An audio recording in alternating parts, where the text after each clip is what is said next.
Hello and welcome to 2K Sports. You're watching the NBA. Friday night in the NBA. It's going to be the Golden State Warriors up against the Greetings, everyone. 2K Sports brings you the NBA. This is Kevin Harlan. I'm joined by Clark Kellogg and Steve Kerr as we get set to bring you all the action. And now we take a brief check at the matchups. Our starting five for both teams. And guys, what are we going to be looking for in this one from Hunter? Well, you have to be so careful when you have the ball around him because he's got quick hands, really strong hands. And he has a knack for blocking shots, stripping players on the way up as they go up for lay-ins. So you just got to always know where he is on the floor. And something else he does is he's great off the dribble. He can take it to the rack or pull up. So as a defender, you don't know how to play it. The crowd here in anticipation of their home team Cavaliers in an interconference battle here at the Quicken Loans Arena. They beat the Warriors during their last encounter in Oakland. And you know what was most impressive? They wasted very few possessions in that game. They ran their offense close to perfection. That's what we call a mute button game in front of a hostile crowd. They never let the fans get into it. Had them on their hands the whole time. And count it, the shot is good. He'll go to the free throw line. He was the first one to react to that miss. Excellent anticipation on his part.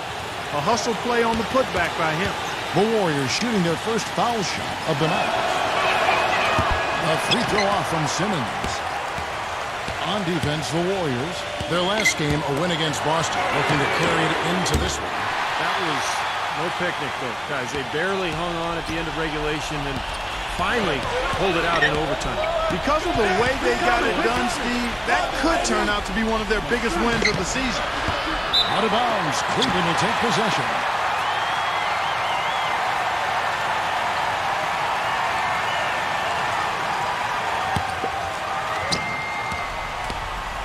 So it's the Cavaliers now. They come into this one following the loss to the Grizzlies. Well, they were lucky it wasn't a blowout because they didn't put forth a very strong performance in that one. Yeah, they just couldn't find anything to work for him, Steve. No matter what approach they used, it was futile. He presents a defender with a serious challenge, always. The Warriors have gone just 1 of 4 to get this game started. Here's Hunter, and he goes up strong with one hand and flushes it down. There it is, guys, that Olay defense. Just watching them go, Clark, right by. I think we might be seeing which team is ready to take control of this game. Oh, yeah, that's a dunk that could absolutely get them going. I agree, Clark. That's out of bounds to the Cavaliers as Cleveland retains possession.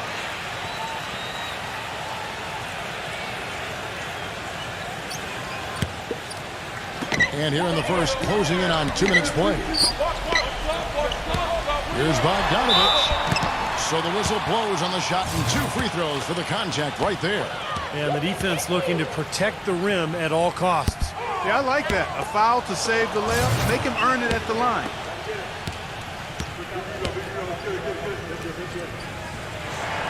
He doesn't get the second one. Usually free throws are a formality for him. And for the most part today, they have been. I didn't expect that result when he stepped up there. Jordan with the rebound. Well, you have to get a hand into his face because that's his range right there. Barnes kicks to George. Shoots the 3. No good. So Golden State will take it the other way. Doris Burke has some information for us. Doris? Hey, Kevin, thanks. Golden State's head coach and I were able to chat. In the first meeting, he said that he didn't feel his team was as sharp as they needed to be in their offensive sets, and that is what cost them the game. He told me if we can take care of the ball and execute in the half court like I know we're capable of, it puts us in a much better position to win against this team. Let's see if that's the case. And thanks as always, Doris. And guys, the emphasis on quality shooting, getting those chances identified by their coach is a key for them. Well, it sounds simple, Kevin. You got to shoot the ball well to win, but the way to try to do that is to get yourself the best opportunities possible, and that means executing offensively. And not just executing, but not settling for anything but high percentage shots, guys. I mean, smart basketball and not forcing anything unnecessarily. And Bogdanovich kicks to George. Knocks down the 3-ball. George has got himself going there. His first points of the game on the deep ball. Over a screen on Barnes. The tray. And good on the basket. Book it. How about that? They respond to a three-pointer with a quick three of their own. Yeah, terrific. Great back-and-forth sequence right there. Here's Bogdanovich. Quiet so far offensively, searching for his first points of the game.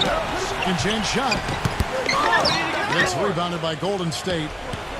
Just over 3.5 minutes gone here in the first. And he lobs it. Wow,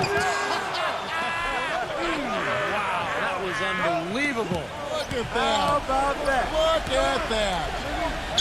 How's that for a one-man show? Put this fella on Broadway. Self-service. The most magnificent alley-oop you could have chosen. And he played it off, too. Remarkable. Excellent work on the offensive boards. Went after that rebound hard and quickly turned it into a putback jam. Beautiful work. And those are the types of plays that have put them in front in this game. Some nice passing by Cleveland here. Walker looking to end the run. On the rebound goes to the Warriors. Simmons got his 6th rebound on the night. Right from the start, they've been aggressive on the glass. Most of the rebounds seem to be going their way. And, Steve, I think they are ready for the fight today. Pass to Hunter from downtown. And the shot is good. He's got 5. Kevin, they've been playing with an awful lot of energy here, getting a lot of offensive rebounds. That's always an indicator of hustle and energy. Timeout is called, first of the game for the Cavaliers. And the offensive rebounds leading to second chance points. Yep, Kevin, and they have 6 in this quarter. And you know what? That's always a good sign in terms of a team that's focused and energetic. I mean, when you can get to that offensive glass, you're doing some work. Here's a look at the teams that have been dominant offensively over the course of the past month. In third, the Cavaliers. You know what, Kevin, as a team, they've been getting great results offensively. I mean, they seem to always get the ball to the right guy at the right time in the right position. Here's Bogdanovich. He's been patient so far, nothing yet on the scoreboard. The kick out to Walker. There's the dish to George. Guarded by Porter. George passes to Walker. 6 on the shot clock. And they come right back with their own three-pointer. Walker's got 6. The defenders need to talk to each other. The communication lacking there on that three-pointer.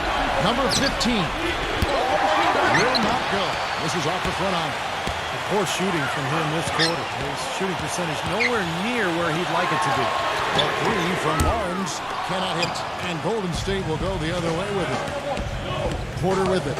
He's picked up by Walker. There's the triple. The rebound by Paul George. And I'll tell you what, this has been one ugly quarter for him.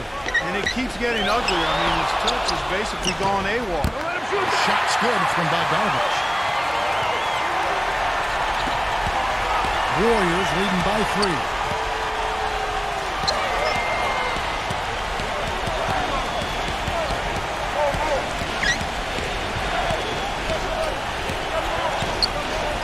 This is it to Hunter. Shot clock at 6. He lobs up the alley-oop pass. Up high to stop the alley-oop. And the lead just grows on that ridiculous offensive sequence. You know, Clark, that dunk alone would have been spectacular. Never mind it coming at the end of an alley-oop. Yeah, that just added more to it. Yeah, what a beautiful connection on that play. Oh, he's going to keep banging those home if you give him that much space. Golden State's gone 2 of 5 from three-point land here in the first quarter. Porter dishes to Simmons. Fires for 3. And the shot is good. 6 points for him. He gets another one. That's only his second make in 7 attempts, so a little bit of a struggle here to start. And George kicks to Walker. Back to George. Trying to answer back, but that 3 is off the mark. Simmons passes to Porter. He feeds it to Simmons. Kicks it to Porter. The pass to Hunter. He dishes it to Simmons. Here is Porter. Another 3 for Golden State. You know, there's no better sign of how efficiently a team is operating than their assist numbers. And theirs are fantastic. It's just beautiful basketball to watch, Clark. Timeout called the Cavaliers. You know, all coaches hate defensively when you give up easy points in the paint. That's inexcusable. So that's the reason for this timeout here. I think it came down to the fact they were getting beat inside, and that's why the coach called timeout. They were not winning the battle inside.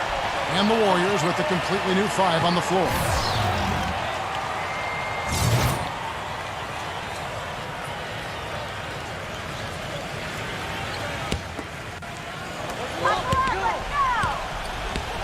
On the wing, George. And he hits the jump shot. George has got his first bucket in this one. How about this performance in the face of the injury? Going through a lot of pain out there. 0-0. Again, Golden State. Now, here is Hill. He's coming off a 10-point game against Memphis. And no question, you look at his assist totals. I mean, they tell you what a nice job he was doing, really spreading that ball around. Hernandez Gomez tries a 3. Payne grabs the board. From past the arc. No good. And Cleveland the other way now. Nobody near him. He'll normally make that one. He kicks to Brown. Out of bounds. Golden State takes possession. Kevin, here's where the Warriors rank in the NBA over the last month. 2nd in rebounding, 6th in free throw percentage, and they are in the top 10 in team points per game. Yeah, I agree with you there, Clark. And what jumps out to me is the rebounding, because when you can rebound the basketball as a team, you can stay in every game. Even if you're not shooting the ball well, you rebound, you get extra possessions, and you allow your team the ability to make a comeback. What a start they've gotten off to. A big lead for them, and we're not even out of the first quarter yet. And it's not just their hot offense here. I mean, they're playing very strong defense too, guys. And so it's Cleveland with it. They trail by 11. I thought he'd make that one, and that's his range, and the defense nowhere to be seen. Harris dishes to Carmelo. From inside, again, Golden State. He's a natural scorer. It's that simple. Supreme confidence offensively. Can beat you from the three-point line. He can get you going to the hole. Offensive putbacks. Beautiful mid-range game as well. And he's not a standstill shooter only. I mean, he's a terrific ball.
Hello and welcome to 2K Sports. You're watching the NBA. Friday night in the NBA. It's going to be... It's the home of the Cavaliers here in Cleveland, Ohio, as we bring you an interconference match here at the Quicken Loans Arena. We've got a chance now for our starting lineups from point guard to center. This game should be a good one. And guys, what are we going to be looking for in this one from Simmons? Yeah, he's a terror in the passing lanes, too. Loves to lay back a bit, kind of play possum, anticipate, and then dash out and pick off those careless passes. And I've also got to say, Steve, that I really like how he's able to adapt defensively to really whatever the situation is. There are a number of ways he can come at you at that end of the floor. The Warriors are looking to end their road trip here with a strong outing, winning their last 3 games. They'd like to make that 4 in a row here tonight. Well, for all the talk about them coming into this season, I'm not sure people expected them to be this good. So you'd have to place them, I think, among the favorites to make a run at the NBA championship. Well, you're not taking any risk there, partner. I agree with you. I mean, that's a safe thing to say. They played angry this year, really beating up on people, playing with an edge. As long as they save some of that fire for the postseason, they're going to be a scary team to face. And that'll be Golden State as it goes out of bounds. Warriors retain possession.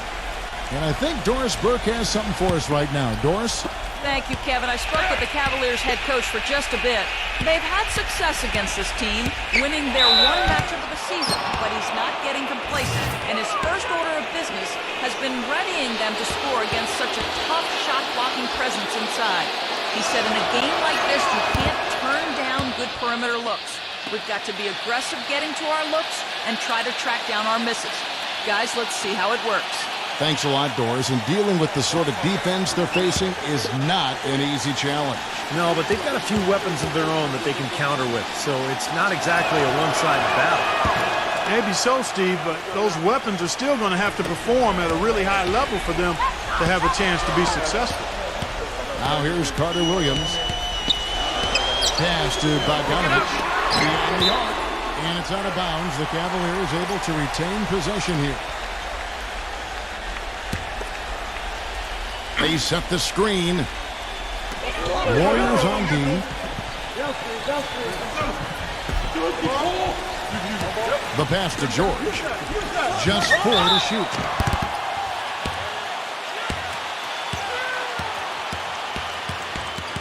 It's his first trip to the line. And he's been a consistent shooter at the line for them this season, shooting about 78%.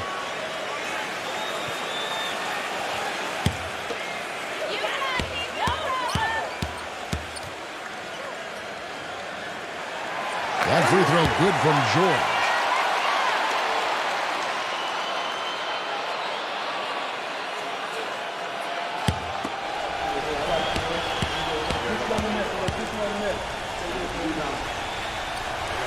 And George drops them both.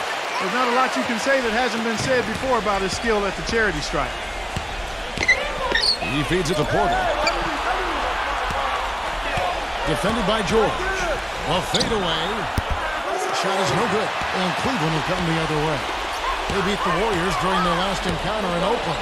Yeah, that was an interesting game. Very close, back and forth. And in the end, 2 throws were the difference. That's good. He got a great read of where that miss was going, and that allowed him to be the first guy to it and get the putback. Feeds to Porter. Number 15. That's 3 off the mark. Big differential there. These real close games, sometimes there's just one step you can point to. And Kevin, it seems like more often than not, it's free throw shooting. Sometimes one team just has a nose for not only getting to the line, but converting those charity tosses. Now here's Carter Williams. After the miss from Bogdanovich, launches it. You know, he's been off his game this quarter just a bit. Hasn't been able to get a whole lot to go so far. Guys are looking for a spark here. Yeah, I mean, a cold stretch offensively. They desperately need a basket. Here's Simmons, averaging 9 points per contest. 4 on the shot clock. Porter kicks to Hunter. This one for 3. The shot misses. Looking at the last game for the Golden State Warriors, it was a win against the Boston Celtics. That game nearly got away from him. A little bit fortunate to have survived at the end of regulation. you know what? The overtime was a bit of a lifeline for them. Things really swung in their favor then, and they were very strong in that extra session. And the Warriors miss again. And the defense got away with a major lapse there. Passes to Bogdanovich. George. Some nice passing by Cleveland here. No good from Bogdanovich. He's been anything but his usual self this quarter. It's actually been ugly to see. The feather touch on the finger roll. Beautiful. Took a little time, but they get one to go. Maybe they're warmed up now. The Cavaliers leading by 7. Carter Williams off the pick from George. Carter Williams dishes to Brown. Pass to Bogdanovich. Out of bounds. Golden State takes possession. Over the last 10, looking at the Warriors, here's how they compare to the rest of the league. 3rd in rebounding, 4th in blocks. And they also show up in the top 5 in free throw shooting. That's elite level marksmanship at the stripe. And the rebounds really jump out at me, Clark, when you talk about all those numbers. I mean, this is a ferocious rebounding team. They're very physical, and they always take the fight to their opponent. They seem to own the paint, and when they do that well, they're awfully tough to beat. First quarter of play and just over 3.5 minutes in. Here's Carter Williams. Number 15. And it's sent back by George. And count it, the shot is good. He'll go to the free throw line.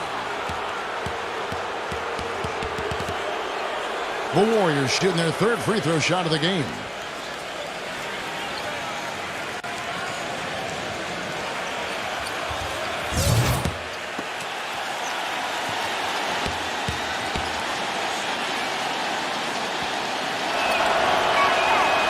Throw good. Porter. For the Cleveland Cavaliers, their last game a loss to the Grizzlies in Memphis. And Kevin, they were able to keep that game relatively close, but you could tell things were not clicking for them. Yeah, I agree with you, Steve. I mean, it could have been worse, though. I mean, they didn't look fresh at any point in the game. Just seemed to be listless. No coverage that time. That's 8 points for Paul George. He's got so much junk in his trunk. He'll find a way to hurt you. Warriors trail by 7.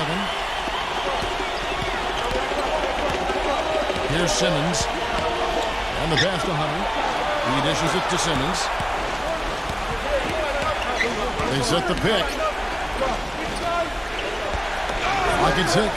Number 15. Trying to answer back, but that 3 is off the mark. If I'm him, I'm looking to move the ball the rest of the quarter because he cannot buy a shot. Carter Williams can't get it to go. The defense needs to play tight on him, and that's exactly what they did to force that miss. Well done. And we've got an injury out on the floor. Very unfortunate as always, guys. Don't like to see this. Yeah, from the look on his face, he's in a lot of pain. Yeah, it sure looks that way. He's going to come out of the game right now and get that thing checked out. Now, here's Brown. Averaging 6 points per contest. The shot by George, no good.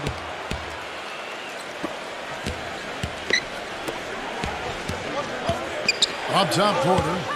There's the dish to Simmons. And he's knocked off course by the D. The foul call. He'll shoot free throws. Well, he gives his team such a boost when he's on the floor offensively, Kevin, just because of his ability to anticipate the game, to make the right pass, make the right play, and all the intangibles he brings to the table. That's true. And his spectacular shot blocking, something else to look for, especially recovering on the break. He can run you down and send it away in a heartbeat. Both free throws good from Simmons. Timeout is called. First of the game for the Cavaliers.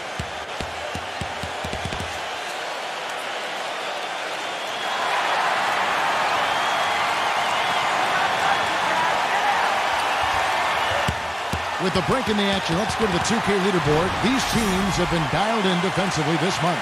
The Cavaliers 4th. Yeah, what a month they've had defensively. They really get after it at that end of the floor. The Cavaliers leading by 3. Carter Williams, the pass to George. George double teamed. Here's Bogdanovich. Back to George. Passes it to Bogdanovich. Sinks the three-pointer. Bogdanovich has got 6 points. Well, you can't leave him alone, especially from long range. The three. And again, it's the Warriors missing. Carter Williams kicks to Bogdanovich. Outside, George. George double-teamed. Cleveland moving the ball around.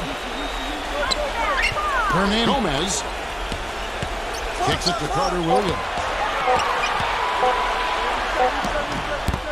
It's rebounded by Simmons. Warriors trail by 6. Double zero. And the Warriors get it back. Let's check out the Eastern Conference standings now that we're in the new year. You look at Orlando, earning the first place position with a terrific record, and we've seen them perform splendidly pretty much all season long so far, and they're definitely the team to beat. And, of course, there's the Cavaliers, just a few spots below there. Well, I think for Cleveland, they've just sort of hung around. I mean, they're not among the elite teams, but they're not that far off the pace either. Well, I think they're satisfied, Clark, with where they are right now because they're in decent position, as they move forward. And this is all about just surviving the marathon in the NBA. Such a long season.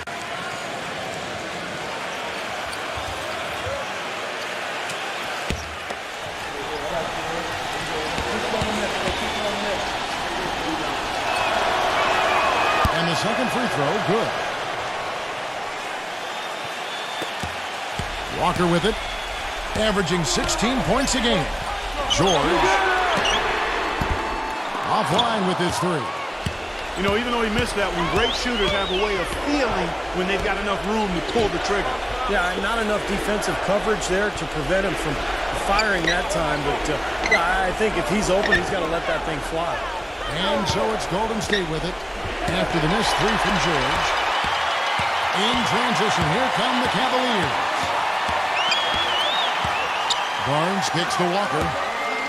Pass to Barnes. The tray gets it to go. And the Cavaliers lead by 8.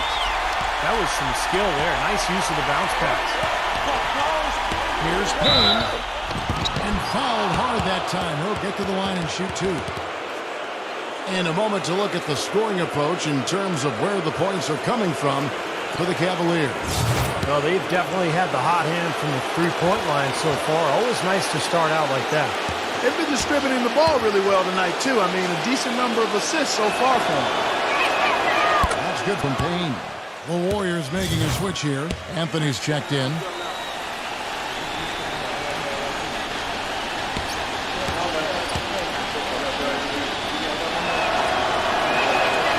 Free throws good from Payne.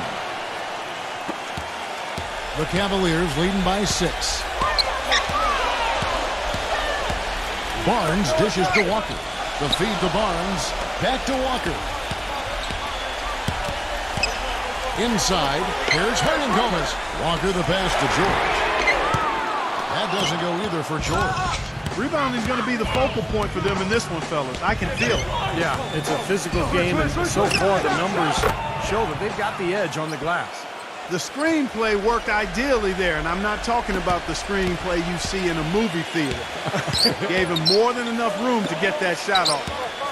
Now here's Barnes, averaging 12 points a game. Nice shot from the wing.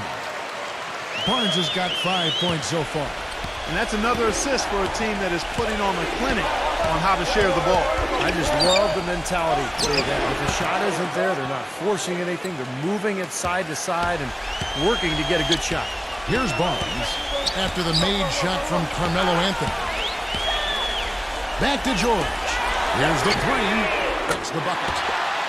George has got his first bucket of the game, and he's on the board for 3.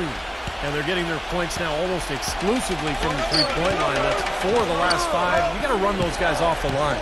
I agree, and the defense is practically giving them those shots, though. Harris misses. The Cavaliers leading by 6. He kicks it to Barnes. That falls. Nice feed that time from Walker. That's now 8 points for Barnes. It seems like they've given up far too many points from the three-point shot today. A lot of open looks out there. I agree, Steve. The defensive rotations have been abysmal. And the shot counts. He's fouled, and it's a chance for a three-point play. The Warriors have made 7 out of 9 when they've stepped to the line. The Warriors making a switch here.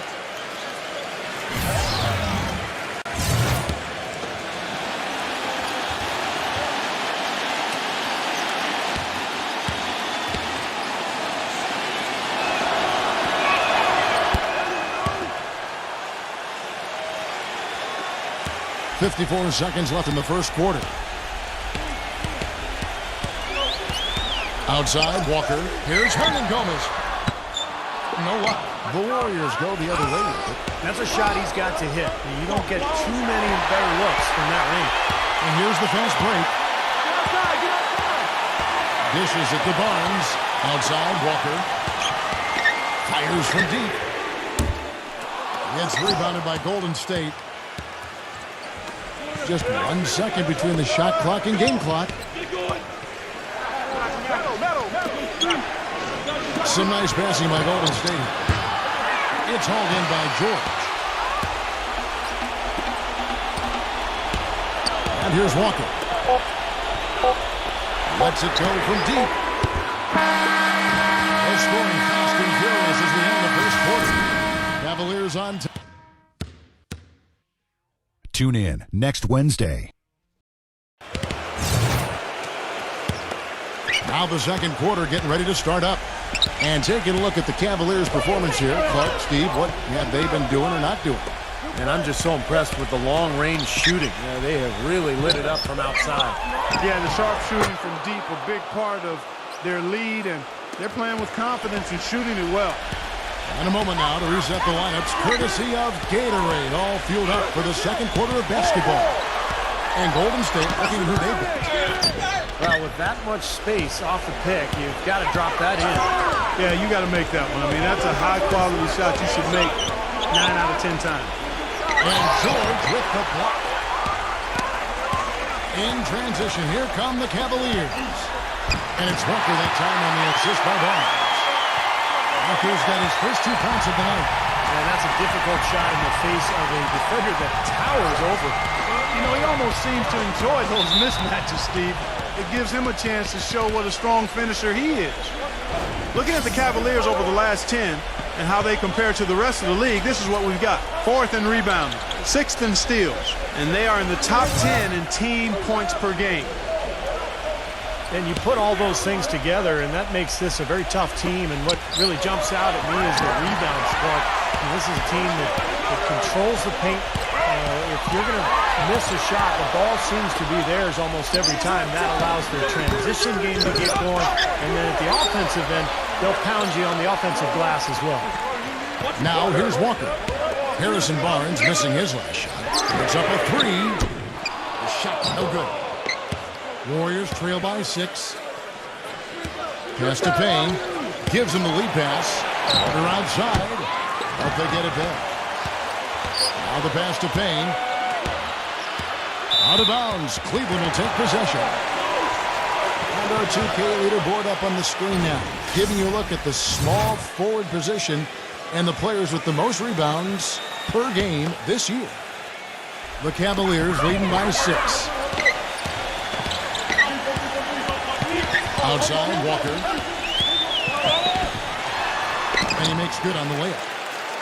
Walker's got his second bucket of the night. And I like that move to the hoop. To use your speed, go around the bigger defender.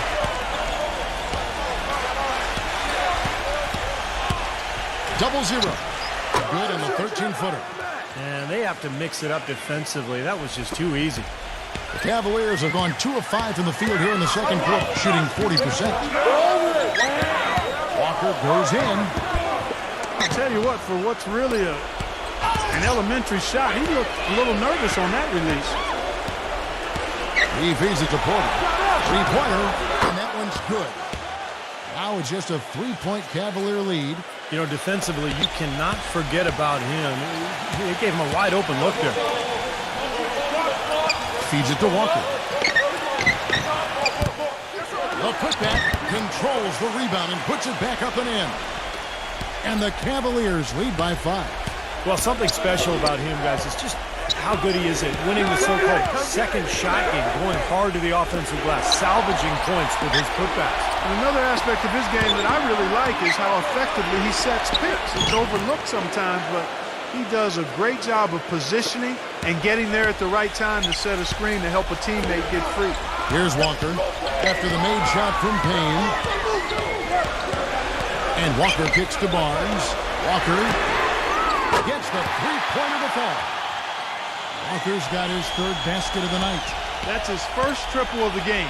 It was a dry first half for him from long range. And the Warriors decide to take their first time out here.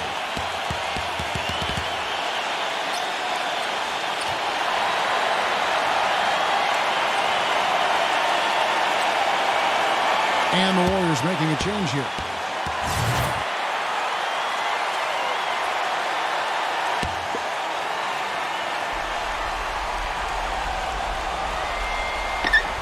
And here in the second quarter of action as we approach 4 minutes played. Golden State moving the ball around. He dishes it to Porter. Quinones. And another three for Golden State. The Cavaliers leading by 3. Now Walker. He's got 7. Back to George. Whoops, they pick off the pass. And up the court come the Warriors on the break. Stolen by Walker.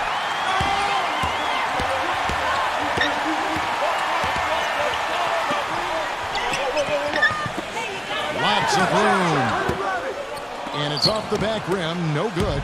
They've been able to get out to this lead without really getting a very reliable performance out of him from the field. And finished off by Porter. Pure hustle on that play, and that's what it takes on the offensive boards. It's not about ability as much as it is desire. And Matt Clark in some muscle. And he showed us he's got plenty of that with the huge dunk. Well, in a tight game, I mean, they could use a few more of those hustle plays going forward if they're going to win. It's good, and he drew contact on the shot, so he will go to the line. A three-point play chance here. And a moment now to quickly take a look at the offensive approach for the Warriors. And they're knocking down that mid-range jumper so far. Something else they've done right so far from the get-go tonight is run. I mean, so much of their offense has come off the fast break. Walker dishes to Brown. Back to Walker. The shot's good. Brown making the play.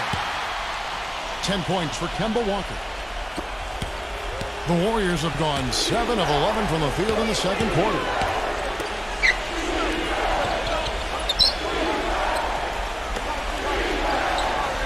Porter a screen on George. Shot clock at 6. Claxton. It's stolen by Brown. Offside George. He passes to Walker. Again the Cavaliers score. He has really put his foot on the pedal this quarter, doing a tremendous job leading their offense. Quinones. A three-pointer off the mark. You know, even though he missed that one, great shooters have a way of feeling when they've got enough room to pull the trigger.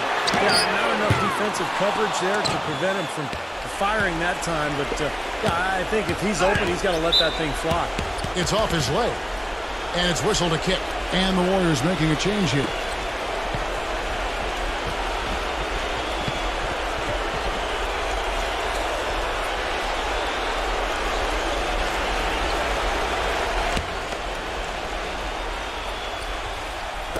Cavaliers on D. Their biggest lead of the game was 9. Porter kicks to Hunter. Hit his leg.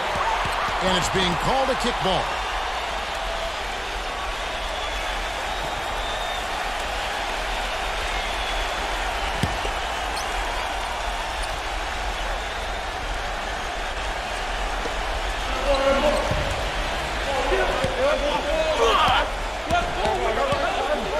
Six to shoot.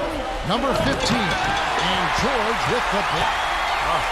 Oh, boy, he is just cold as ice. I don't think he's going to be the one to help them cut into the lead. Not much the defense can do once he gets to the bucket. Here's Simmons.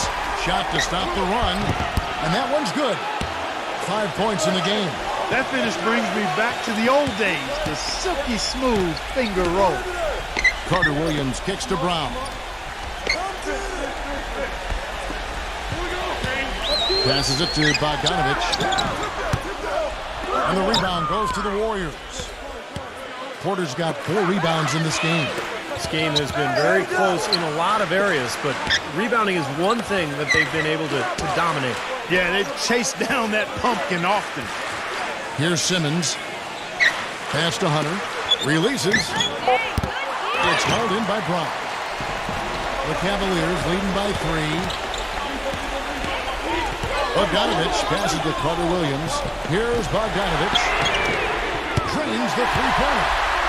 Bogdanovich has got 11 points. They're getting a bunch of their points outside of the paint. 3 of their last 5 buckets are from three-point range. But the defense isn't making them earn it. I mean, those shots have just come on easy, open looks. Number 15. And they wasted no time getting those 3 points back. 8 points for him. How about that for a response? They will say they can give the 3 as well as they can take the 3. The dish now to George. George up top.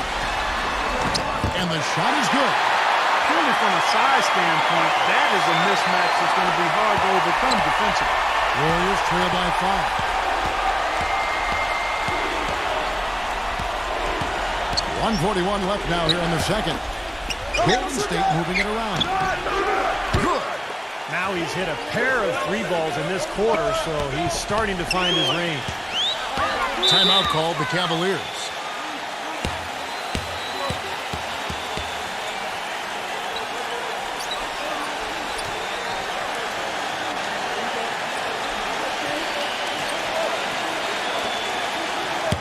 Well, defense is a big part of these players' games as the top shot blockers among small forwards this season. DeAndre Jordan's checked in for Cleveland.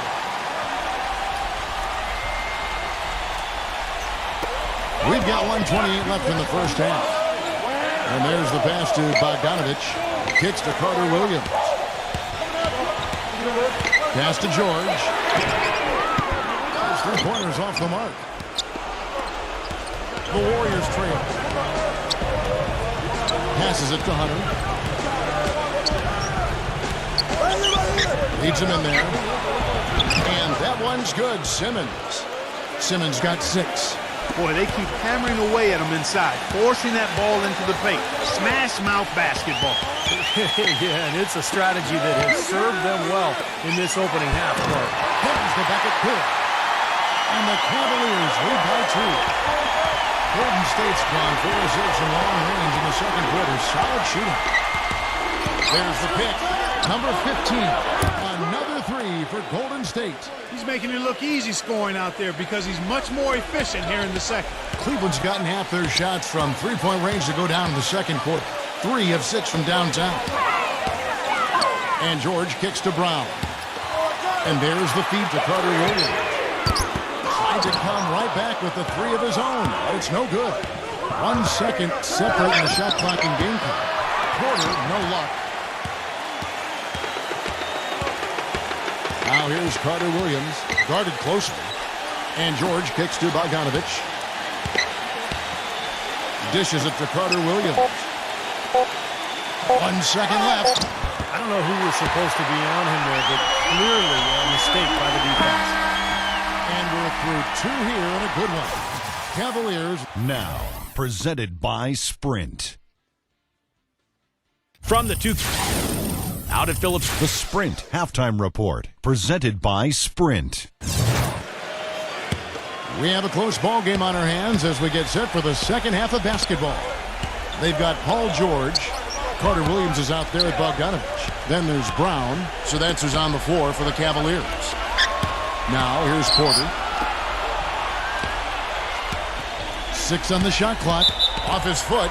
And the ref's whistling a kick ball.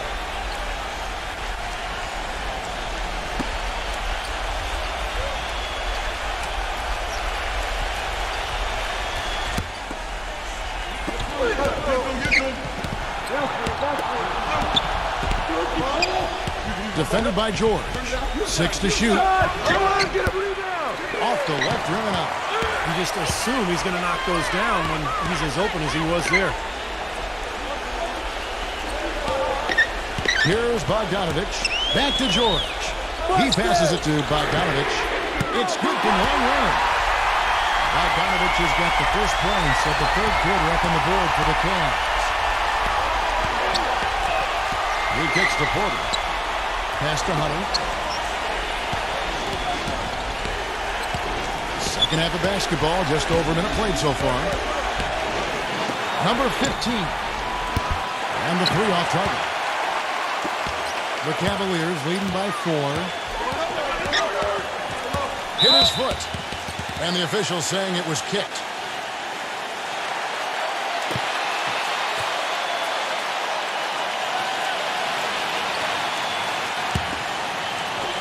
Number 51. The shot's good. Brown making the play. Brown's got 3 assists now in this one. And assists like that have typified their effort today. Great ball movement. Really an example of the difference in how these teams have operated offensively. Much more individual play at the other end. Now a timeout called by Golden State. And as with any timeout at this point of the game, important to go over the strategies that are working and those that are needed in terms of adjustments. And, of course, the opportunity, guys, to get hydrated with Gatorade before coming back out on the floor. We've seen some good action so far, and there's more of it to come. Yeah, this game has been physical. It's been fast. It's been high-paced. So anytime you're in a situation like this where it's really a hard-fought game, critical to keep yourself hydrated throughout. There's a good screen. He feeds it to Porter. Lock at 6. With the lead pass, Simmons. Oh, and it looks like that's going to be a goaltending call. Yep, that's it. So they'll get the basket. He didn't get to that one quite in time, Kevin. Those can be tough to gauge sometimes. And you can hear the reaction of the fans to that call. Well, it's obvious they did not like it, Steve. The pass to Bogdanovich. Feeds it to George. Off the mark there with the three-point shot. Warriors trail by 5. Throws it up high. And that's out of bounds. Golden State will retain possession. Taking a look back over the last month, Kevin, let's check out how Cleveland stacked up. First in three-point field goal percentage. Third in scoring. And they also show up as a top 5 team in steals. Young, aggressive, and athletic, getting into the passing lane. Man, you look at those numbers, and what obviously stands out is first in the league in three-point shooting. That's amazing. They've just done a nice job of spacing the floor, getting good looks for their shooters out there, and really passing the ball unselfishly. Golden State moving the ball around. And they've been off target now on 3 of the first 4 shots they've taken in this second half. There's the triple. And the rebound goes to the Warriors. Simmons got rebound number 5 here tonight. Their next game playing at home as the Nets come into town. They start a 3-game homestand with that game. No question, a lot of fans will be focused on that matchup for Brooklyn. The Warriors have shot 9 of 11 at the free throw line. Second half of play with just under 2.5 minutes gone. Now, here is George. He's got 8. They get it back. So he gets the whistle. Contact on the way up and 2 shots coming up. Obvious foul. Yeah, he took a hit right there and earned those free throws. The Cavaliers shooting their 3rd and 4th free throw shots of the night. And their success rate from the stripe this season about 77%. And that's a little better than they did last year from the free throw line. Brown against Porter. And that one goes in as he is fouled. It will be 3 points if he converts at the line. He is so creative, Kevin. That's what I love about watching him. As good as anybody in the league at breaking down a defender one-on-one. And I don't think we can talk about him without also mentioning his tendency to just erupt and string together a bunch of baskets in a row in a real short period of time. You got to love the big bucket in the paint in this sort of grinded-out physical game. Yeah, that was your game, Clark. Pound it inside and take the ball right to the defense. That's what I tried to do, man. I knew my limitations. He thought he had that one clean, but the ref saw it differently. They'll count the basket. And that call gets an instant reaction from the fans. Well, that's a whistle that did not go over very well. Now here's Carter Williams. He's had some playing time, but no scoring yet from him. Doubled by Simmons. Shot clock at 6. He used that pick just right. And the Cavaliers lead by 2. When he came off that screen, the defense just couldn't get over the top. Beautiful play. Yep, and without a hand in his face, he's going to bury those. And the Warriors with possession here. Pass to Hunter.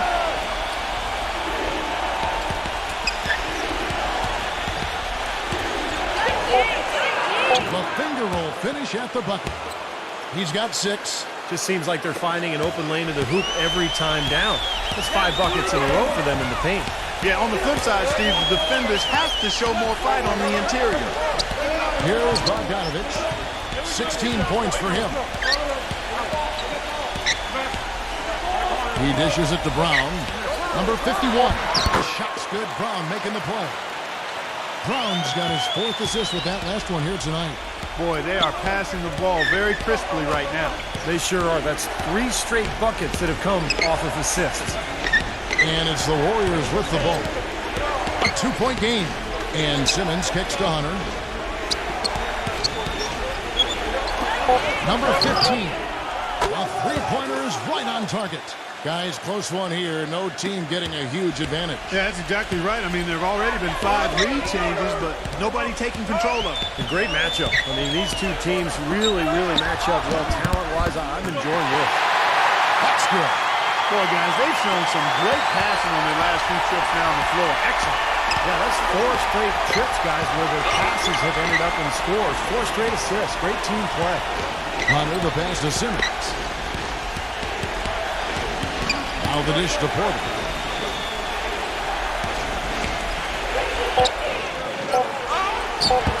Noah. Excellent D there from George. Cleveland's gone 2 of 5 with the 3-point shot since coming out of the break.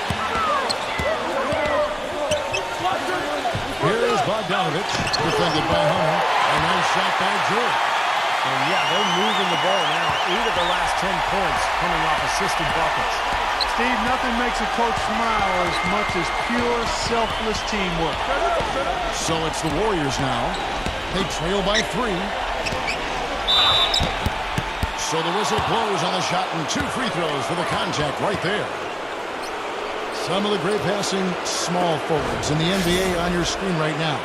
These are the assist leaders at that position in the past month. In the 3rd spot, Paul George.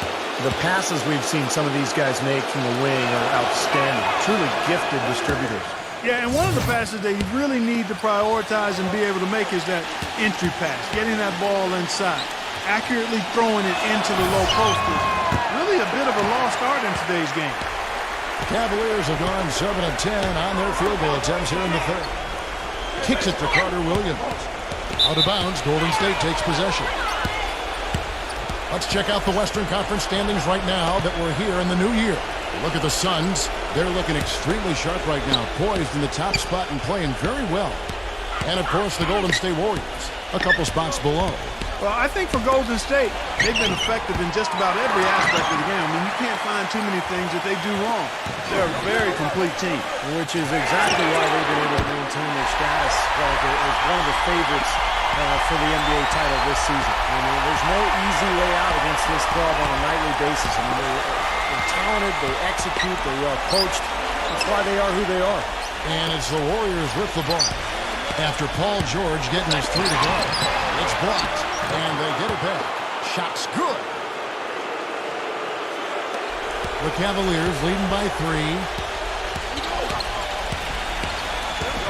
Carter Williams with it. No scoring yet from him, but that's likely to change. Back to George. Lock at 6. Here's Brown. And so he draws the foul on the shot. A trip to the line to shoot 2. And the defense fouling there to prevent that layup, forcing 2 free throws here. A nice job that time of attacking the paint and drawing the contact. They'll take that. And the Warriors making a change here.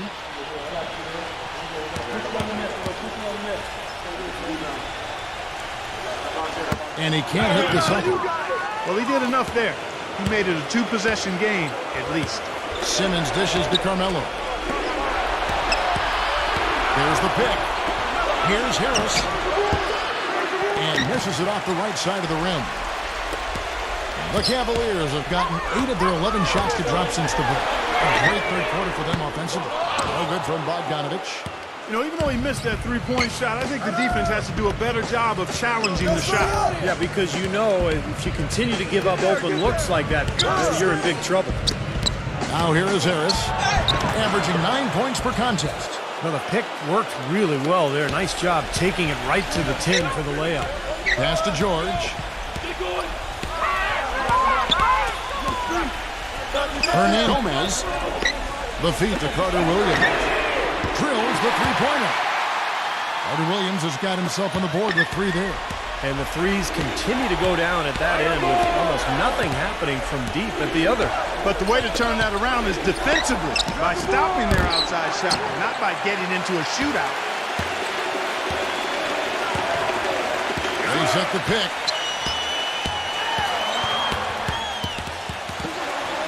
He tries for 3. It's rebounded by Simmons. Simmons got his 7th rebound here tonight. It's just been one of those days for him. He has really struggled. Payne passes to Simmons. Down low. Here's Payne, defended by Carter Williams. 6 to shoot.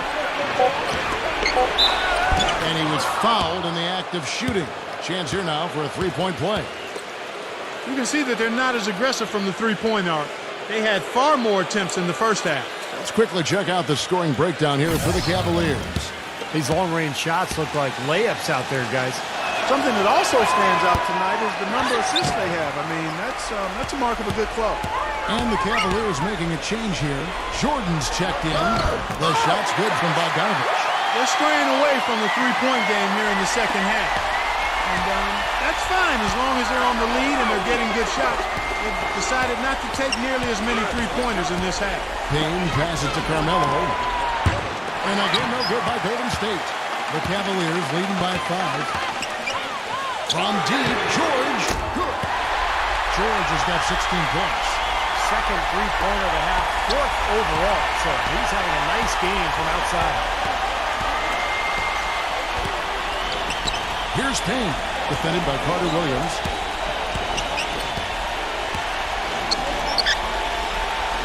Pass to Payne. Golden State moving it around. A step-back shot here. It's blocked. Here's Bogdanovich. 18 points for him. Outside, George. Lets it go with the 3. The shot is off. And offensively, a great show for the fans through the first 3 quarters. It's been a fun game to watch. Cavaliers on top, up by 8. It's the NBA on 2K Sports from Quicken Loans Arena.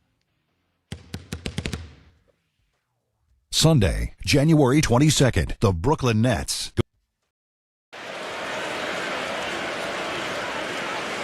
Well, welcome back as we get set to start the 4th. On the court for Golden State here in the 4th. Barnes kicks to George.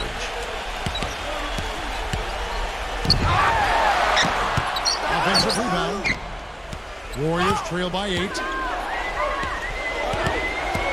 0-0. And right through it goes. This is great stuff, guys. You can tell he's hurting, but he continues to play well. Jordan sets the pick for Walker. Puts the lead pass in front of him. And it's Barnes shooting it down.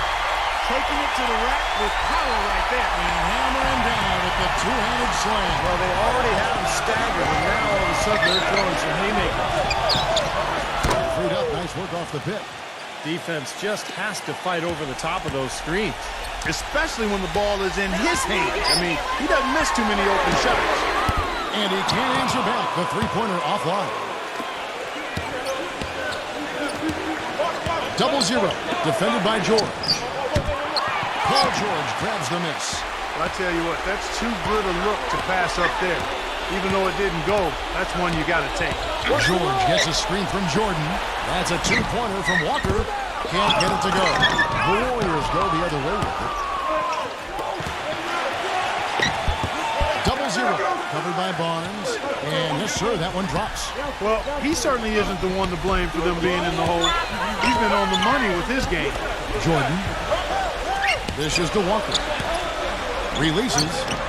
And nails that one right through the net. Warriors trail by 5. And Simmons kicks to Hunter. And it's sent back by George. The Cavaliers have gone 2 for 5 on field goal attempts in the 4th quarter. From deep, Walker. It's rebounded by Golden State. Hunter, defended by George. Pulls up. DeAndre Jordan grabs the miss. Jordan's got rebound number 5 here tonight. To the paint. And Gomez. Marvelous lead pass, and he throws it down. Oh, he's just dangling from the rim after sending it through there. You can see which team now has the swagger Clark right now. Yeah, exactly. It's with them. Yeah, but you don't want to do too much to get an opponent riled up, though, either. Gets it to go. You got to make a defensive adjustment here because he's just destroying them from three-point range. Well, even when they've closed out on him, Steve, he's knocking them down. Timeout called the Cavaliers. And let's get this update now from Doris Burke, who's across the way on the sideline. Thank you, Kevin. I got a chance to hear what the Cavaliers head coach was saying to his team. His advice, clear-cut. I want to see you playing to win, not playing not to lose. I don't care what the lead is. We do not back off. Now here's Barnes. Fires top of the key. Number 51. And it goes as the official calls the foul. Count it. We'll shoot one more at the free throw line. They have got to put a body on him because otherwise, with his agility and athleticism, they're not going to be able to contain him on the offensive glass.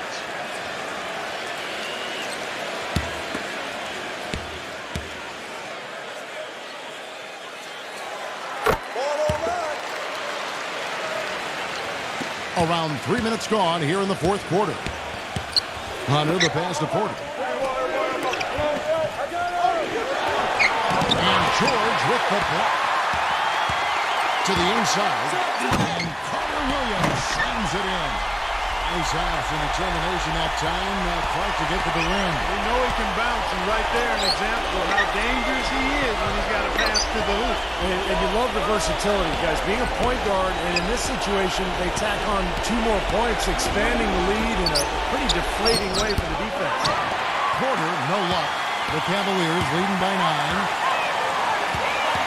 Carter Williams kicks to Barnes. He passes to Carter Williams. And here's George for 3. That drops. George has got 11 in the second half. Impressive play there, and they have been really good offensively. Piling up the points and root to this big lead, guys. I mean, they've been unstoppable. And so it's Golden State with it. Number 15, defended by Carter Williams. Can't get it to go. Hey, I like creativity and a circus finish as much as anybody. But you better be sure you got a chance to make it. And George kicks to Barnes. And lots of contact there. Missing the shot. He'll shoot 2. They just haven't been able to find an answer for Barnes. He's got 10 points, and he's done a little bit of work behind the arc. He's got a pair of 3-pointers. Well, the defenders have that in the back of their minds now, too, so they're going to close out on him quicker. That should allow him to use the drive if he wants. And the first one drops.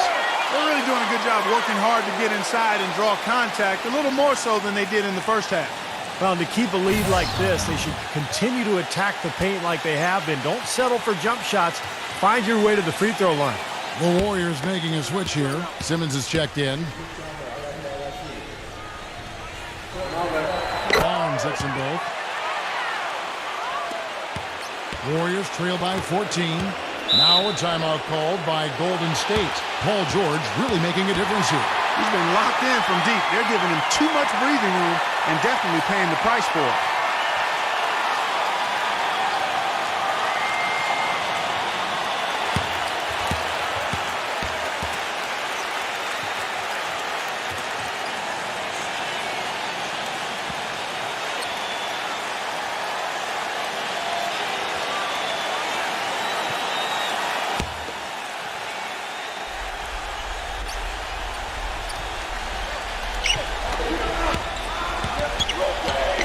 Kicks it to Porter. The pass to Hunter. He feeds it to Porter. Will it go? And the Warriors get it back. Passes to Hunter. He dishes it to Porter.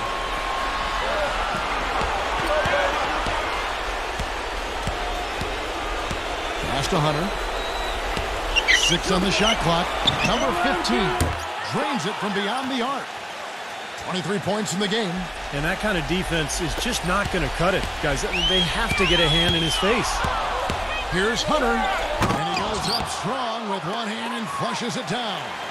Textbook example there of how to use defense to create offense. Yeah, beautiful transition play after the steal all the way to the basket. Wasted no time going from defense to offense. Well, it feels like they're starting to pick up the intensity as the game itself starts to get a little more tight and close. Here's Brown. The Warriors making the shot. The three from George. Porter pulls it in. Porter's got 6 rebounds in the game. Hammers it home to polish off the break. Yeah, nice fast break from start to finish, guys. Especially on the back end. I mean, he polished it off perfectly. Hunter Williams dishes to Brown. Barnes. The shot's good. Brown making the play. 14 points for Barnes. He's created some good opportunities for himself and made the most of them. Feeds it to Porter. Claxton slams it home for the putback. Boy, they're doing a nice job, a really good job of getting second chances here. And that's a great way to cut into that lead. I mean, nothing is more demoralizing to a defense than putback. And his shots are dropping right now. This quarter has been very kind to him.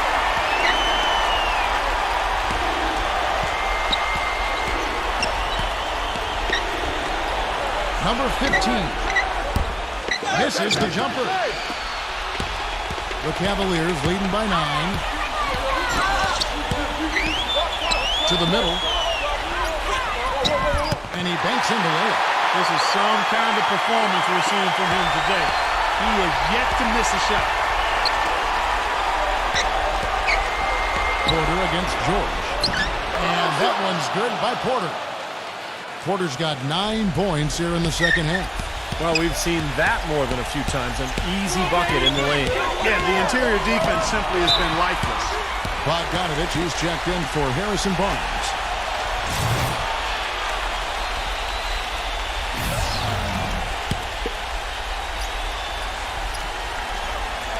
Here's Carter Williams.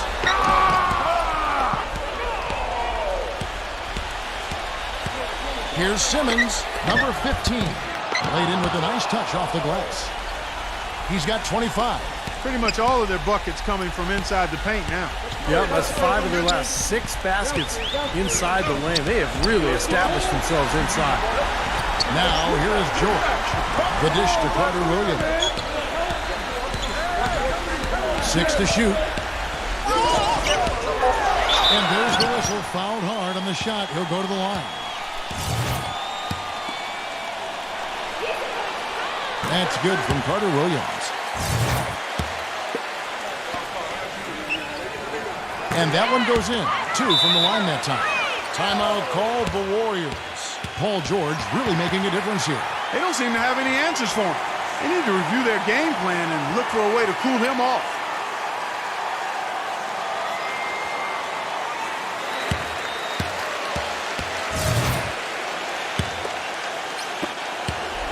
Warriors trail by 9. Kicks it to Porter. He passes to Hunter. Some nice passing by Golden State. Pass to Porter. Takes the 3. It's rebounded by Cleveland.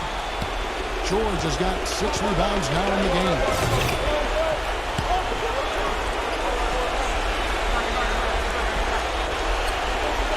Now off the inbound. And he was fouled on the way up. 2 free throws now for him.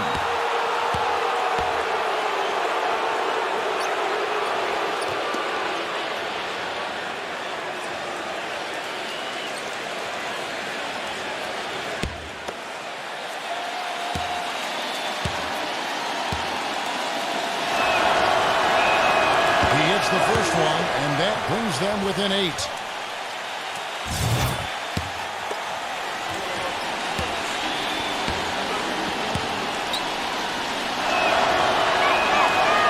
Perfect from the line this time.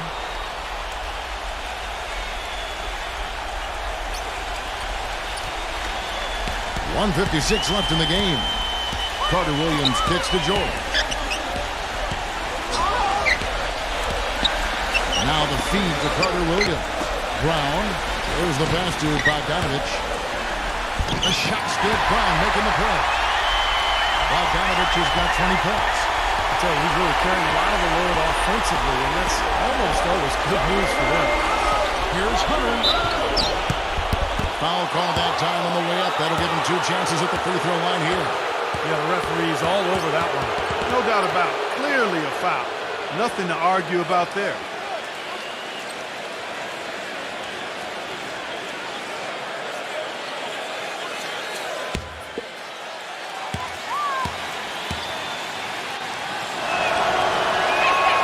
So the first one drops, and that brings them within 8.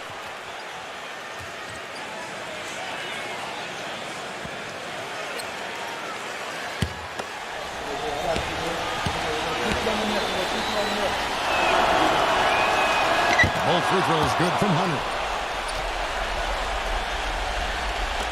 1:32 left here in the fourth quarter. The Cavaliers leading by 7. And here is Carter Williams. Dishes it to Brown. The basket drops, and he gets fouled on the shot. One free throw coming his way. Terrific play right there. Great strength to finish through the hit. That's how you do it. The bump and the bucket.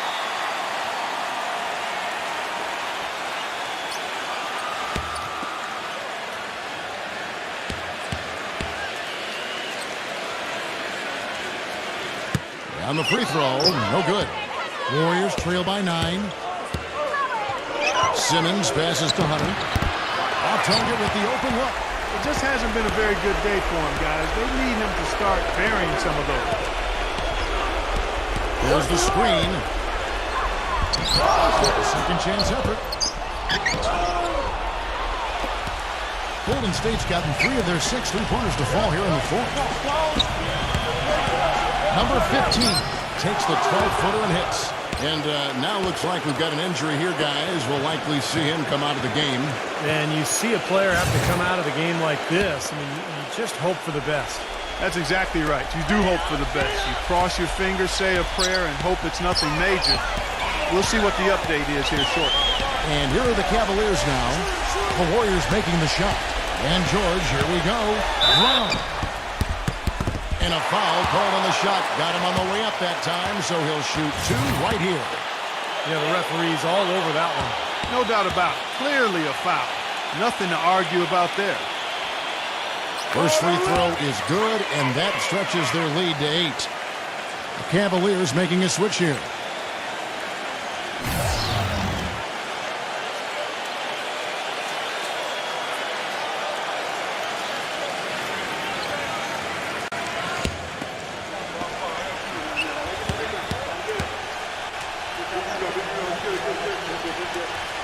And he is unable to get the second one. Warriors shooting well here in the fourth quarter, 50%. Here's Porter. He drains the quick shot.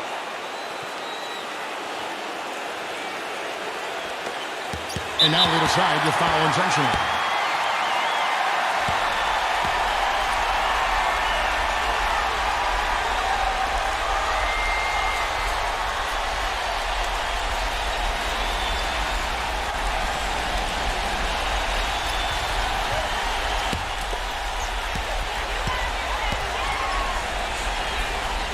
Good on the first, and that makes it a 7-point lead.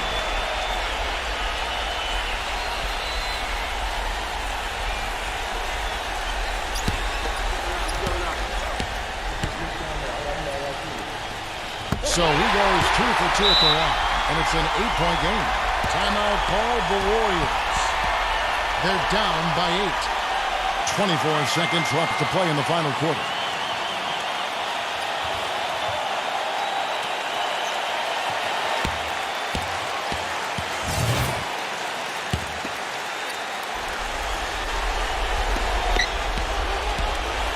Passes it to Hunter. From downtown, it's hauled in by Brown. Cleveland's gotten just 1 of 4 three-pointers to go down for them here in the fourth. Here's Bogdanovich.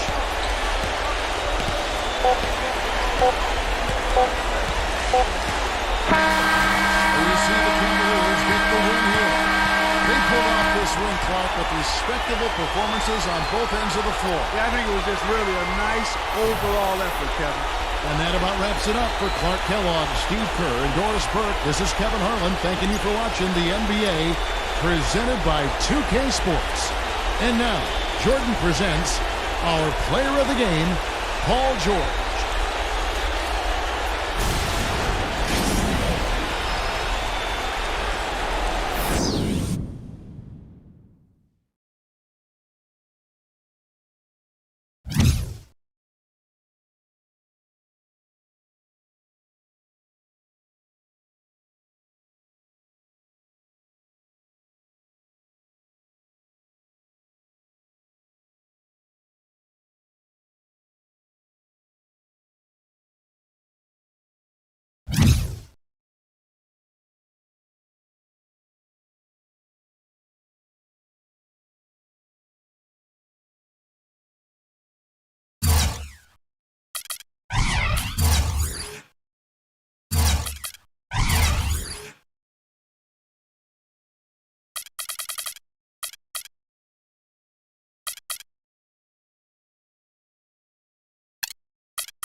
Thanks for tuning into the NBA here on 2K Sports. Friday night in the NBA. It's the Miami Heat facing off against the... And just a minute or two here for the players to get warmed up before the start of the game. We've got basketball action at the American Airlines Center in Dallas, Texas, the home of the Mavericks, live on 2K Sports.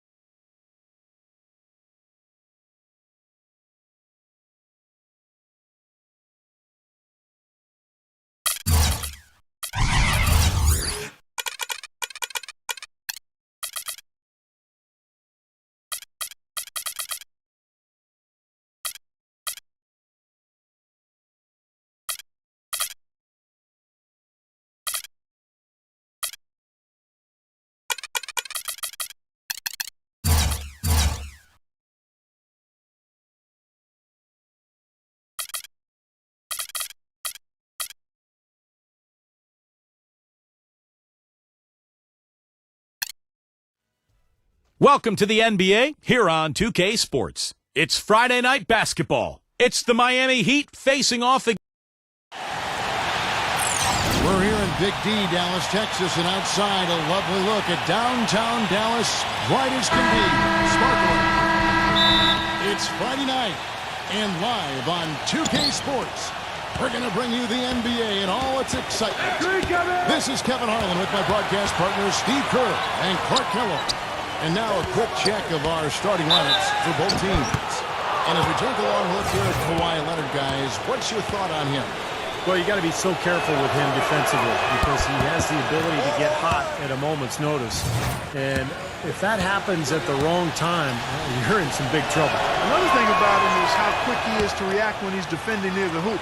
A lot of his blocks, so to speak, come at waist level because he pokes the ball away as his man is on the way up.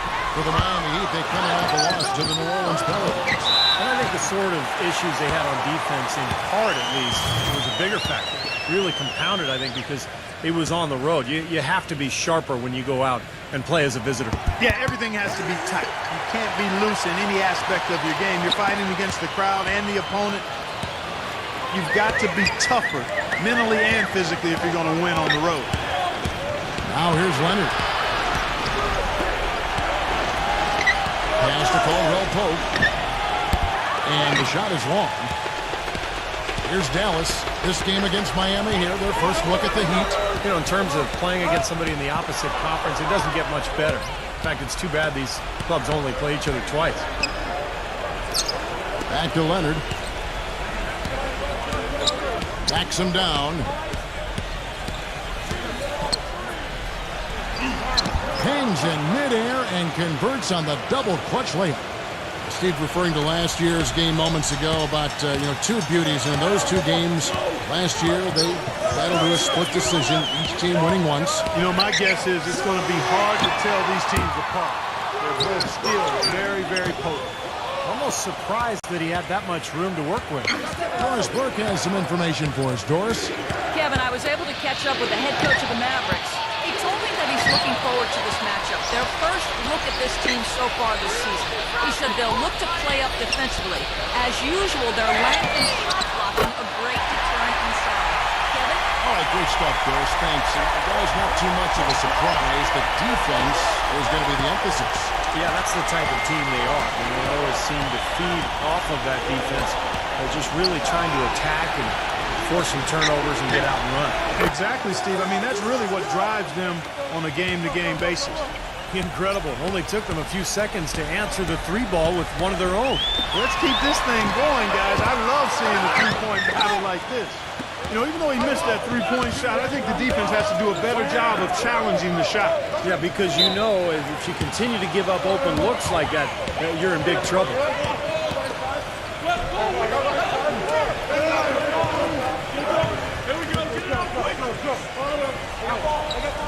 If you're just tuning in, we played about 2.5 minutes here in the first. Leonard off the pick from Soto. Leonard attacking. Great tee that time from Davis. The defense was ready for him that time, and they had to be. He is so powerful in the lane. There's Kuzma. And the three ball is good. Guys back and forth this first half. Well, 5 lead changes early on, guys, as we grapple back and forth. This could be a back and forth game all the way, guys, the way it's being played. This is fun to watch. Now here's Leonard. Last game, 26 points. Back to Green. Down to 5 on the shot clock. Leonard on the wing. From past the arc. Good. Leonard's got 7. Boy, he's so hard to stop, guys, because he poses a ton of matchup problems for the defense. Gordon for 3. They get it again. Taken away. Help out! Help out! Leonard against Davis. Right side, Green. No one near him. And it's Miami with another. First quarter of play and just over 3.5 minutes in. There's the triple, and it's good. 6 points for him. I like the offensive awareness to exploit that lack of coverage on that play. Leonard kicks to Caldwell Pope. Back to Leonard from the arc. Can't get it to go. Now Dallas takes it the other way. They're coming into this game off that recent loss to Atlanta. It's a little bit surprising that the game got away from them, because for long stretches, they were the better team.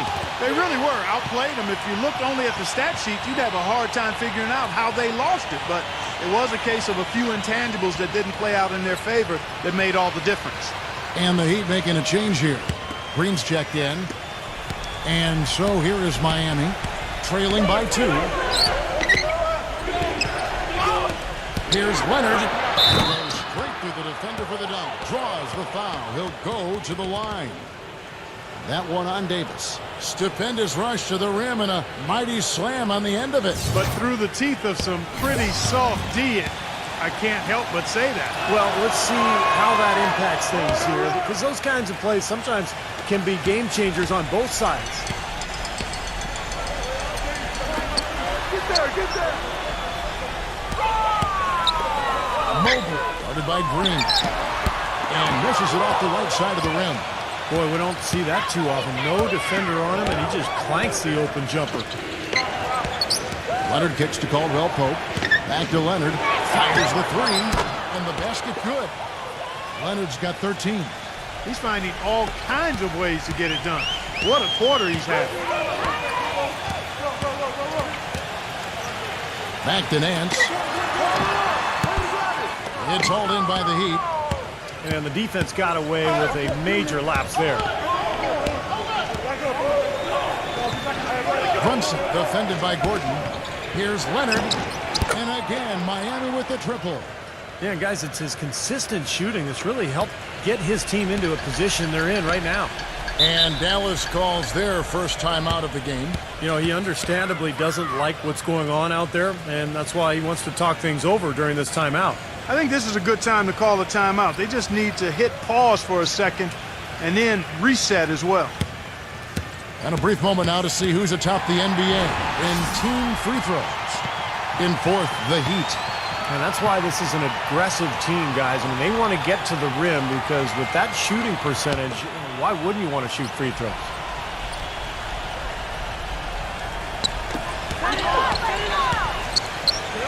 Outside Gordon. He passes the ball. There's the pick. Back to Gordon. Shot clock at 5. Will it go? And that one's good. 8 points for him. The Heat leading by 5. Brunson defended by Ball. On the pass to Caldwell Pope. No good on the 3. Tell you what, if there's success on the boards in this first quarter is any indication, it's going to be a good day. And rebounds usually are a good indicator. It's stolen by Green. Here's Caldwell Pope, covered by Nance. And Caldwell Pope gets the basket. And a breakdown here, guys. The hustle stats for the Heat. Well, I think the defensive aggressiveness on display here has caught him off guard. Playing airtight defense and coming up with the steal. Yeah, and I've noticed also that their quick hands have led to a lot of forced turnovers and getting some points in transition as a result. 6 to shoot. There's Gordon with the 3. Rebound by the Heat. And it seems like nothing is falling for him this quarter. He's really out of his rhythm. Second shot opportunity, and the layup is up and in. And we've got an injury out on the floor. Very unfortunate as always, guys. Don't like to see this. Injuries are such a difficult part of this game. And from a glance, you really can't tell just how bad it is, but he's going to come out, and we'll find out now how bad it is. He may be done for the game. And it's blocked. And here's the break. Number 6, a great 1-2 punch. Beautiful pass and nasty jam. Now, this is why the breakaway rim was invented, for plays just like that. Well, he almost brought the whole thing down, Clark, by hanging on that long. Yeah, he did. It was a great dunk and also a great game we've got here. There's the 3. O'Neal misses. You can't get into much better position for the 3 than that. Everything was right on target, it just didn't fall. Howard, the pass to Leslie, and it's out of bounds. The Heat will take it the other way. Right here, over these last 10 games on the Heat schedule, this is how they stack up in the league stats. 3rd in assists, 4th in free throw percentage, and they're in the top 10 in fewest turnovers per game. And they really do emphasize taking care of the ball. And when you look at the stats across the board, Clark, the one that jumps out at me, which you mentioned, is the assist per game. This is a team that really relies on offensive distribution, great spacing, good ball movement, and unselfishness, and that shows up in that assist total. And here are the Heat now. It's a 3-point game. Pass to Green. Rondo kicks it to O'Neal. Good ball movement here by the Heat. No.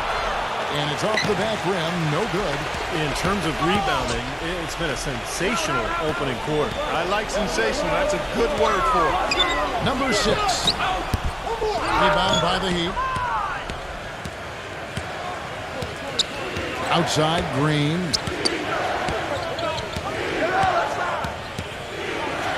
There's the screen. And he gets the shot to fall after coming off the pick. Green's got his first points of the night. And he came off that screen. The defense just couldn't get over the top. Beautiful play. Yep, and without a hand in his face, he's going to bury those. You can see the eye contact there. Gave a little nod and then burst to the rim for the alley-oop slam. No doubt, Clark. A pair of teammates with a terrific feel for each other out on the floor. And what a play to make it a close game. A potential momentum builder. And that one's good. Everybody on the floor is hot. Incredible stuff here in the early stages. Tell you what, both teams playing downhill. Who's going to blink first? Here's Wesley. Right now averaging 5 points a game. Passes it to Ball. Wesley with the ball. And there's the call on Tobias Harris. That is his first foul of the game. The Heat making a switch here. Haslam's checked in.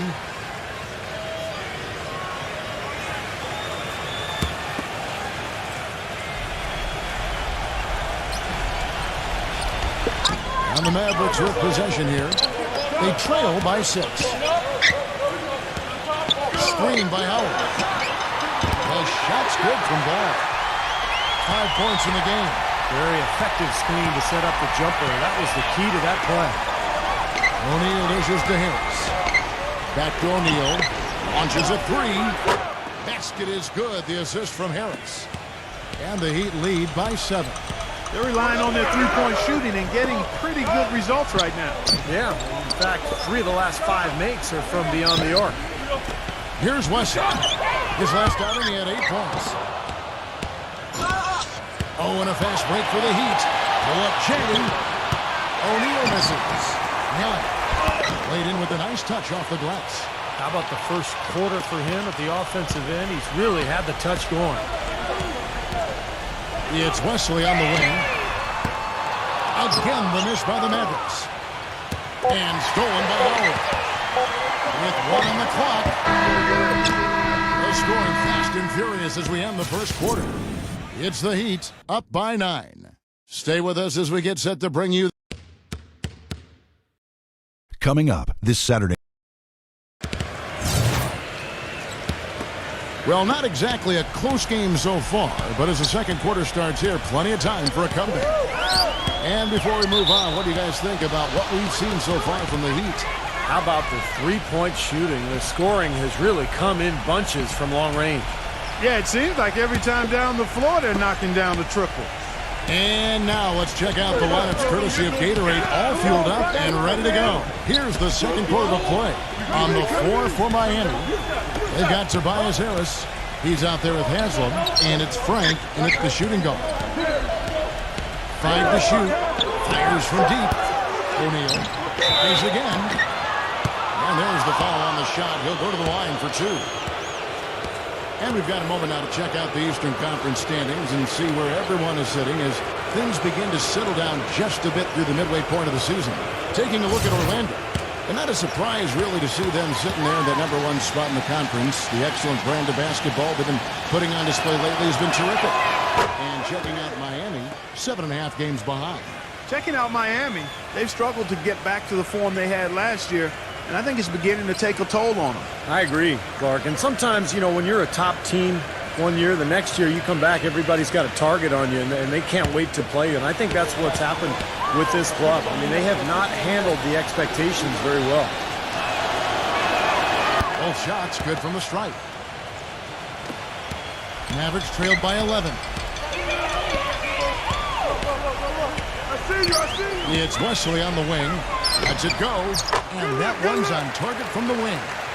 Beautiful feed off the bounce to his teammate there. Nicely done.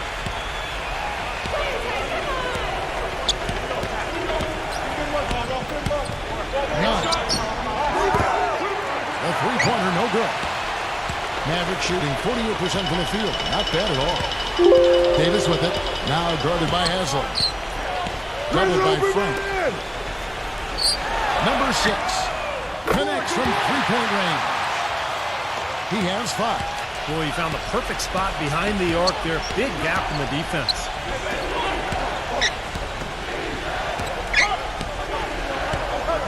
Now the pass to Frank. He kicks to O'Neal. And right away, they match it with a three-pointer of their own.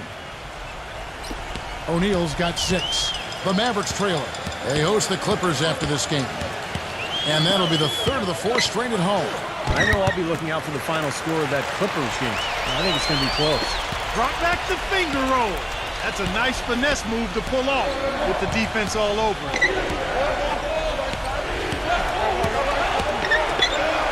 He feeds it to Haslam. It's rebounded by Dallas. Tell you what, he can be really frustrating as a shooter. All you can do is grimace because you just can't find the range. That's a mammoth dunk for someone who's far from the biggest guy out there on the floor. Yeah, perhaps that'll give them the boost they're looking for to get out of the hole here. Yeah, it should. I mean, if that doesn't fire them up, I don't know what will. O'Neal. Another miss by O'Neal. been a poor shooting performance for him today, but luckily for them, a lot of his teammates have come through. Some nice passing here by Dallas. It's going to be 2 free throws. Drew contact on the shot. And he's a screen setter, Kevin. It's something that's very underrated, but you watch him. If you lock in on him, you'll see all the screens he sets, ball screens, lateral screens away from the basketball. He's got them all down, and then he's got the ability also to roll to the rim and finish.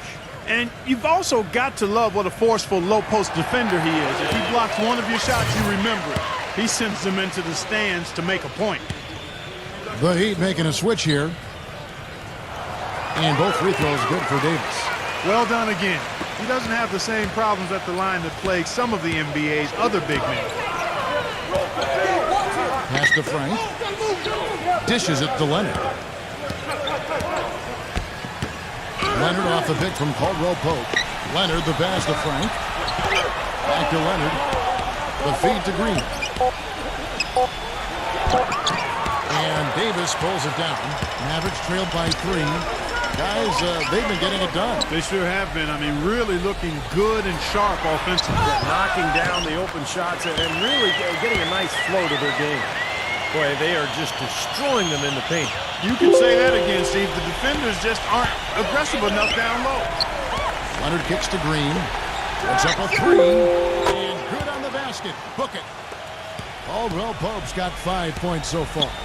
There is no way a player like him can be left wide open like that. Did you pay attention to the scouting report? Again, the miss by Gordon. Unfortunately, that's been the result for him over and over, guys. He just cannot find the bottom of the basket. Leonard with the ball. And it's Gordon picking him up. Out of bounds, Dallas will take possession. Well, most coaches will tell you, you need scoring in the paint to be successful. There are some big men around the league that have been providing plenty of that over the last month. Anthony Davis third. That's as scary a collection of big men as you'd want to see. Game planning for any of them is a challenge because you know how much defensive attention you're going to have to devote to them. Yeah, it's almost like you got to pick your poison. Either you leave other areas of the floor open and put some extra bodies down low, or you risk one of these guys running wild on it. Leonard attacking. Shoots from the elbow, and he nails the jumper. Leonard's got 18 points in the game. And he should thank the defense for those 2 points. Really, nobody paid him any mind there. Mavericks trailed by 3. Now Wesley. 6 points for him. Here's Kuzma. And it's Dallas with another. The Heat have gone 3 of 8 from the field since the beginning of the second quarter. And Miami calls their first time out of the game. You can tell he's in a lot of pain. They'll take a timeout so that trainer can help him out.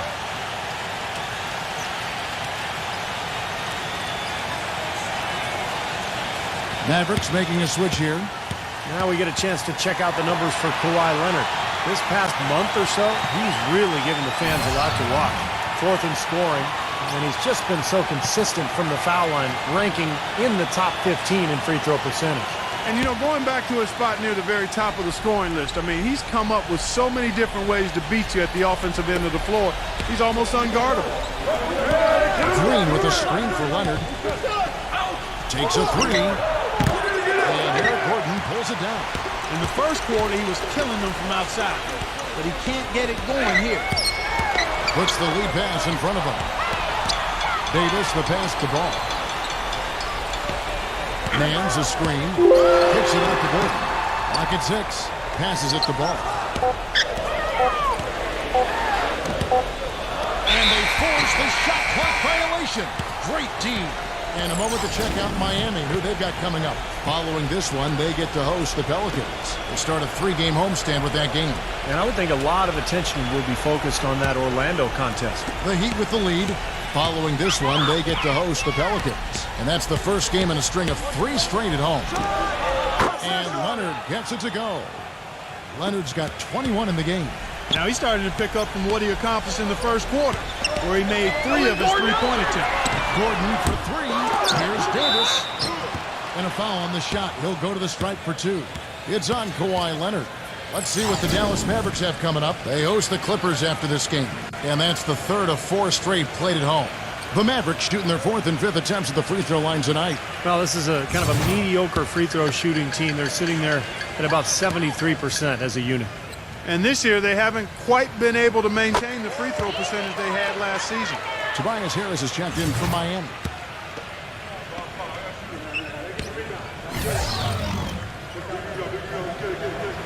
And both free throws good for Davis. They've been getting more and more physical as this game has gone along. Clearly, and they've gotten a lot of trips to the line because of it here in the second quarter. Three-pointer. Leonard, no luck. A clear look at the hoop. He doesn't miss many of those. Ball to pass to Gordon.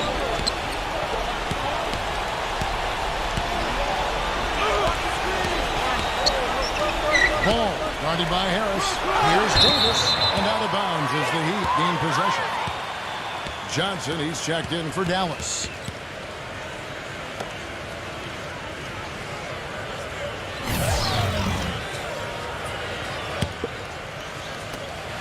It's a neck-and-neck game here in Dallas. Harris dishes to Leonard. Again, the miss by the Heat. Boy, you wonder what the score of this game would be if they weren't pulling down all these rebounds. Love what I'm seeing from them in the paint. There's a good screen. Johnson, that's for 2. Dallas, no good that time either. The Heat shooting 48% from the field. Not bad at all. Finishes the break with a slam. Boy, he is a strong finisher on the fast break. Yeah, he sure is. He remains in total control, even at full speed. I love that about him. There's the dish to Gordon.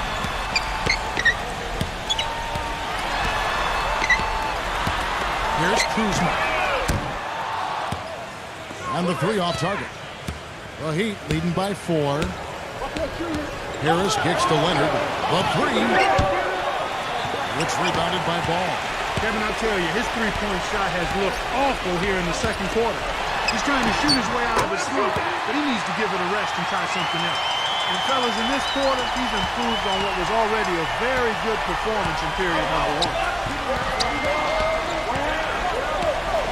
1. Brunson defended by Ball. Harris kicks to Leonard.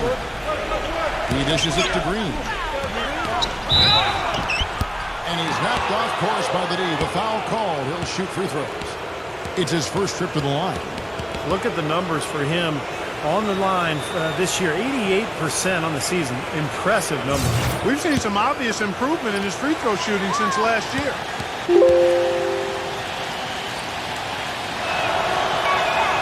Free throw drops for Green. Shooting 100% in the quarter. They've made them all, taking full advantage at the line. Well, it's a nice job of really making the most of their opportunities. Draymond Green, he's checked in for Kawhi Leonard.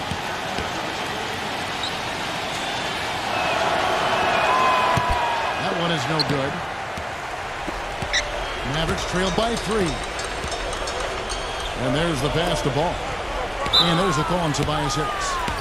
That'll be his second foul of the game. And another foul would give him 3 before the half, something to keep our eyes on.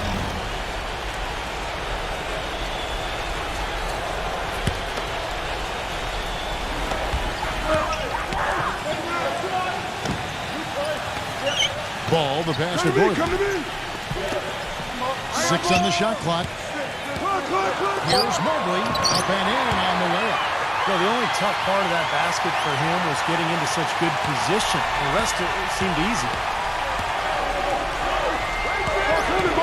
Brunson defended by Ball. 1:43 left to play in the first half.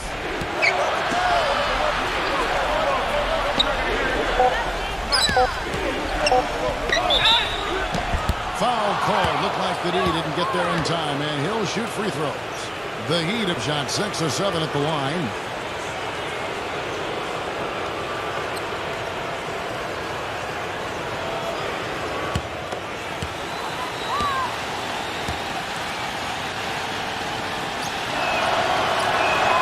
First free throw is good.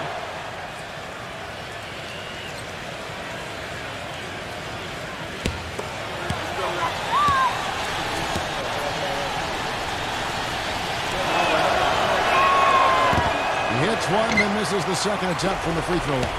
Dallas has gone 2 for 5 from three-point land since the end of the first. Fires for three. No luck. Well, he'd go the other way with it. They've led by as many as 11 points. No good from Caldwell Pope. The Mavericks trailing. Ball, the pass to Johnson. It's good. This game is all even.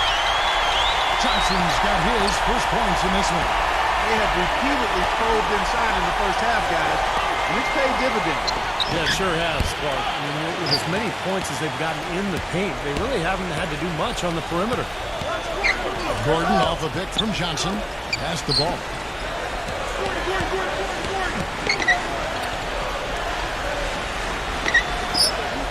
Kuzma, guarded by Harris.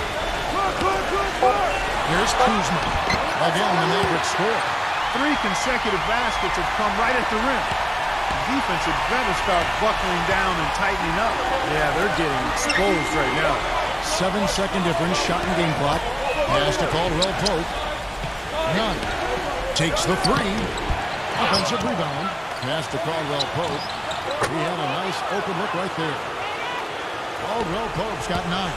He is really having a good quarter, a strong quarter, an efficient quarter, doing a lot of positive things out there. Back to Gordon. Lets it go from deep, and the shot is good. And the Mavericks lead by 3. It'll count. No good. Second quarter ends in a tight one. Mavericks lead by 3. And we'll be back for the second half following the break. Keep it right here on 2K Sports. Now, presented by Sprint. From the 2K Sports Studio, it's a close game for The Sprint Halftime Report, presented by Sprint. And we welcome you back to the NBA here on 2K Sports. If you're just tuning in, this is Kevin Harlan alongside Clark Kellogg and Steve Kerr. And we're ready to get going once more. The players having a chance to have a short break and get some rest themselves and get refueled and hydrated with some Gatorade. More terrific basketball in store for us tonight. Kawhi Leonard really has his fingerprints all over this one. You know, he spoils us with his performances game in and game out. And so far, just another big scoring night for him. Typically, when he puts up that many points in the first half, he's going to follow it up with a better second half. We'll see if that happens here. They've got Anthony Davis. Gordon is out there with Nance, and it's Bennett in at the point. That's the lineup in the game for Dallas. Up top, Leonard. Here's Caldwell Pope. Nice shot from the wing.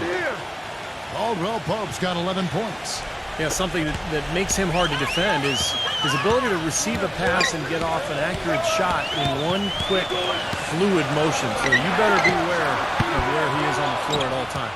One of the premier catch-and-shoot guys in the league, Steve. There's no question about it. Back to Green. Good ball movement here by the Heat.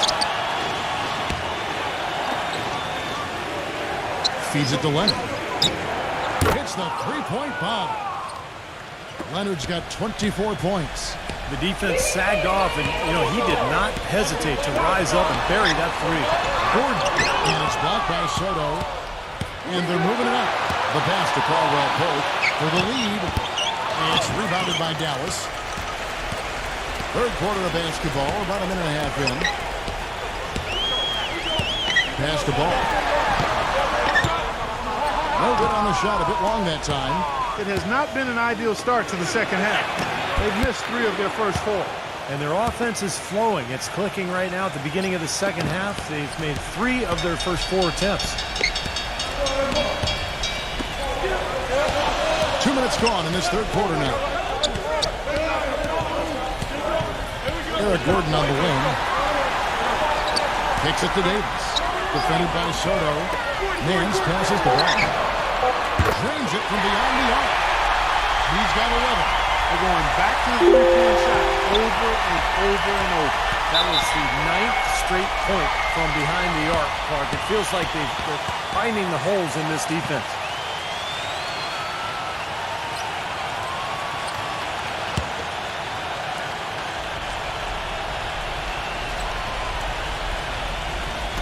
Just under 2.5 minutes into the third quarter now.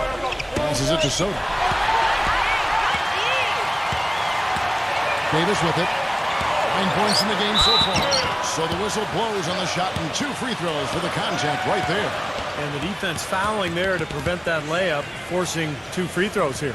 Nice job that time of attacking the paint and drawing the contact. They'll take that.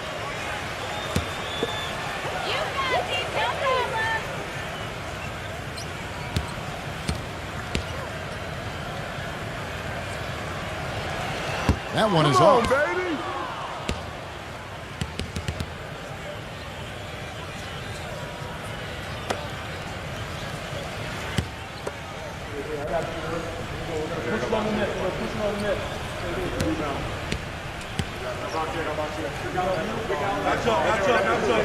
And he sinks the second.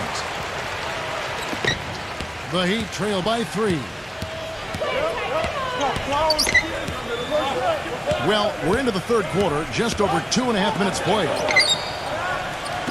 Here's Brunson, and the Heat, another 3. Coming out strong here in the third quarter. That's 4 for 5 shooting for this team. And while we have a second, let's see which squads have topped the league in assists during the past month. The Heat third. And what really stands out during this recent stretch is just how well they're passing the ball. This is a club that is very unselfish.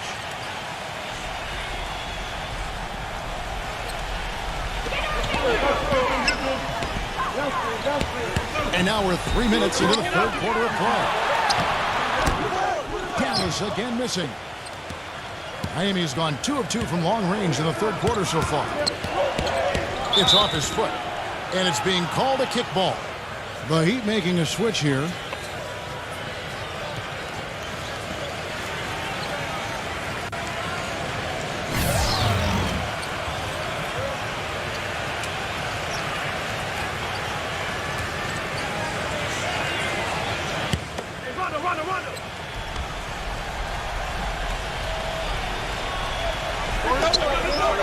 Rondo dishes to Green.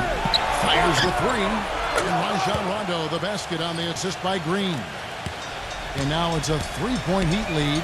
And they've set up countless buckets off assists. That's a huge part of what they've been doing here today. A lot of dime dropping going on out there, Steve. Another shot. And Davis can't get it to go. Guys, that's a great piece of interior defending. I mean, he didn't back off of him one bit. Didn't give up any ground. That's what he does, Clark. He never lets himself get taken advantage of down there. Nice shot by Rondo. Great outside shooting fueling this run. And the defense getting bombarded. They just haven't been able to slow him down. Back to Davis. Gordon. He kicks it to Nance. And they wasted no time getting those 3 points back. Their three-point percentage has taken a big leap up since the start of the second half. They're starting to find the range. Steve, the lasers are starting to do their thing. That's going to be the ticket for them the rest of the way. Leonard kicks to O'Neal. The pass to Soto. Anthony Davis grabs the miss. Davis has got double-digit rebounds now in the game. Here's Ball, and he hits the jump shot. He's got 13. Miami's gotten 12 of their points from long range in the third quarter, going 4 of 5 shooting. Rondo kicks to O'Neal. Back to Rondo. Good ball movement here by the Heat. But 3. No luck. So the Mavericks will take it the other way. Outside Gordon. They get it back. Goes back up. The shot is up. I don't know if it's just me, but he's looked a step slow since the start of the quarter. His shooting has really suffered. Here's Leonard. Soft touch off the glass. Leonard's got 5 points now in the quarter. Oh, no, he may have gotten injured right there. He's in a lot of pain. And you see a player have to come out of the game like this. I mean, you just hope for the best. That's exactly right. You do hope for the best. You cross your fingers, say a prayer, and hope it's nothing major. We'll see what the update is here shortly. Draymond Green, he's checked in for the Heat. O'Neal passes to Green. He feeds it to Haslam. Green dishes to Haslam. So he gets the whistle. Contact on the way up and 2 shots coming up. A chance here to take a look at where the Mavericks rank in the NBA currently. 4th in steals, 6th in blocks, and they're in the top 10 in fewest turnovers per game. And they really do emphasize taking care of the ball. The key really to me out of all those numbers, Clark, is the steals, because that's become their identity defensively. They're a real ball-hawking team. They like to get out, put pressure on the offense, force mistakes, and when they do that, they're tough to stop in transition. So he comes up empty at the line. Mavericks trailed by 3. Number 6. And it's Miami with the rebound. Haslam's got his 3rd rebound tonight. Rondo kicks to Caldwell Pope. It's good, coming on the assist by Rajon Rondo. Caldwell Pope's got 5 points now in the quarter. Dallas has gone 3 of 7 from three-point range here in quarter number 3. Pass the ball.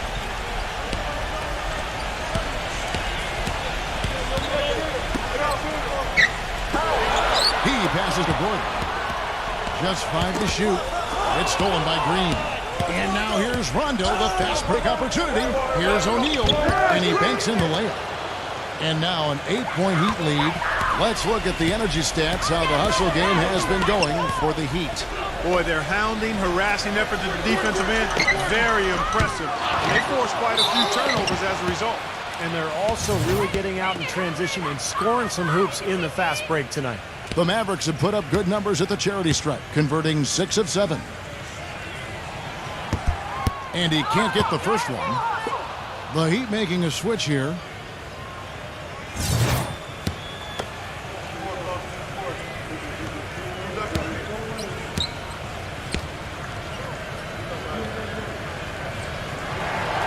And he can't hit the second. The Heat leading by 8. Oh, and a fast break for the Heat. Here's Brunson. That's good. 9 points in the game so far. And their lead takes another little bump up. Boy, I tell you, they've got to be feeling better and better about this game. Dallas calls timeout. Yeah, he's trying to take the wind out of their sails here. I mean, they're on the wrong end of a bad run. They got to sort things out. I think things were very close to spiraling out of control if he didn't burn one there. Around halfway through the season, and a chance here to recap where all the teams in the West sit in the standings. You take a look at the Suns. They've been in peak form as we've watched them play some tremendous basketball with an eye toward the postseason. And, of course, the Mavericks, just way behind. You know, right now for the Mavericks, unfortunately, mediocre is a word we've often heard used to describe their overall performance this season. Yeah, I expected them to be a few rungs up the ladder from where they are. That drive, that motivation has been sorely lacking. It's obvious he's hurting. I mean, he's going to tough it out, though, and continue to contribute on. You got to give him credit for that. Green kicks to O'Neal.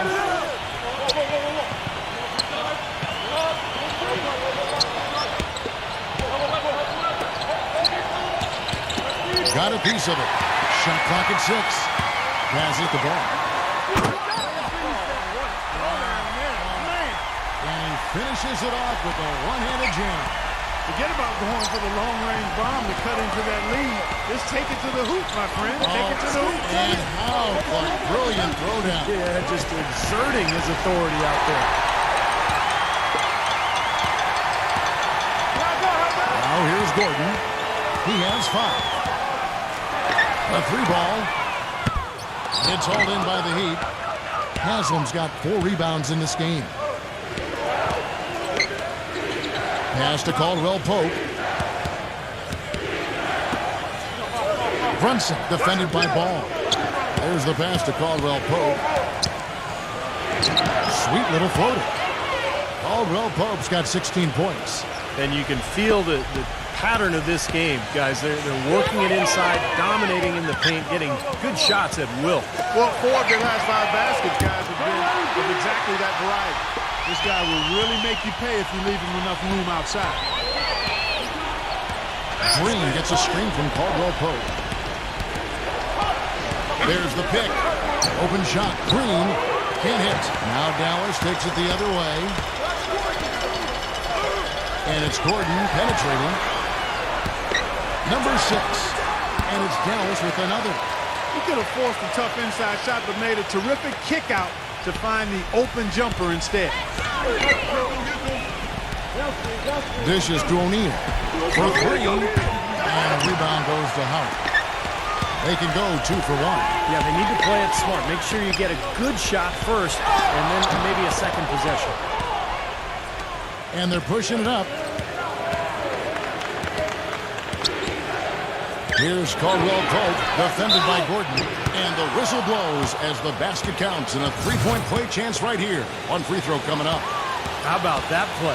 Great body control, still manages to finish the play despite the contact. You know, when that whistle blows, you're not done. Get greedy and find a way to knock it down. About 3 seconds between shot and game clock. The feed to Nance. Lots of room. That's good. Nance has got 5 points now this quarter. The Heat leading by 3. Brunson defended by Ball. Pass to Frank. Just his first attempt. Gets it to go. Just 4 seconds left in the third quarter. On deep. He got it up in time, but it wouldn't fall for him. And a great show through 3 quarters as we enter the... Next Sunday. All right, the fourth quarter of action getting underway. We've had a great one so far with both sides coming to play. On the court for the Heat, Green is out there with Kawhi Leonard. That's Rajon Rondo, and it's Soto in at the center, locking down the middle. They kick it out to Green, beyond the arc. Mavericks with the rebound. Ball, he's covered by Rondo. Now the dish to Davis. Backs down. There's the bucket. Good.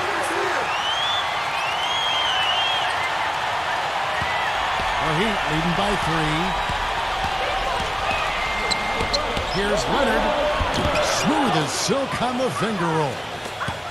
Leonard's got 28 points for the game. Well, I tell you what, I need to see some more assertiveness out of these defenders. They're not getting the job done. Yeah, that's 10 of the last 12 points they've allowed on good looks right at the rim. And the basket by Gordon. You know, offensively, he's just one of those guys that needs a touch of space to get his shot up. That's all. And if he runs his man off a screen or somehow finds an opening, that's it. He's going to let that thing go. You know, something else with him, you can't forget about his skill as a pull-up shooter. I mean, you give him too much room, and he won't hesitate for a second to raise up and spray you with that J. Pretty much all of their buckets coming from inside the paint now. Yeah, that's 5 of their last 6 baskets inside the lane. They have really established themselves inside. Gordon with another miss. It's been a real difficult game for him offensively, and it's costly. And it's out of bounds. The Heat able to retain possession here. The Heat making a switch here.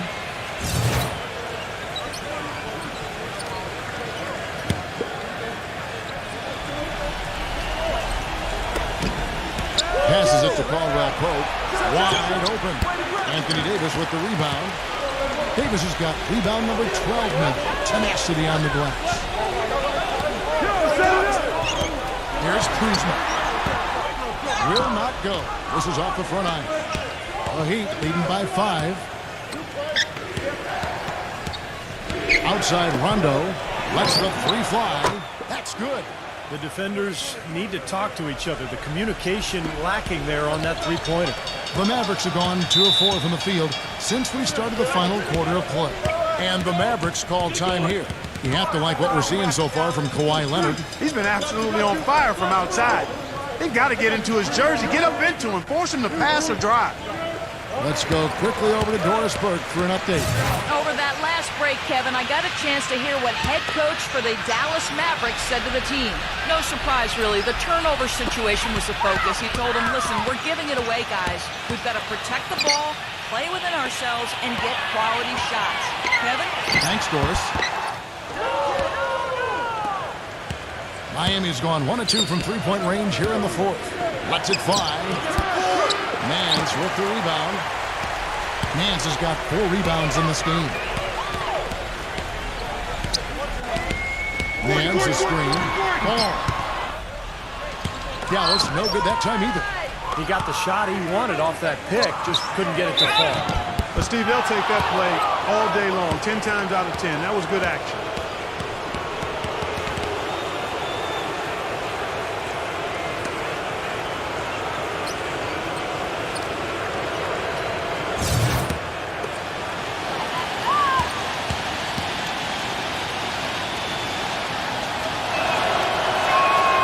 It's good from Caldwell Pope.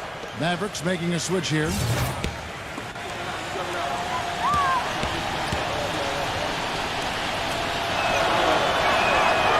free throws good from Caldwell Pope. Well, you kind of expect that from him. You pretty much know what the result's going to be when he goes to the line. They could use a big shot here to get this offense going. Sure could, Kev. I mean, too many empty trips. They need some points. On the wing, Nance. He dishes it to Davis. 6 on the shot clock. Feeds to Gordon. And right on target with the switch. Gordon's got 4 points in the quarter. Out of bounds, Dallas will take possession. Boy, did they ever make a mess out of that one. A terrible turnover. The Heat making a switch here.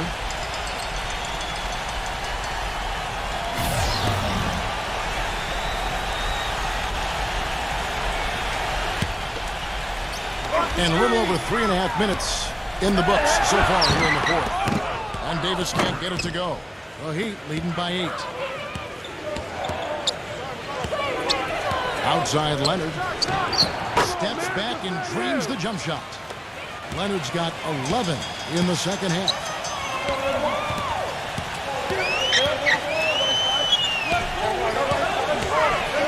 Ball, the pass to Gordon. Green with the block. Here's Caldwell Pope, covered by Nance. And yes, sir, that one drops. And now a 12-point Heat lead. Superb assist there. He played the role of the maestro on that one. To the inside. It's stolen by Harris. One-on-one fast break. Here's Leonard, and he makes it look easy, dunking it hard with one hand. Boy, I love it. Active hands on the steal, active feet on the fast break. And Clark power on the dunk. Guys, this is just too close of a game to be giving the ball up like that and then failing to get back in transition. The shot's good from Ball. You know, he's knocking down his shots today, but it hasn't really translated to the scoreboard yet. And here's Leonard. Leonard off the pick from Harris. Leonard dishes to Harris. Kicks to Green. Lays it in without an inch of room around him. Every time they get scored on during this run, it's come from inside the paint. Now, you got to make a defensive adjustment here, Clark. Time to collapse inside, force the ball back out on the perimeter, make them beat you from long range. Nance, right side, uncovered. Offensive rebound. Foul called as he misses. He'll go to the line and shoot 2.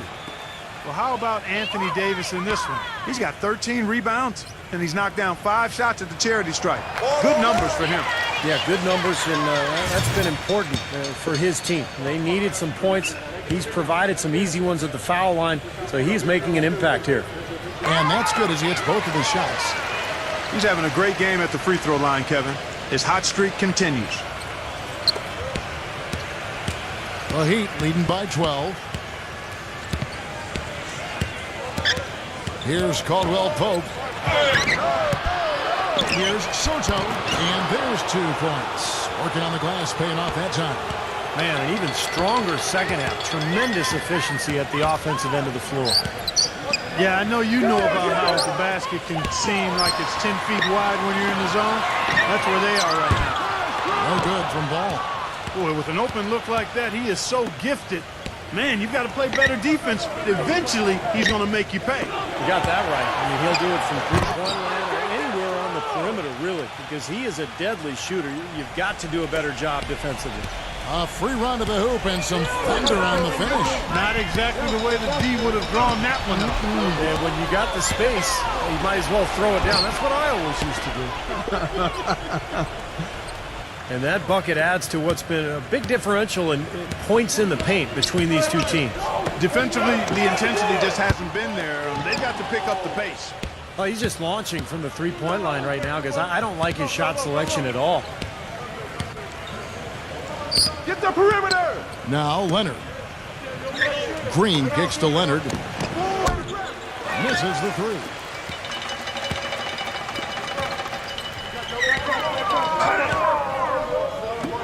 Launches it. Shot's good. He's starting to heat up from outside. That's his second this half.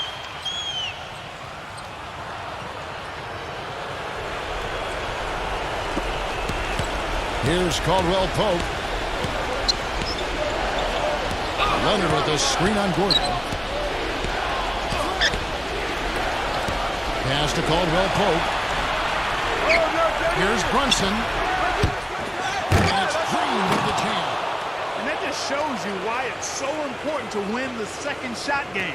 Yeah, you know, those second shots are usually the easy ones, right? Yes, sir. Yeah, because the defense is out of position on the shot attempt and in terms of rebounding lanes. Dallas calls timeout. Yeah, he's seen enough of this interior scoring that his defense is giving up. So the message during this timeout is time to lock things up inside. You know, sometimes a group can just get spaced out on defense. They're not connected and playing 5 as 1. And usually a timeout can help you refocus and recalibrate that defense.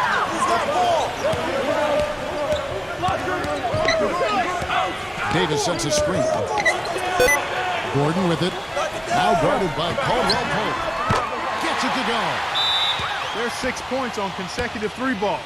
They're finding holes in this defense. It should be easy to correct, though, if you start making the right rotations defensively. Timeout called, the Heat. He's definitely shaken up. They're using a timeout to let their trainer take a look at it.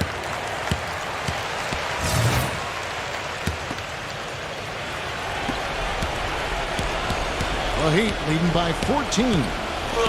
He kicks it to Leonard.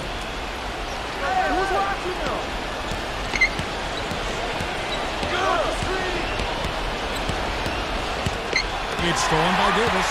And here we go. The Mavericks in a fast break. Foul call that time on the way up. That'll give them 2 chances at the free throw line here.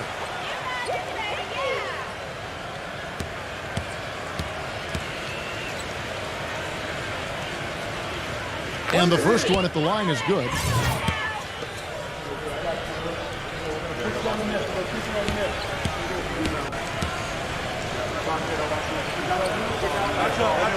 And so he's able to get 1 of 2. Yeah, disappointing trip to the line, even though it was just 1 miss. Now is not the time to be missing free throws. Here's Leonard. Carries it from 3-point range. Leonard's got 11 points in the quarter. Once again, he's able to knock down the long-range jumper. He's on automatic. Just a brilliant game. He feeds it to Davis.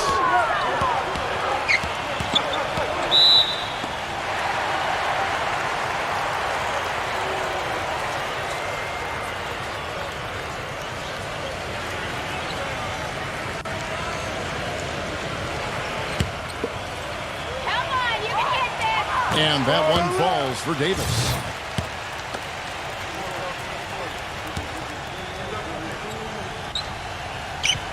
And both free throws good for Davis. 1:27 left in the fourth quarter.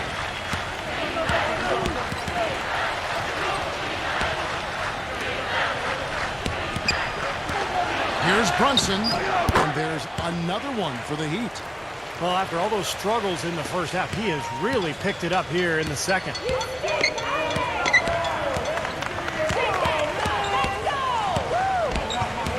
On the wing, Nance. Dallas again missing.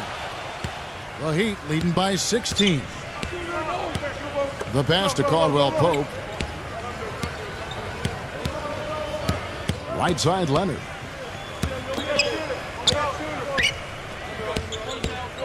Outside, Green. 4 on the shot clock. Here's Brunson. Blocked.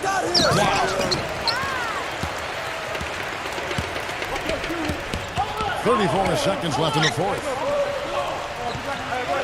Outside, Gordon. Ball, the pass to Davis. Dallas moving it around. And the layup's good off the glass. Well, he's so good at recognizing where the openings are and getting the ball to the rim. Miami's gone 2 of 5 on 3-point shots since the end of the third quarter. Pass to Caldwell Pope.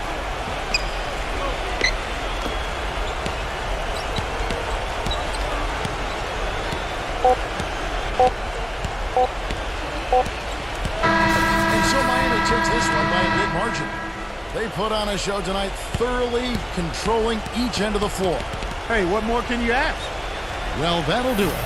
For Doris Burke, Steve Curry, Clark Kellogg, this is Kevin Harlan saying so long. We'll see you next time.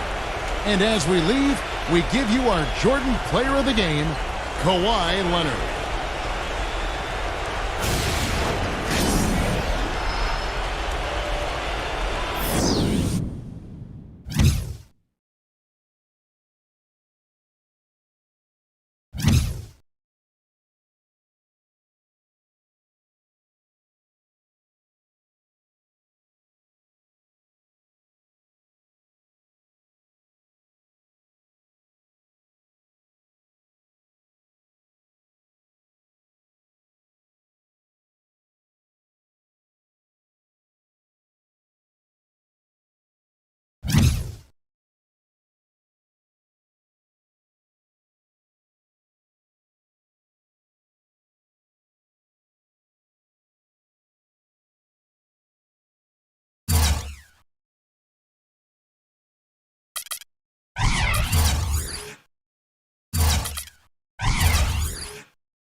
It's the NBA.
Thanks for joining us. Time to get ready for NBA action on 2K Sports. A Friday night NBA presentation. It'll be the Los Angeles Clippers facing off against the San Antonio Spurs. And now we send you out to Kevin Harlan.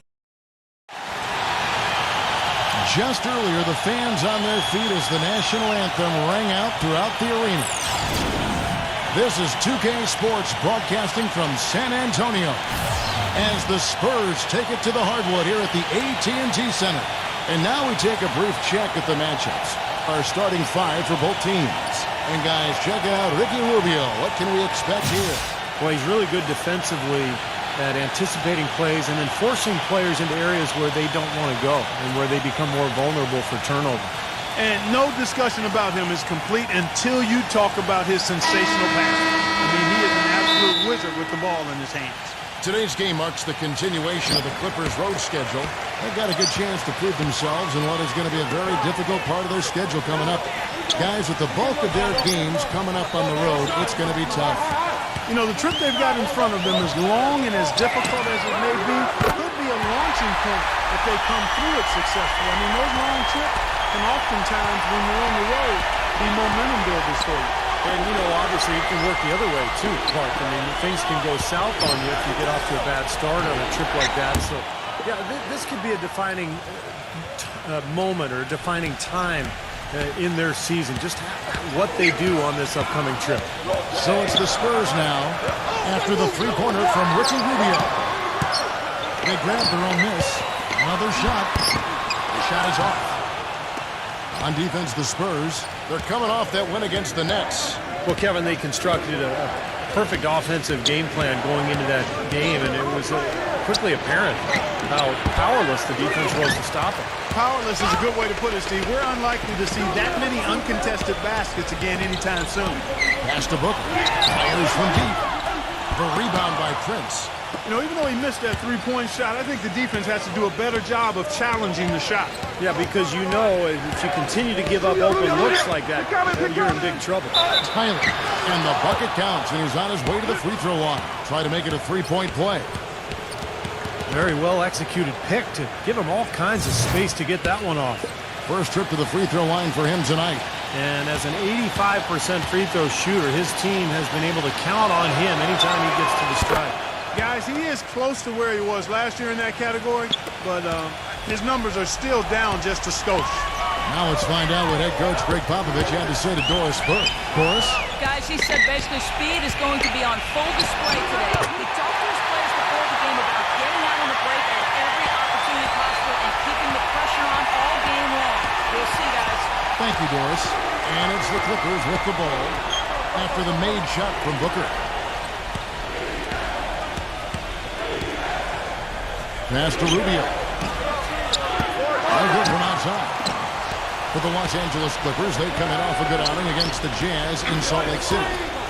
And I think, Kevin, you know, it really shows how important it is to have a strong bench performance. You go out on the road, you can't rely on your starters night in and night out. The reserves have to contribute and help them out. I think we definitely saw that, Steve, throughout the game. They were really tied together as a team. Didn't make any difference who was out on the floor. You'll take every road game win you can, and they're happy with that one. The shot goes in as the ref calls the blocking foul, and he's on his way to the free throw line. Boy, that was impressive, Clark. He did not hesitate to take the ball right up against the bigger defender. Boy, I like that aggressive mindset there, Steve. Guys, they're looking for a way to score here. Yeah, they've had a tough time getting the lid off the basket so far. Here's Booker. Shot is no good. And the Clippers will go the other way with it. Last time they met was in Los Angeles. Now, the last meeting was a successful one. They were very sharp defensively, causing a lot of turnovers, and that swayed the game in their favor.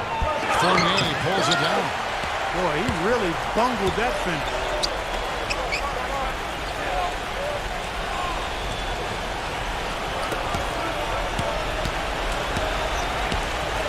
And the pass to Booker.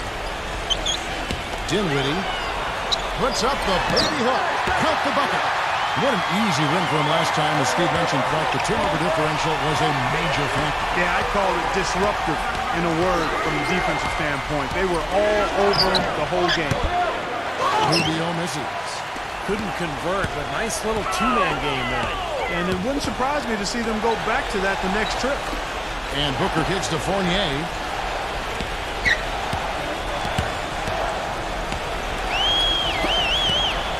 Pass to Dinwiddie. 5 on the clock. From about 16, the Clippers grab the miss. Major defensive lapse right there. I mean, he's not a player you can leave open for a jump shot. You got to stay attached to him. They're lucky he couldn't punish them for it. And it's Rubio penetrating. Back to Prince. Pass to Rubio.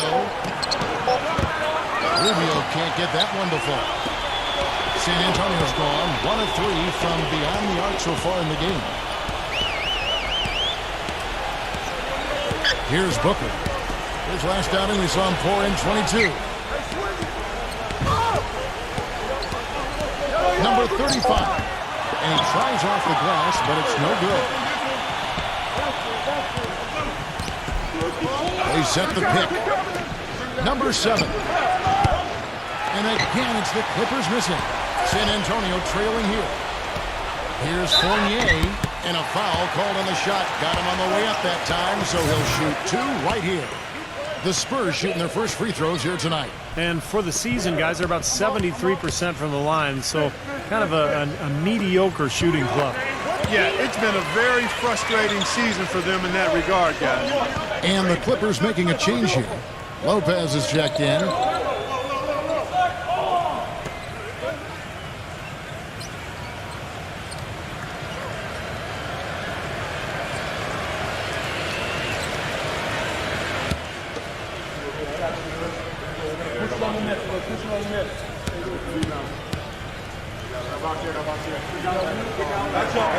That one drops. He ties it up. And the Clippers decide to take their first timeout here.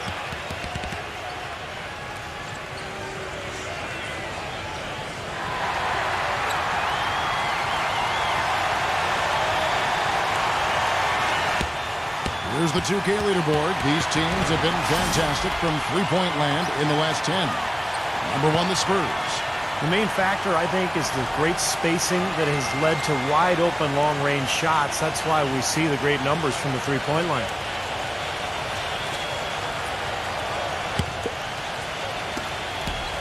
Clippers have gotten just 3 of their first 9 shots to go down in this game. Backs in. Here's Rubio. Rubio can't get that one to fall. His touch has disappeared on him this quarter. He just hasn't been able to get it going.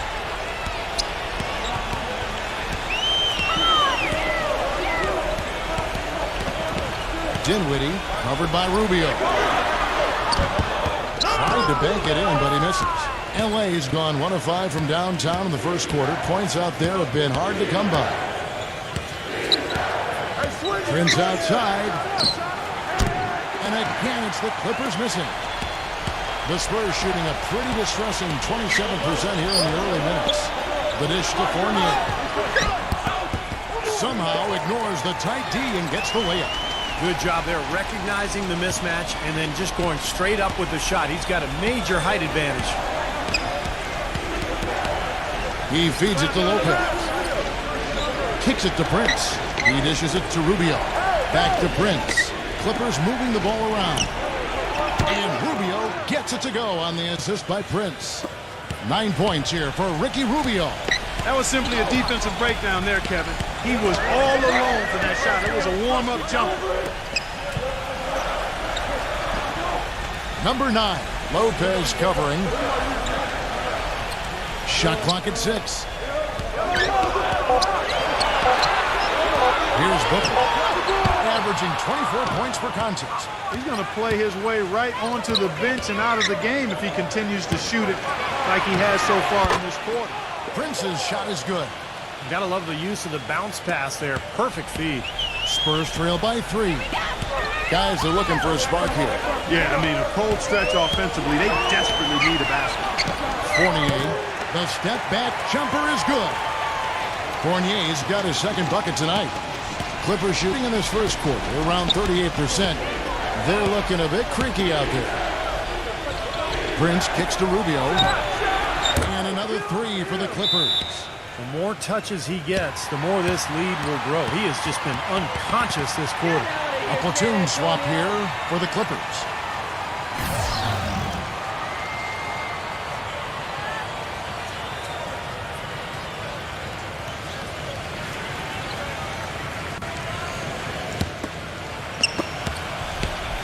San Antonio with the ball. Trailing by 4. Passes it to Antetokounmpo. And he hits the jump shot. Antetokounmpo's got his first basket. The Clippers have gone 6 of 14 shooting the ball since the start of the game. Back to Lopez. Here's Kennard. Off target from outside. Nice early advantage for them on the glass, guys. You know, part of rebounding well early is just going after the ball and boxing out. I mean, establishing that tone so that you can maintain it later in the game. Jackson kicks to Antetokounmpo. From downtown, that's good. And the Spurs lead by 1. Well, you can't leave him alone, especially from long range. Feeds to Lopez. Dishes it to Forbes. Here's Kennard. And they come right back with their own three-pointer. Yeah, and he's a bomber. I mean, that's what I love about him. He's as good a three-point shooter as you'll see. And, of course, has the green light to let it fly anytime he wants. And the consistency of his jump shot is another thing we should say about him. I mean, it doesn't matter how many defenders are flying at him. His stroke is never changing. Island passes to Jackson. Here's Antetokounmpo. He kicks it to Jackson. He passes it to Island. From deep. Can't get it to go. I don't mind that shot, though. He's an excellent three-point shooter. He's just showing a lot of confidence there. I'm right with you there, Steve. I mean, let it flow when you're feeling it. And Forbes kicks to Lopez. Lets it go. And again, the Clippers good for 2. Spurs trail by 4.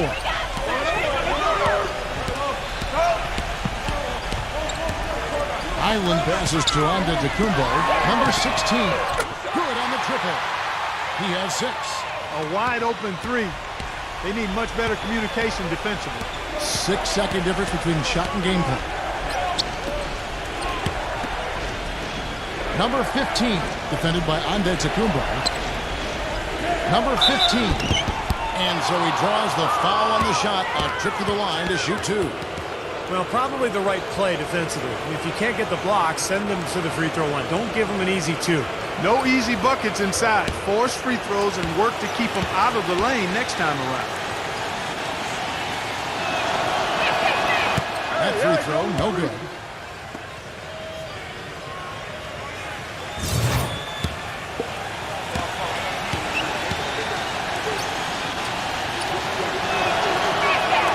And he's good on the second.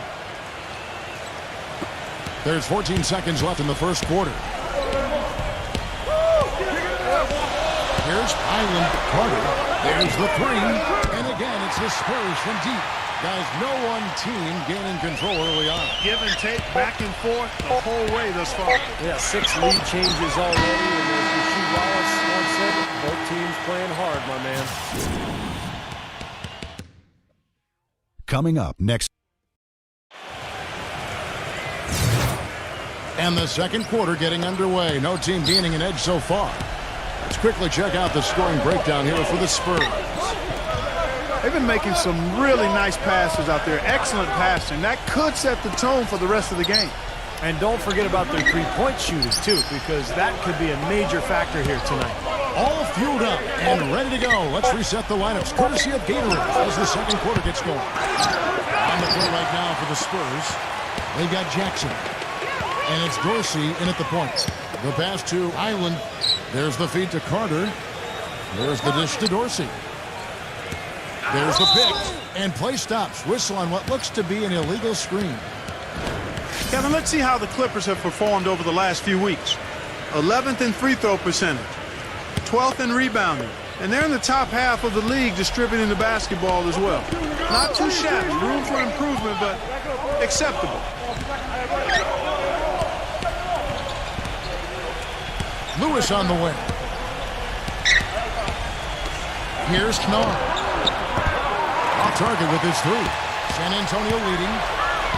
And Dorsey kicks to Antetokounmpo. And the shot is good. Well, he earned that one. Took the hit and still found a way to knock it down. Yeah, fantastic body control. And the will to get it done. You like that focus. And this is his first trip to the line tonight. Well, not the best statistic for him. I mean, his performance at the line, of course, very low numbers. Well, it definitely was a disappointing part of his game this year. Not the numbers he was hoping for from the stripe.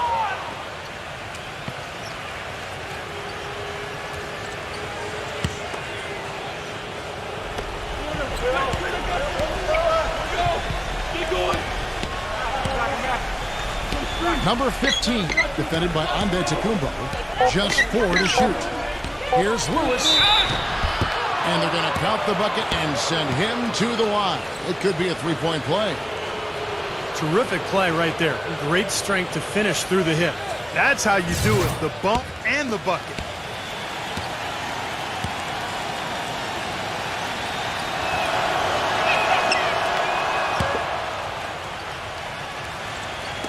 Just about a minute and a half has gone by here in the second. Here's the screen. Here's Island. And the three off target. The Clippers have gone 1 of 3 to start out the second quarter. Lewis outside. Some nice ball movement by the Clippers. It's rebounded by Antetokounmpo. The Spurs shooting in this game 45%. Pass to Island. He feeds it to Dorsey. Island. He dishes it to Dorsey. 6 on the shot clock. Drains the three-pointer. And they're getting their points now almost exclusively from the three-point line. That's 4 of the last 5. You got to run those guys off the line. I agree, and the defense is practically giving them those shots, though. Number 15. And out of bounds as the Spurs gain possession. Let's check out the Western Conference standings right now that we're here in the new year. Taking a look at San Antonio, they've managed to crawl down to the 9th best record in the conference. And, of course, the Los Angeles Clippers, 4 games back. When I look at San Antonio, their season hasn't been great, and it hasn't been terrible. It's been fairly pedestrian. A few times it's looked like they're about to turn the corner, but they just haven't been able to sustain that winning momentum. And I'm not quite sure why that is, because I think they've got the talent to be among the league leaders. But it looks to me like it's not going to happen for them this year. And again, it's the Clippers missing. Spurs leading by 3. Passes it to Island. There's the screen. Jackson a screen on Lewis. And another basket for San Antonio. Perfect screen there. Set him up with a nice look. Poor job by the defender to not fight over or around that screen. And in the second quarter, a little under 3.5 minutes played already. Number 15, defended by Antetokounmpo. Lewis gets the bucket. Lewis has got 6 points in the quarter. So it's the Spurs now. Only giving up 6 here in this quarter. Outside Jackson.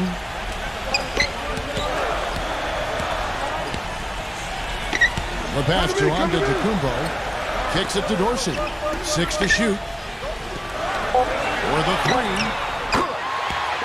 He's got 8. And their shooting really starting to pick up here in the second quarter. Well, the lead being maintained will not be a problem if they keep shooting the way they have so far. Back to Lewis. Plenty of space. Misses off the right angle. That's some more rugged play from them inside. They have a decent edge in rebounds thus far. And that hard work on the boards needs to continue. That could be what swings this game eventually. Oh, good from Antetokounmpo. Boy, the defense just backing off, begging him to take that shot. Lewis with it. 11 points for him in that last game against the Utah Jazz. And that one's good. Lewis has got 8 points. Took advantage of some shoddy defense there. They've got to at least get a finger on it. San Antonio calls timeout.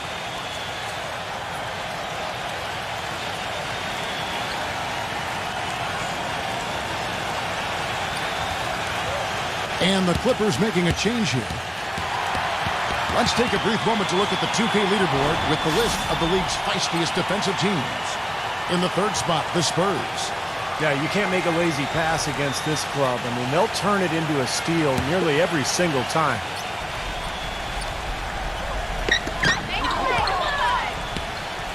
They set the screen.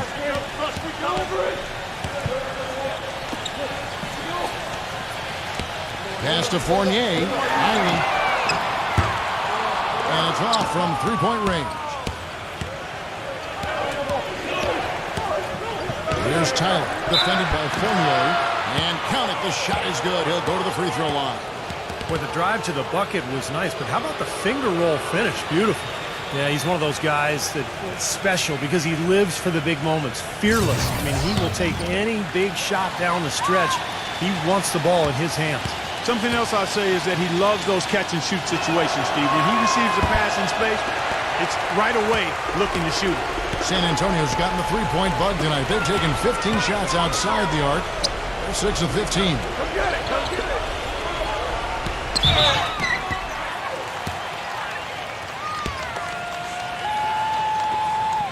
The Spurs have gone 2 for 3 at the foul line in this game.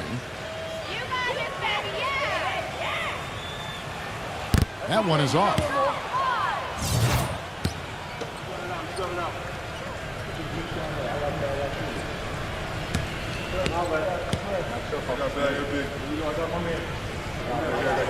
Good on the second free throw. The Clippers have gone 4 of 10 in the second quarter from the field. Rubio gets a screen from Prince. Number 9, defended by Fournier. Clock at 6. Prince dishes to Lopez. The Clippers need to get off a shot. Lets the three fly. Rubio misses. Good solid defense on the perimeter. They're challenging the shot and not fouling. Even the best shooters can be bothered by his defense. A nice shot by Booker. He's so reliable. His offense seems to be consistently there for this team. The 19-foot shot. Rubio can't get that one to fall. He has not been on his game, and their deficit isn't totally on him, but he has not helped the situation. And Fournier kicks to Dorsey. And the shot is long. Awesome defense. I mean, he'll hit those unless you're right in his grill. And out of bounds as the Spurs gain possession. And a chance here to see where the Clippers sit in the NBA statistically right now. 8th in field goal percentage. 8th in three-point shooting. And they're in the top 3rd in the league in blocks. They're a team that really doesn't give many good looks. And they've shot the ball pretty well. You talked about that field goal percentage. And I think it just shows that they're playing well together. They're playing hard. And they're playing well at both ends of the floor. Because in order to have a good field goal percentage, you have to play good defense as well. And that'll be San Antonio as it goes out of bounds. Spurs retain possession. And here's a quick look at how the Clippers' schedule is shaping up. Their next game is at the American Airlines Center in Dallas for a game with the Mavericks. That is game 3 of this 4-game trip. Goes back up. Number 9. Laid in with a nice touch off the glass. 6 points for him. That's some tenacity inside, battling for the second chance points. Rubio outside. Prince outside. Rubio outside. Back to Prince. And it's going to be out of bounds. The Spurs will take it. And a quick look now at how San Antonio's schedule is shaping up. They get to take on the Blazers at Portland after this one. That's game 1 of a 3-game road trip. A lot of fans focused on that matchup for Portland. Spurs leading by 6. Feeds it to Dorsey. This is to Fournier. And Ricky Rubio gets the whistle that time. That's his first foul. And the Spurs making a change here.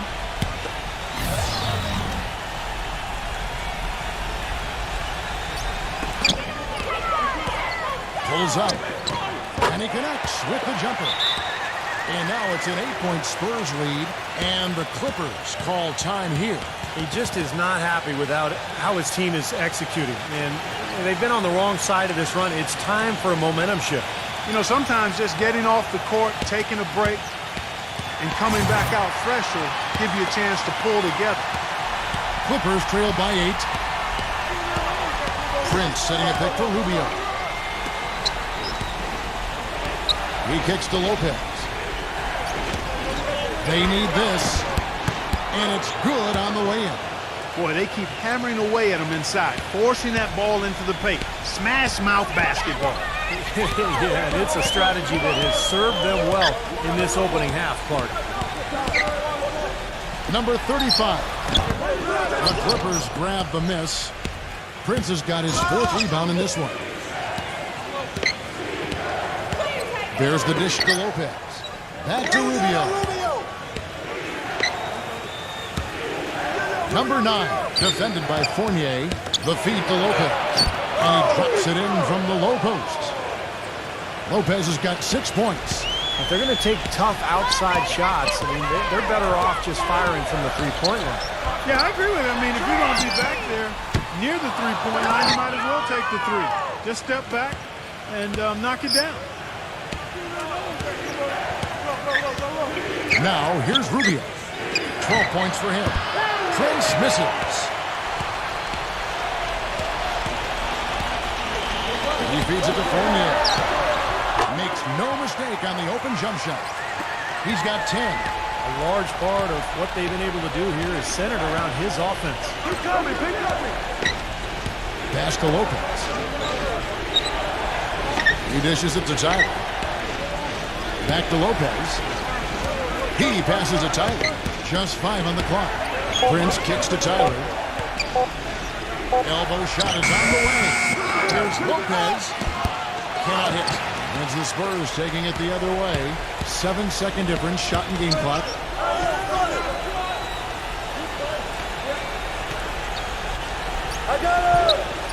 Passes it to Booker. Launches a 3. And it's the Clippers with the rebound. Lopez has got his 4th rebound with that last one here tonight. They've been able to get out to this lead without really getting a very reliable performance out of him from the field. The Clippers have gone 4 of 6 so far from the line, missing a couple. First free throw is good, and the Clippers making a change here.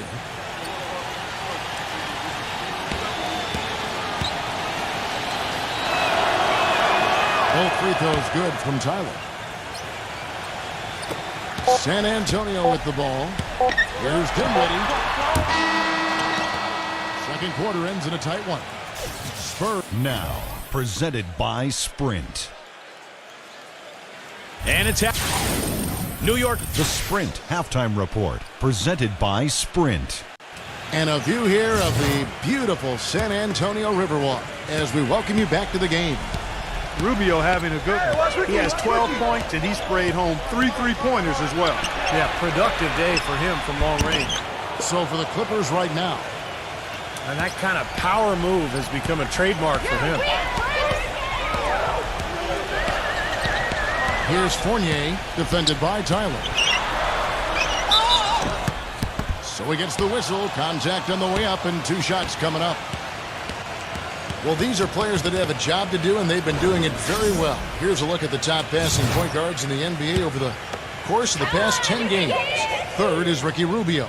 And obviously assists are the name of the game at the point guard position. That's not lost on these guys. It's all about team basketball with them. You know, Steve, the court vision all of these players possess is outstanding. That, to me, is the most important attribute an effective point guard can have, and they all have it in spades. He's perfect from the line this time. Clippers trail by 4. Number 9, defended by Booker. It's off his leg. And they're saying he kicked the ball.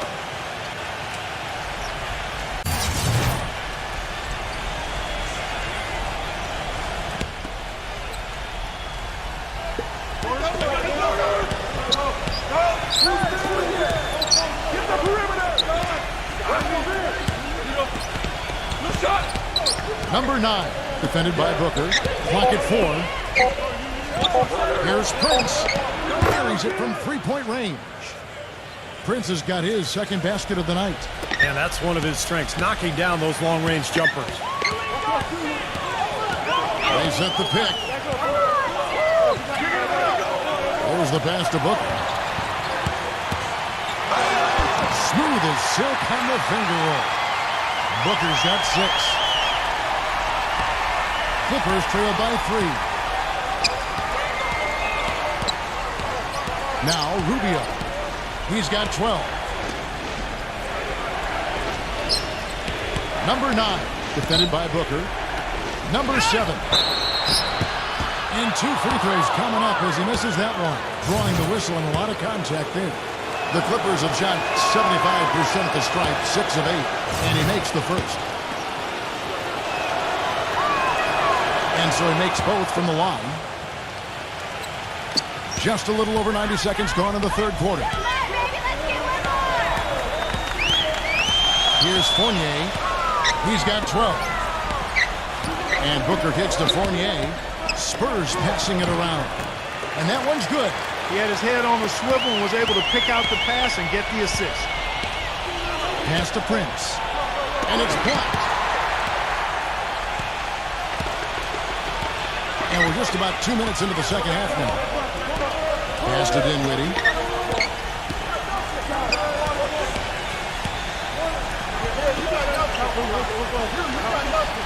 Six on the shot clock. On the wing. Offensive rebound. Number 9. And a good offensive board. And he gets the bucket. 8 points for him. The second half has started quite well. They've been good on 3 of their first 4 attempts. He tries for 3. And the shot is good. And that's why teams emphasize the use of screens and picks, just to get you some open looks like that one. Booker the pass to Dinwiddie. Kicks to Booker. And out of bounds as the Clippers gain possession. And now a chance, Kevin, to see how the last month has fared for the Clippers. 4th in lowest turnovers per game. 13th in rebounding. And they're in the top half of the league in blocks. That's pretty good. Not too bad. To me, offense is all about getting good shots, and you can't get good shots unless you're taking care of the ball. And Clark, you talked about those turnover numbers, the lack thereof, and that's impressive. This is a very well-coached, disciplined team. I'll tell you what, until this defense gets out and defends the three-point line, it's going to be a parade. Yeah, we've already seen 3 in a row from out there. Third quarter action in just under 3.5 minutes of gone. And that one's good. Booker's got 8 points. And you can feel the pattern of this game, guys. They're working it inside, dominating in the paint, getting good shots at will. Well, 4 of their last 5 baskets, guys, have been of exactly that variety. Here's Tyler. He's got 7. From deep three-point range, and again, it's the Clippers from deep. That's 12 straight points coming off three-pointers. I mean, somebody do something defensively. Well, I agree with you. I mean, who's going to step up? They're rolling out there now, so you got to get in their chest, make them uncomfortable, and try to deny those looks. Number 35. The Spurs need to get a shot off here. On deep. The Clippers grab the miss. They can look forward to the American Airlines Center after this game. They'll match up against Dallas in the midst of a 4-game road trip right now. That'll be game number 3. I thought he'd make that one. I mean, that's his range, and the defense nowhere to be seen.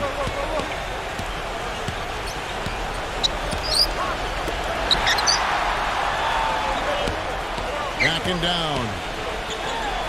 And he banks in the layup. You know, of the last 6 baskets, 5 have come on the interior. This is major smash-mouth basketball, guys. Love it. Old school. Just physical play in the paint. Dominate. Los Angeles calls timeout.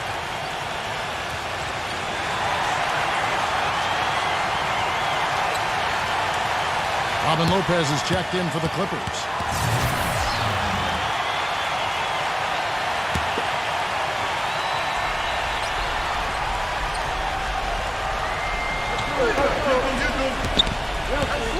Here's Tyler, defended by Fournier. Shoots it up. Tyler, no good. Spurs have gone 5 of 7 from the field in the third quarter. Let's see if they can keep it up. Number 9. Rebound by Tyler. LA's gotten all 4 of the three-point shots to go down since halftime. They're lighting it up here. There's a screen. Number 7. And again, it's the Clippers missing. The Spurs shooting a respectable 47% from the field in this one. Here's Booker. It's going to be 2 free throws. Drew contact on the shot. The Spurs have missed 2 free throws in the game, going 5 for 7. Free throw good, Booker. And the Clippers making a change here. Both free throws good from Booker. Can you believe the job they're doing at the foul line since halftime? I mean, they've been perfect so far. Yeah, sometimes it's contagious. Everybody starts to get comfortable and relaxed, and everything goes in the hoop. Here's Rubio. And that one goes in as he is fouled. It'll be 3 points if he converts at the line. And you love the concentration. Gets hit, but stays with the play. Yeah, he showed a lot right there. Plenty of concentration, finding a way to get that shot to fall. Feeds to Booker. He passes to Dinwiddie. Tyler on him. Number 16. All good with the triple. The Clippers have gone 6 of 10 from the field in the third quarter. Here's Tyler. He's got 10. And he was fouled in the act of shooting. Chance here now for a three-point play. Takes such a delicate touch to hit that fadeaway jumper with a man in your face. And the Clippers making a change here. Fournier is checked in. Here's Booker. 10 points for him. The trade. That's good. He's got 9. Boy, he found the perfect spot behind the arc there. Big gap in the defense. Back to Lopez.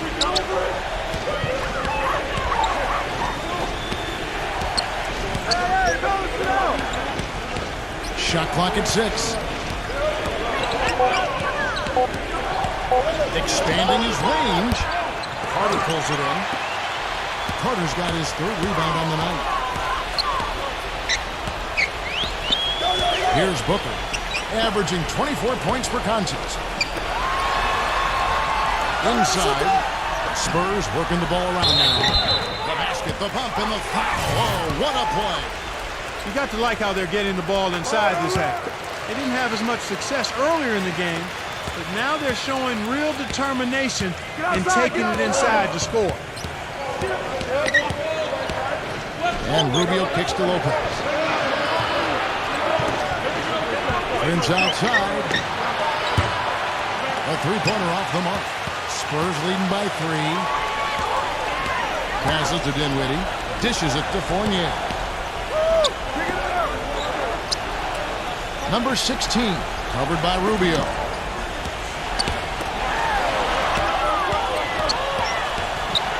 Now the pass to Dinwiddie. From outside the arc. No good. Boy, just by his body language, Kevin, you can tell he thought that triple was going to fall.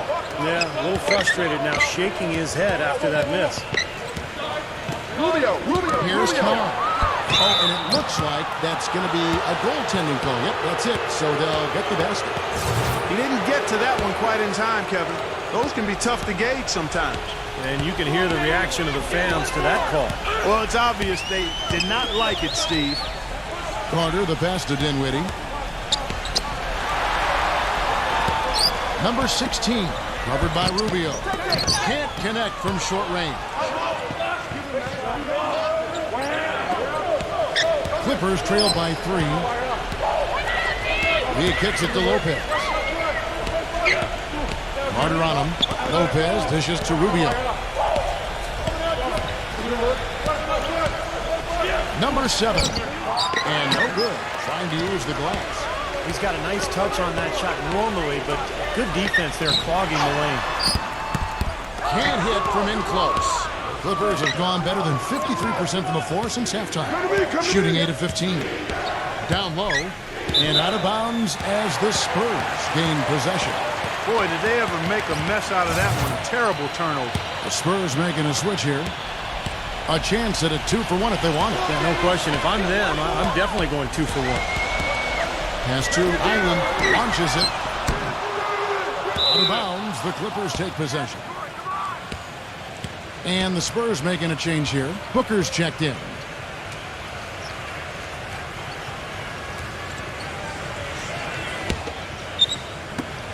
There's 31 seconds left in the third. Hey, watch Ricky, watch Ricky. Rubio outside. From the baseline. And misses it off the right side of the rim. Spurs leading by 3. Here's Booker. He's got 10. Here's Dinwiddie. Good on this short little jump shot. He can finish in the post. That's one thing we know about. Throws it from deep. No good. And we've watched 3 so far in this one. Friday. Welcome back as we get rolling once more. The fourth quarter right ahead in what's been a very well-contested game. And let's take a moment, guys, to get your take on the scoring so far for the Spurs. Guys, the passing we've seen from them has been tremendous. Very unselfish. And they're attacking the gaps in the defense with their quick, aggressive drives into the paint area. I like that. Attack and create the contact. Very nearly had an and one opportunity there. Good aggressive move.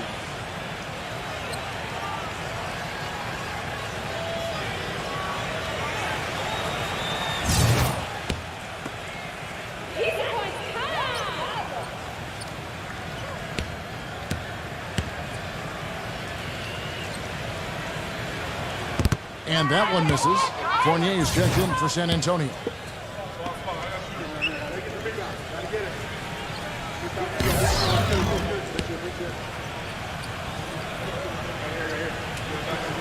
He hits the second from the line. You know, they've really improved at the line from the first half. Things have gotten a lot better. They've gotten there a good number of times, and they've converted a high percentage of it. So for the Clippers right now. And good on the basket. Hook it.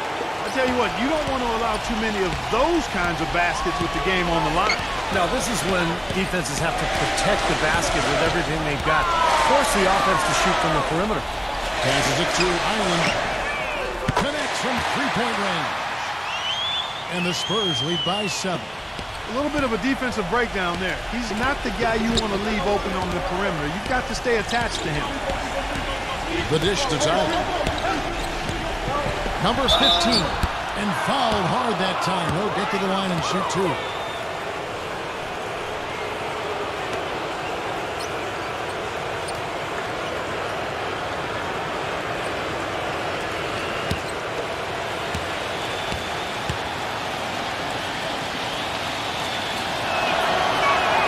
And the first one at the line is good. Robin Lopez is checked in for the Clippers.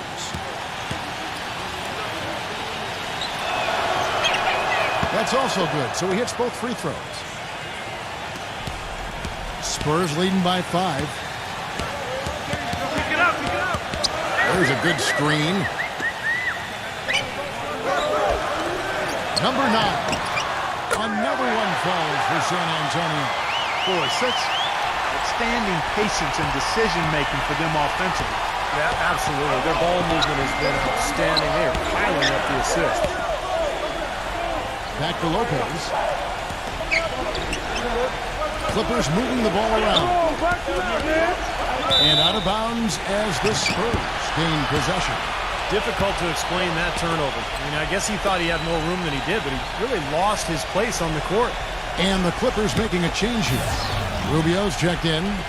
Just about 1.5 minutes gone by here in the fourth. Number 9. Lopez covering. Here's Tyler. Lopez outside. Tyler.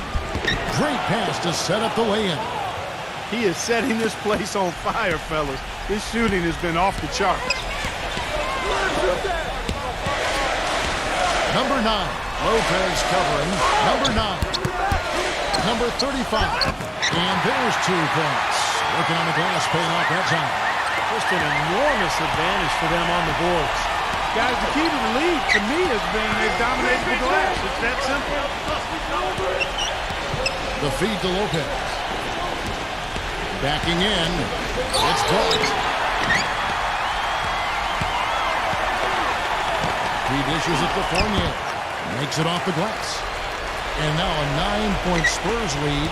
I'd say that shot was well within his range.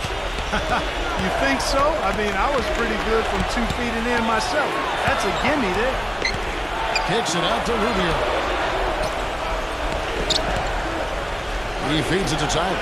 6 to shoot. Prince.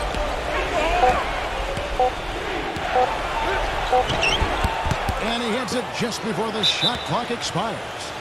I'll tell you what I love about him, his ability to finish even while absorbing contact. He is so strong, even with defenders hanging all over him. He continues to finish at the basket. And something else he does is he's great off the dribble. He can take it to the rack or pull up. So as a defender, you don't know how to play him. Let's catch up with Doris from the sideline. Thanks, guys. I was able to hear Greg Popovich coaching his team during that last break. He laid one thing out there for them, saying, now is the time to eliminate any chance of a mistake. We've got a good lead. Don't take any unnecessary risks or commit a silly foul. Smart basketball from here on out. And Booker kicks to Fournier.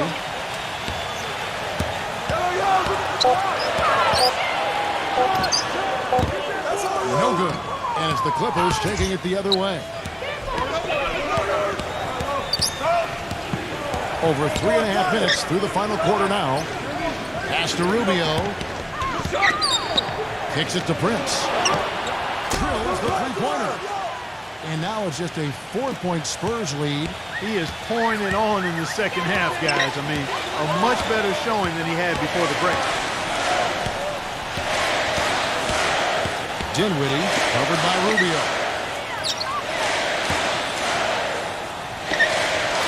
The pass to Dinwiddie. And count the basket. He was fouled, and he's going to the line for one more. Gotta love the finger roll up and over the defense. The Spurs making a switch here. Carter's checked in.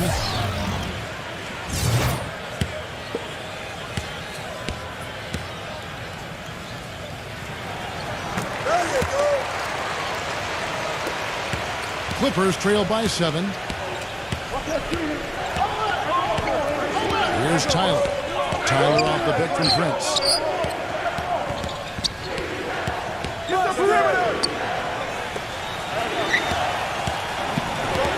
There's the pick. Number 7. They get a pet. Second shot opportunity. Foul call that time on the way up. That'll give them 2 chances at the free throw line here.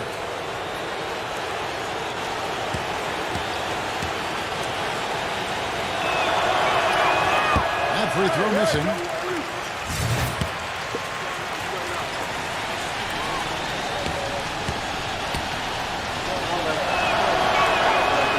No good on the second free throw.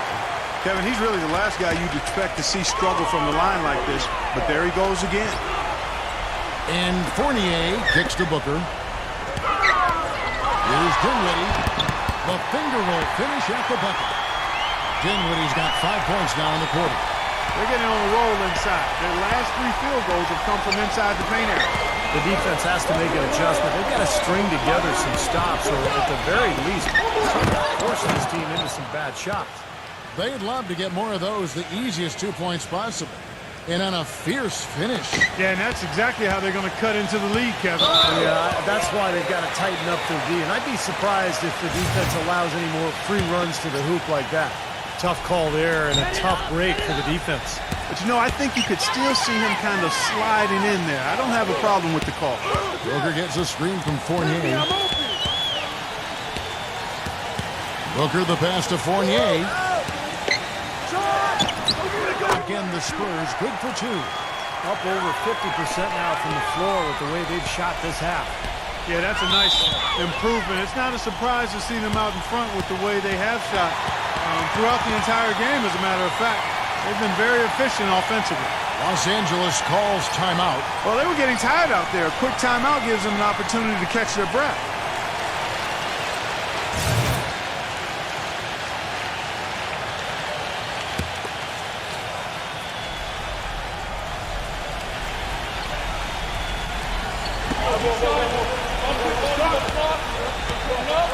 Feeds it to Rubio.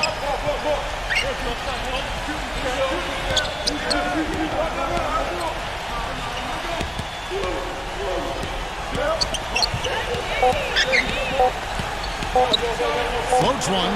Gets the bucket.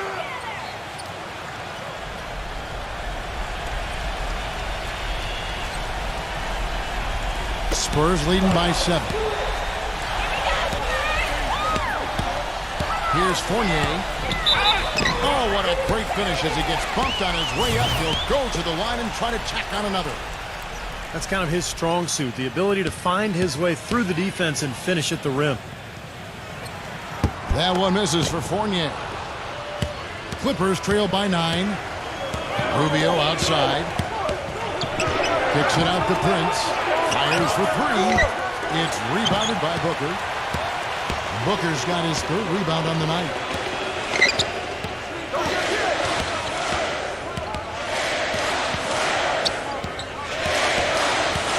He passes to Fournier.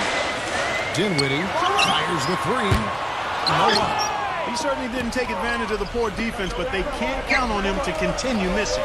No, that's for sure, because this guy's too good of a shooter to miss that look consistently. Fournier, Booker. Once again off the mark by San Antonio. Dishes to Tyler. Clippers moving the ball around. The drive by Rubio. And it's going to be out of bounds. The Spurs will take it.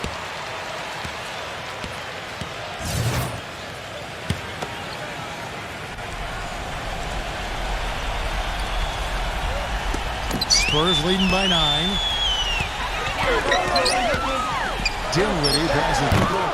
And he takes the fantastic lead pass up strong for the slam. Clark, I'm guessing that wasn't the plan for the D on that trip. And I'm agreeing with you there. Once they opened the lane up for him, that was a little emphasis on that finish. Take what the defense gives you and then just power it home, right? Why not? Down to 5 on the shot clock. Here's Tyler. That's good. It's Rubio with the assist. Tyler's got 4 points now in the quarter. You know, if you were only looking at the way he's played offensively, you'd think his team would be ahead. And out of bounds as the Clippers gain possession. And the Clippers call time here. They're trailing by 9. 1:57 left in the 4th quarter of this one.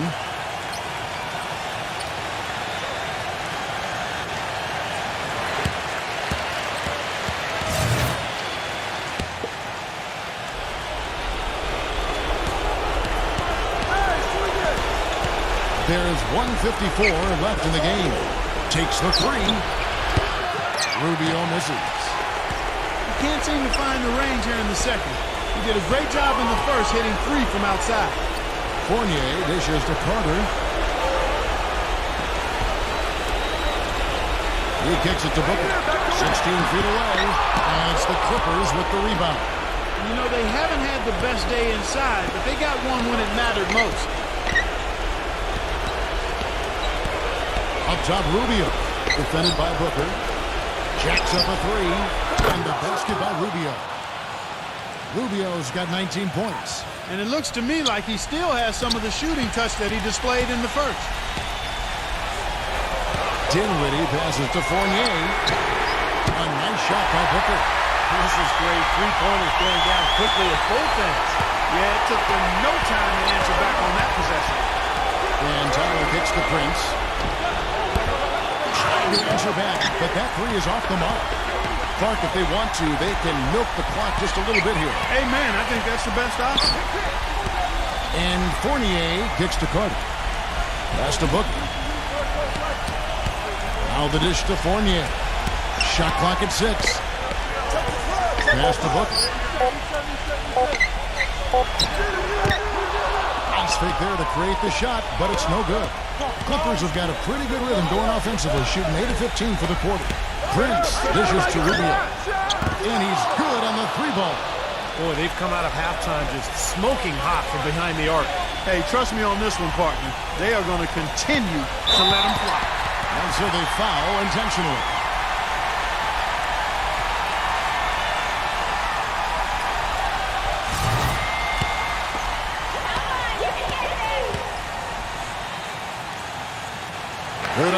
first, and that makes it a 7-point lead.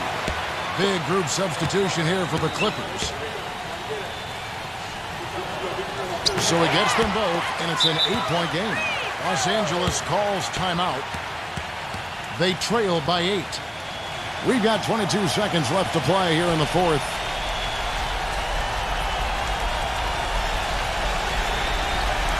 Carter, he's checked in for the Spurs.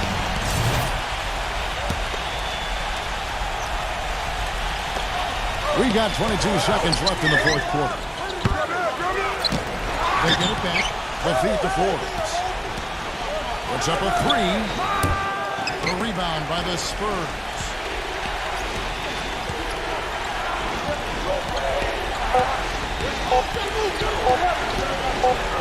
And so it's San Antonio with the win.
Hello, everyone, and welcome to 2K Sports. Damon Bruce here. A Friday night NBA presentation. It's going to be... Thanks for joining us live for NBA basketball on 2K Sports. This is Kevin Harlan with Steve Kerr, Clark Kellogg, and Doris Burke. Now a chance to check out our starting lineups. And one of the guys we'll be seeing in this one, James Harden. Well, Kevin, he's got such a great focus as a shooter. He's a very frustrating player to guard because unless you actually block his shot, you are not going to get in his head and affect him. And also, Steve, I think he's really smart with the basketball. Very smart. When you're playing with him, your only job is to get open because when you do, and if you do, he'll put it on the platter for you. Room service style. A contest between conferences. The Pepsi Center here in Denver, Colorado, where the Nuggets take their home floor. They went to Indiana for their last meeting with the Pacers and came out with a win. And I thought, guys, they were the beneficiary of what was some lackluster defense being played against them. I agree with you. I mean, it was really shocking how many free runs to the hoop they got. And so here is Indiana. James Harden missing on the 3. The offensive rebound. And there's the foul on the shot. He'll go to the line for 2. The Pacers shooting their first shots from the stripe in this game. Well, how about the numbers for this club? As a team, 79% from the free throw line this year. And that's a little better than they did last year from the free throw line. The free throw drops for Powell.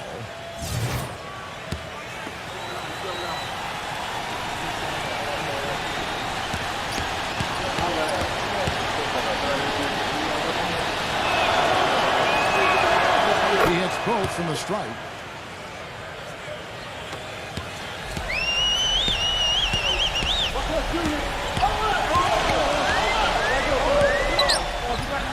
Harden outside for the 3. Another miss by Harden. Looking at the last game for the Indiana Pacers, it was a win against Oklahoma City. And they did just what they set out to do in that game. They were definitely the ones dictating the pace and the style. Yeah, I'm sure it was an upbeat locker room after the game because they really did look terrific. Shots good by Middleton. The rapid-fire threes coming from everywhere. I thought it might be a little imprudent to try to get those points right back, but it worked. And so here is Indiana. He kicks it to Crowder. Number 12 nails the wide-open jump shot. The Nuggets have gone 1 of 3 from the field to start this one so far. Let's go quickly over to Doris Burke for an update. Guys, I spoke with the head coach of the Pacers. Though they lost the first meeting against this team this year, coach isn't worried about what they can do on the offensive side of things, saying, we dropped the first one, but I still think we can put up a lot of points on this team and get a win. We just need to make sure the ball is moving. Not as easy as it sounds, though, always, guys. Thank you, Doris. And guys, the focus being on the offensive side of things, they obviously don't want to let their defensive guard down, so to speak, can they? No, of course not, Kevin, but you do game plan around your strengths. And for them, that means really mapping out the offensive strategy first. Yeah, I don't disagree with you, but I also agree with Kevin, too. I mean, too much focus on the offensive end could leave them vulnerable at the other end. Looking at Denver, they want to turn it around after the loss to the Minnesota Timberwolves. Yeah, they look totally disjointed. And sometimes you have a night like that. Nothing goes in the basket. It's just pure frustration. Well, you can call it any number of things, Steve. Disjointed, disorganized, discombobulated, dysfunctional. Any of those would fit. The first quarter of action, 2 minutes in. Tatum defended by Middleton. All sorts of time. And too long on the shot. Oh, that's a frustrating one there. Easy look at the hoop. Expanding his range. They get it back. And they're now 1 for 5 to start this game, so having trouble finding any offensive rhythm.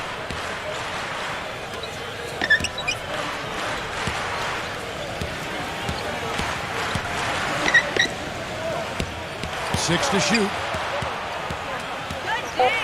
Number 12. And it's wide right. It's off the rim. Well, I tell you what, that's too good a look to pass up there. Even though it didn't go, that's one you got to take. Winslow.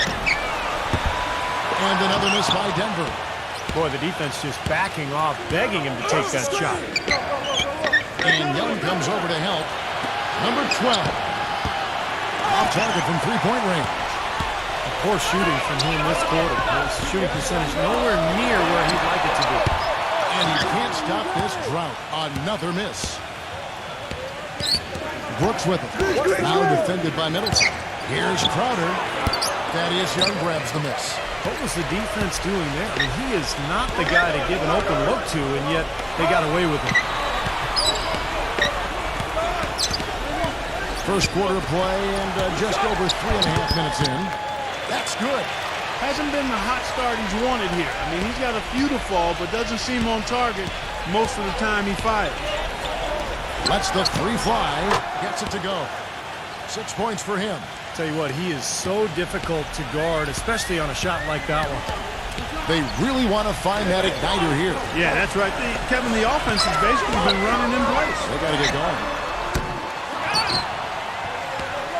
Second chance shot, and he sinks the layup. He was the first one to react to that miss. Excellent anticipation on his part. A hustle play on the putback by him. The feed to Crowder. Releases. That's good on the jump shot. The Nuggets trail by 5.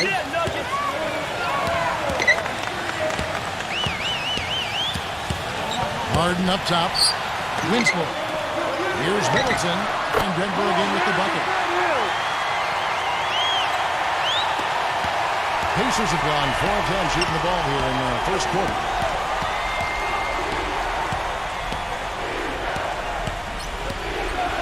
Number 12. And the Pacers another 3. I like the offensive awareness to exploit that lack of coverage on that play. Now, here is Harden. He had 25 points last game. And a foul called on the shot. Got him on the way up that time, so he'll shoot 2 right here. Let's take a moment here to get your guys' take on scoring so far for the Pacers. Well, I'll tell you what, they must have had a good shoot-around because they've been fantastic from long range so far, fellas. Yeah, their passing has been terrific, too. Clark, we're seeing a lot of assists, really moving, a lot of flow offensively. I like what I see. The Pacers making a switch here. Sarge is checked in. And he makes both free throws. There's not a lot you can say that hasn't been said before about his skill at the charity stripe. So the Pacers call timeout, their first of the game.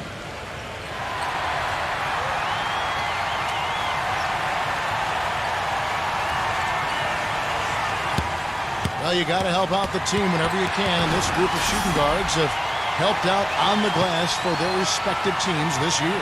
James Harden, number one.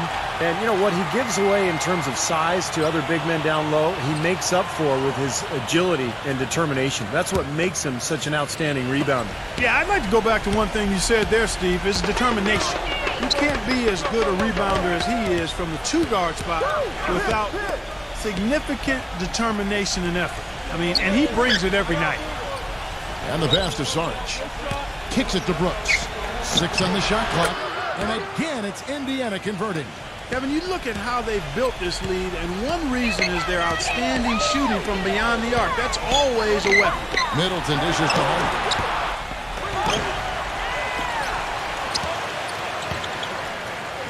The Nuggets moving the ball around. Lets it go with a three.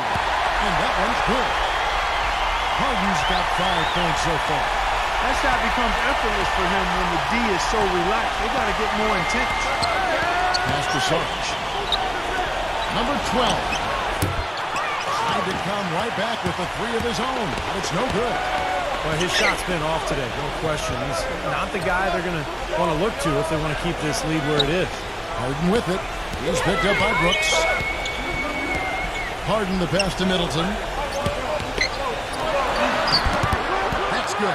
And of all the things about him that you like offensively, it's his composure that jumps out at me. The way he never gets rattled. The defense can get in him. He doesn't care. He just continues to do his thing.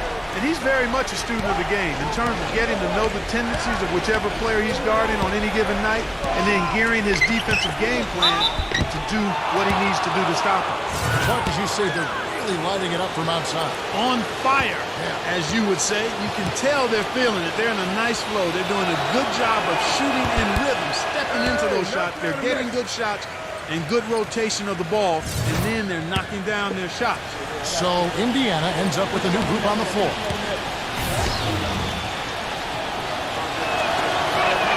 Good on the second free throw. The Nuggets trail.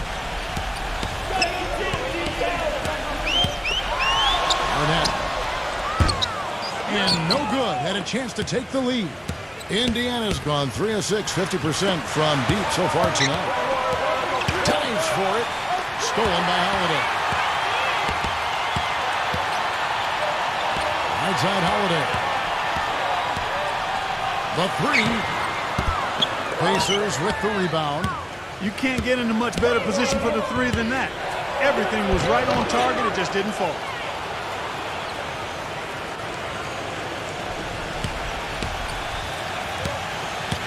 Here's Magruder. Jackson a screen on Bledsoe. Pass to Magruder. Edwards with it. Three-pointer. Magruder, that's good. There is no way a player like him can be left wide open like that. Did you pay attention to the scouting report? Now here's Bledsoe. He dishes it to Barton. Back to Bledsoe. No good on the three. Here's Jackson. Chance there to take the lead. Missing. The Pacers have gone 7 of 15 from the field at this point. And Tucker kicks to Bledsoe.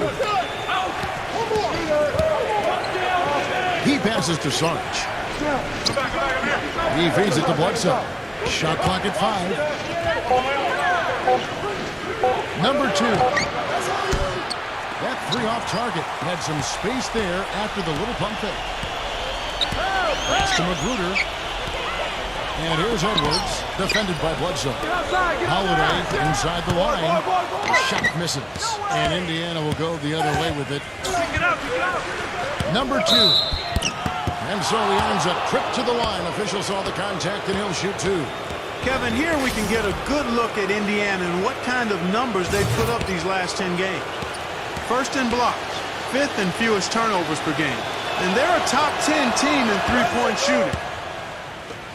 And to me, what jumps out is the blocks, because they're an intimidating team. They really control the paint. They like to physically dominate their opponent. And when they do that and they get a lot of block shots, obviously it gives their defense a ton of confidence. Timeout is called. First of the game for the Nuggets. He has to be concerned with all the missed shots. I mean, it happens to every team, but you have to find a way to keep being productive even when you go through a shooting drought. He might be trying to tell them to get to the free throw line. You know, all teams go cold at points during the game, but the good teams still find ways to score.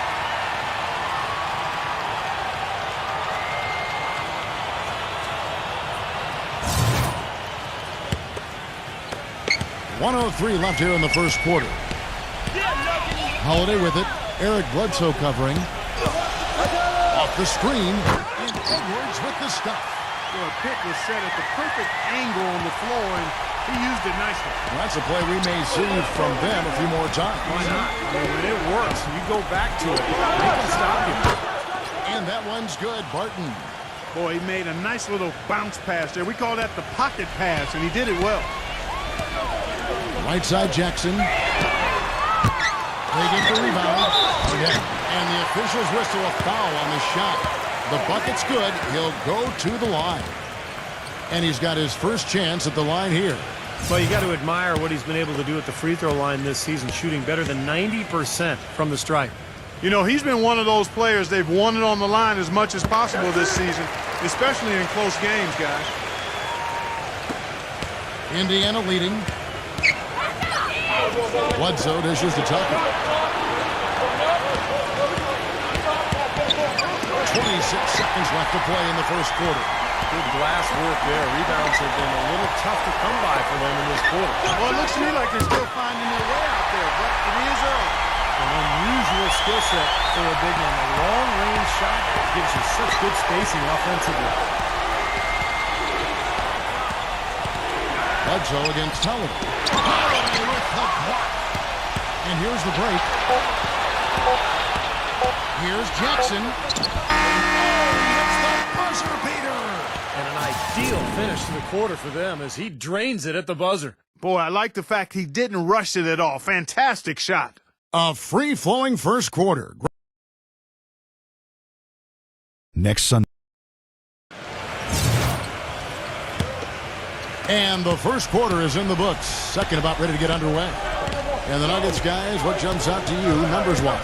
They've done a nice job on the offensive boards here, guys, and I think that was the difference in that first quarter. Really pounding the offensive glass. Well, they set the tone early with their mindset, their tenacity, and their hustle. I mean, that's the way they've come out, and it's served them well. On the court for the Pacers as our second quarter gets underway. They've got Kent Bazemore. He's out there with P.J. Tucker. And it's Powell in at the center, filling out the middle. Here's Bazemore. Here's Landry. And a draw from three-point range. Outside Jackson. Passes it to Cauley Stein. Feeds it to Jackson. Shoots a three. Landry grabs the miss. Pacers trail by 4. Now the dish to Bledsoe. Quarter number 2 with just over a minute gone. And Bazemore kicks to Bledsoe. Rocket 6. Offline with his 3. The Nuggets shooting for the game at 42%. Dishes to Holiday. Money from the wing. Holiday's got the first basket of the second quarter for the Nuggets. Well, the grimace of pain tells it all. He's hurt, and let's hope he's okay. And you see a player have to come out of the game like this. I mean, you just hope for the best. That's exactly right. You do hope for the best. You cross your fingers, say a prayer, and hope it's nothing major. We'll see what the update is here shortly. Jay Crowder's checked in for the Pacers. Bledsoe for 3, and that one's good. Bledsoe's got himself on the board with 3 there. That's something we didn't see at all from him in the first half when he had a goose egg from three-point land. Pacers trail by 3. Gives him the lead pass. Shot by Crowder, no good. Nuggets have gotten only one of their first 4 shots in the second quarter to drop. Holiday defended by Powell. Ring shot on the way. That's good. Holiday's got 4 points now in the quarter. Indiana's gotten into trouble with the 3 ball in the second quarter, only hitting 1 of 5 attempts. Bledsoe passes to Crowder. And it is there on the triple. The Nuggets leading by 5. Jackson with it. Now guarded by Bazemore. Jackson dishes to Holiday. That's good. And it's Jackson with the assist that time. Holiday's got 7 points. Pacers shooting at 36% on the night. They've got to step it up offensively. Bledsoe outside. He kicks to Bazemore.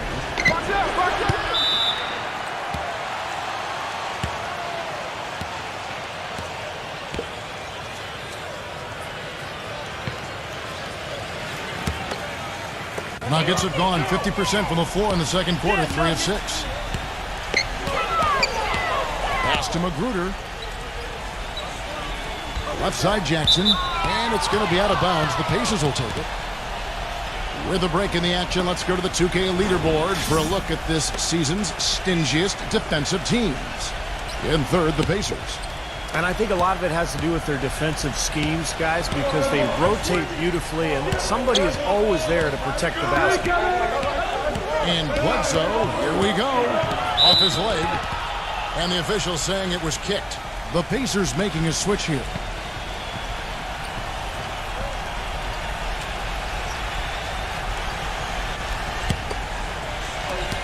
Here's Crowder. Drops in the tray. Crowder's got 5 now. Clearly, a defensive breakdown there, guys. They didn't play him close enough on the inbound and then gave up the triple. The pass to Cauley Stein. Outside Jackson. Here's Ball. Trying to answer back, but that 3 is off the mark. Pacers trail by 5. The feed to Bazemore. Guarded by Holiday.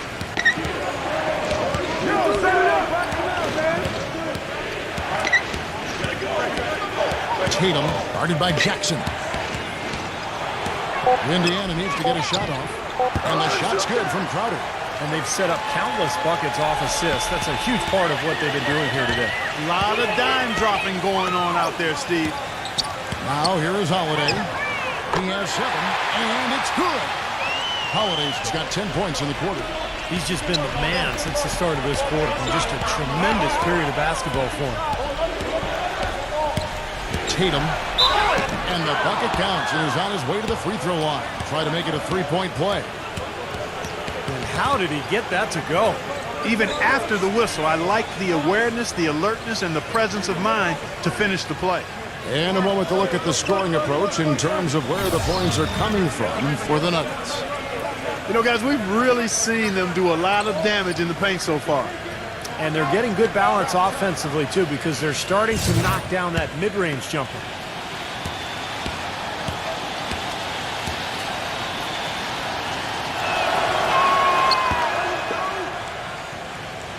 Here's Holiday. 10 points for him. Number 51. And fouled hard that time. He'll get to the line and shoot 2. Well, he's a fearsome defensive presence in the paint, a shot-blocking machine, and the intensity, the effort that he brings night in and night out is such a huge asset for his team. And you know what? He is also relentless on the boards. He works as hard on his rebounding as anybody you're going to see. That free throw, no good.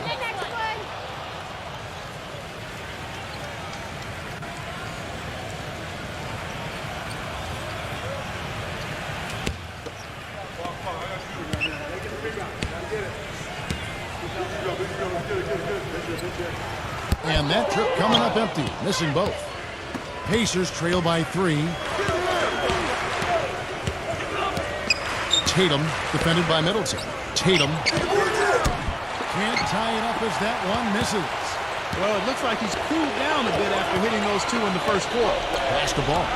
Kicks it to Holiday. And he sinks that one, hitting the back of the rim on the way in. Holiday's got 12. The Pacers shooting 36% in the second quarter. They really haven't found their rhythm yet offensively. He dishes it to Landry. Indiana again missing. Boy, I'm shocked he didn't make that one. He usually knocks that one down with ease. Oh, went in there and tried to power it down, but drew contact. He'll head to the line. Talk about being on his game. Look at the numbers for Holiday. He has 12 points, and he's done a little bit of work behind the arc. He's got a pair of three-pointers. Well, the defenders have that in the back of their minds now, too, so they're going to close out on him quicker. That should allow him to use the drive if he wants. Free throw, good, Holiday. The Pacers making a change here.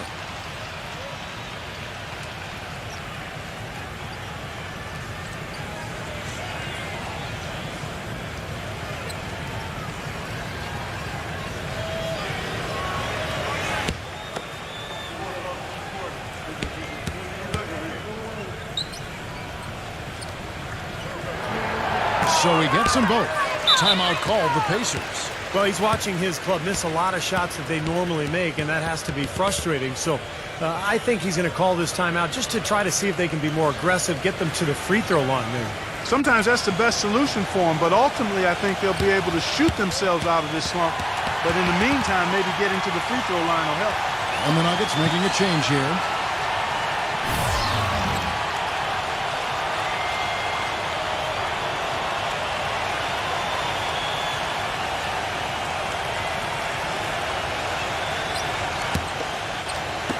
Pacers trail by 7.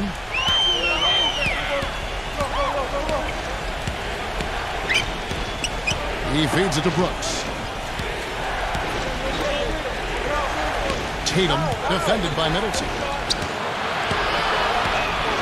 Tatum, and he makes the 8-footer. 11 points in the game. And here are the Nuggets now.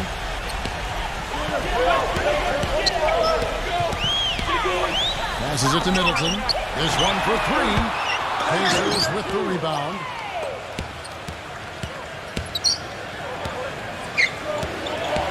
Feeds to Landry.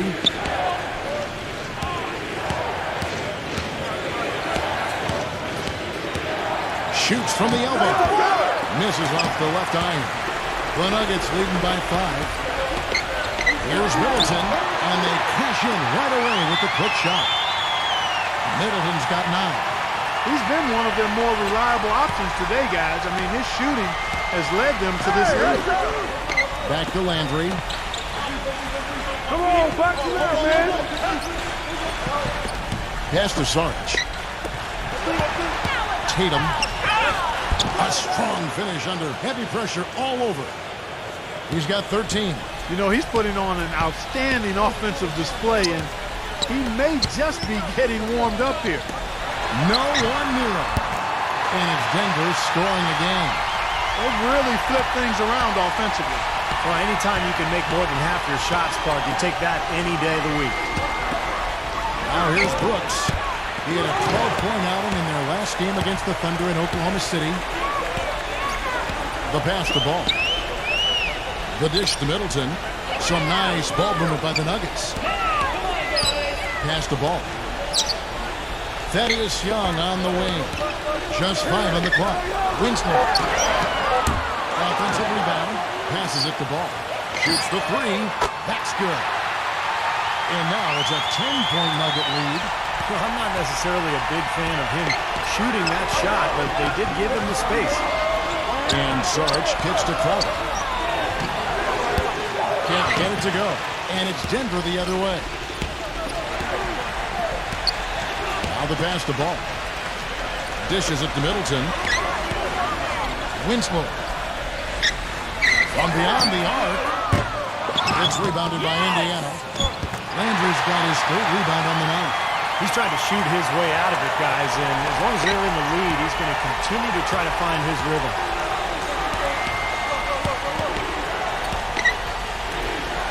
To stop the run, and the shot is good.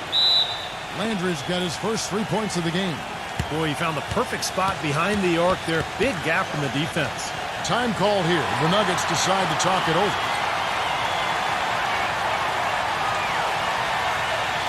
Kevin, while we've got a moment here, let's see over the last month how the Denver Nuggets ranked in the NBA statistics. 4th in blocks, 14th in field goal percentage. And as for three-point shooting as a team, a little bit to be desired here. They're top 20 in the league. They can certainly do better and strive to do better there. This is a team, Clark, and you talked about the shot blocking. This is a team that really has become a defensive-minded group. They rotate well. They cover up for one another. And when somebody does get to the rim, it seems like they've got a lot of guys coming over from the weak side to protect the rim. Defense just has to fight over the top of those screens. Especially when the ball is in his hands. I mean, he doesn't miss too many open shots. And it's the Pacers with the ball.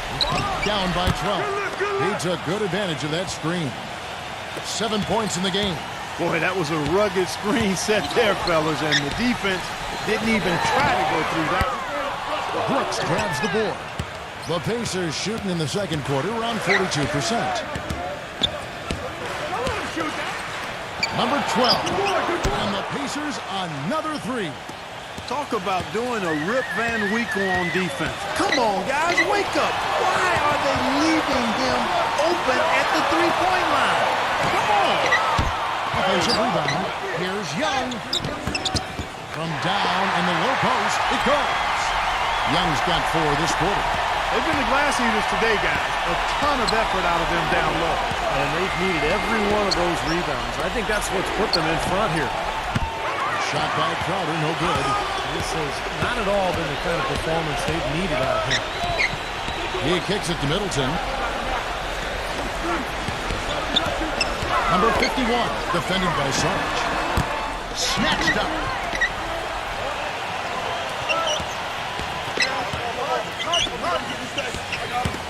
Winslow. Denver gets it back. There's another opportunity, and everything's going right for these guys. Most of the time, that shot will go down. Boy, the defenders have to make sure they tag him. That'll do. Now, presented by Sprint. Coming to you from the 2K. The Lakers are playing at Staples Center as they go up against the Grizzlies. Some teams in the West face The Sprint Halftime Report, presented by Sprint. And the third quarter about ready to get underway. You know, it's been a clinic so far from Holiday. How about his scoring in the first half? I mean, he's looked like a different player out there today. He really has, Steve. It's been a pleasant surprise for him, that's for sure. I mean, he really hit on something that worked in those first 2 quarters.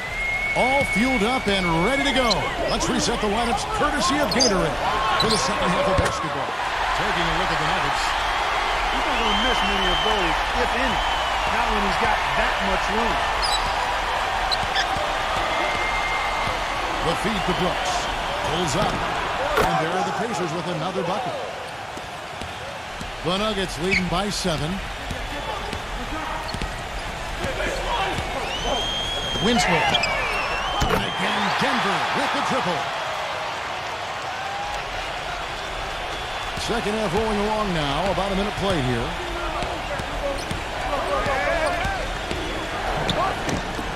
It's Brooks on the wing. Again, the miss by Brooks. And in the paint, they have really shown some strength. Their work on the boards has been phenomenal. Yeah, I'd certainly call it a mismatch, Steve, at least for today.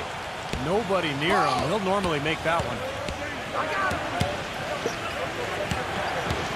And we're about a minute and a half here into the second half. Number 12. And he was fouled on the way up. 2 free throws now for him. Way to play in attack mode and get inside.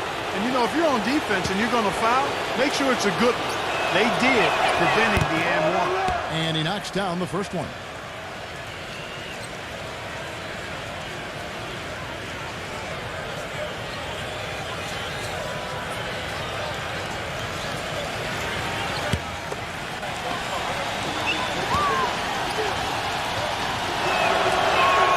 Both good from the line that time. First minute and a half of basketball here in the third quarter.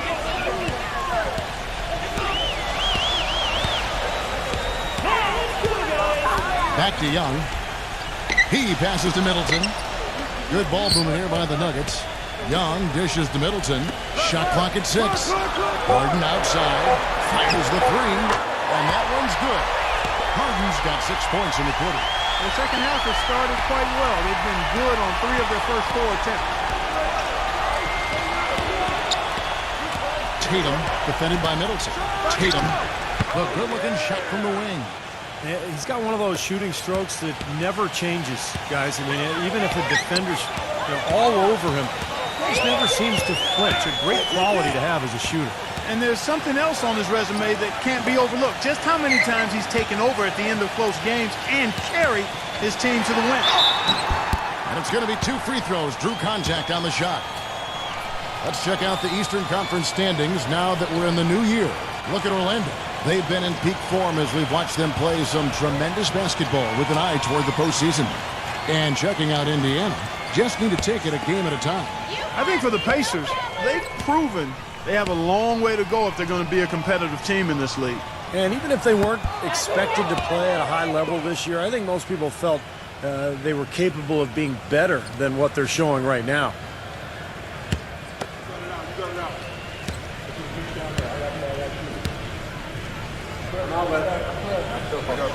And the second free throw, good. A little under 2.5 minutes gone by here in the third. Timeout called the Pacers. At this point of the game, always important to stay focused, and while the coach goes over the game plan, these players are getting a much-needed chance to rehydrate and refuel with Gatorade. And guys, we know the drill well, all 3 of us drinking the Gatorade too. Yeah, no question. Right. I mean, Kevin, people have no idea the fatigue that can set in during a telecast. And so it's important for us to stay hydrated all game long. Clark, you're always hydrated. Yeah, I try to be, but it's usually with a combination of H2O and Gatorade. I love Gatorade. Look at Steve got the Gatorade shirt on. He's really immersed in the Gatorade. Yeah, gotta love it. Takes a 3, and the Pacers another 3. Coming out strong here in the third quarter. That's 4 for 5 shooting for this team. Kicks it to Middleton. 3-pointer. The putback, and Young slams it home. What a big-time mismatch it's been in the post. Where's the defensive adjustment? They're getting housed down there. They sure are. You got to come up with something. A double team, maybe a substitution, but this is getting ridiculous. Brooks with the bucket. Just under 3.5 minutes played here in the third quarter.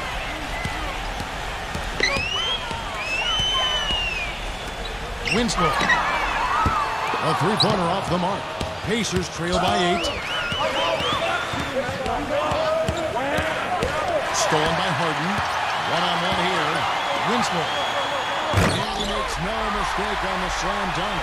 Textbook example there of how to use defense to create offense. Yes, beautiful transition play after the steal all the way to the basket. Wasted no time going from defense to offense. It feels like they're starting to pick up the intensity as the game itself starts to get a little more tight and close.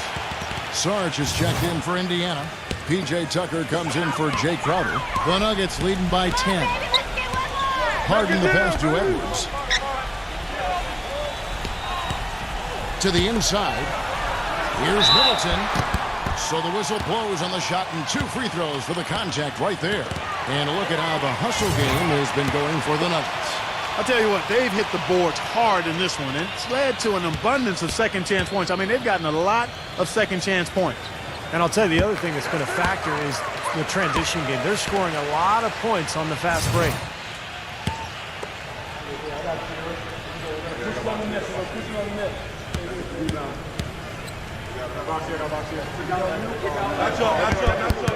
All free throws good for Middleton. And the Pacers with possession here. A 12-point game. Bledsoe kicks to Barton. Bledsoe. He dishes it to Barton. And once again off the mark by Indiana. Harden's shot is good. They got on this roll a while ago, and they just haven't looked back. And that bucket adds to what's been a big differential in points in the paint between these two teams. Defensively, the intensity just hasn't been there. They've got to pick up the pace. Barton, no luck. Denver's gotten the three-pointer to fall to the tune of 50% here in the third quarter. They've made 3 of 6. But he gets it back. Way to play the boards and come away with the offensive rebound. Another shot. Draw. Now the Pacers moving it up. Bledsoe's running. He feeds it to Barton.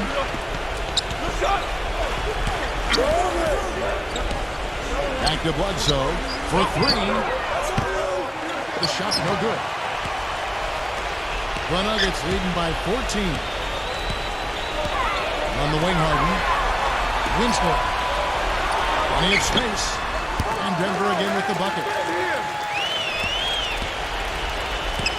Now Bledsoe, and the Pacers call time here.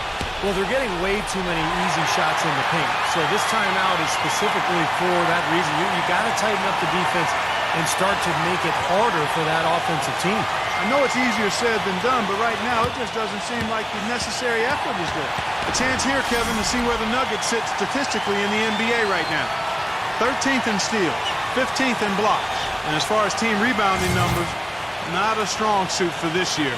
Top 20 in the league is all. The Nuggets making a switch here.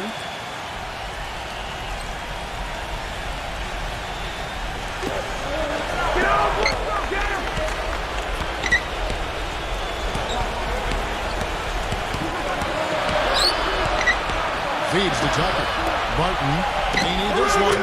That's good. Barton's got 6 points.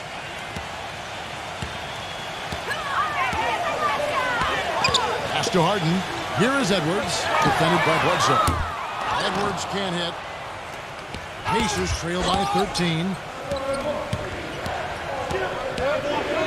Bledsoe right side.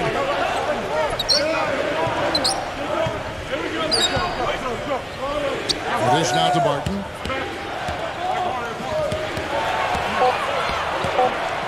Two on the clock. And it's good. Fought through contact, hits the shot. He'll go to the free throw line. The defender a little hesitant to offer resistance as he bursts to the hoop. The Pacers making a change here. And this is his first trip to the line tonight. And on the year, he's shooting an average number at the line, about 73%. You know, guys, that's not quite the same success rate he had at the line last year, although it is somewhat in the neighborhood of last year's numbers. And out of bounds as the Pacers gain possession. Well, so much great defense has come from the shooting guard position over the years. And here's a rundown of the players wreaking havoc at that spot this year. Fourth, James Harden. Well, this is a very intense group. You know, those steals haven't come by accident. They've gotten them through the effort they're willing to expend on that aspect of the game. Right on. I mean, they're lockdown defenders, all of them. As gritty a group of guys as you can have on the perimeter. There's the three. Here's Powell. And the lead is down inside single digits. It's a great play under the boards for him. And, you know, that's the standard that he sets. It seems like all those second chance points, I mean, they're there for him game in, game out. Here's Harden. The feather touch on the finger roll. Beautiful. Harden's got 15. Little touch of class there, guys. The end of that play with the finger roll. Pass to Tucker. Tatum. Those three-pointers off the mark. Almost surprised that he had that much room to work with. Dinks the rim with a two-handed slam. Boy, he is a strong finisher on the fast break. Yeah, he sure is. He remains in total control, even at full speed. I love that about him. The Nuggets have gone 8 of 13 from the free throw line. Well, this is a kind of a mediocre free throw shooting team. They're sitting there at about 73% as a unit. And, Kevin, it's something they've been working very hard to correct in the change. I mean, they know how important it is to fix that inability at the free throw line.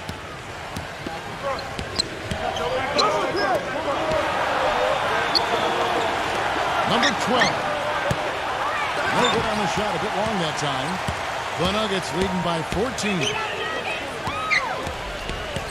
There's the pick. Pass to Magruder. Smooth as silk on the finger roll. He has 5.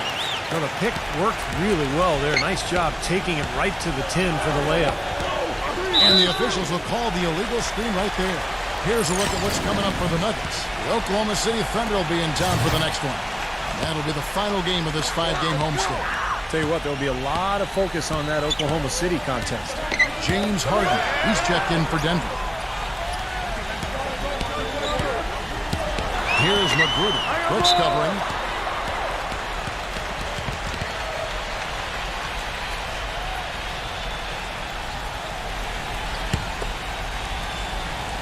Jackson off the pick from Young. Pass to Magruder.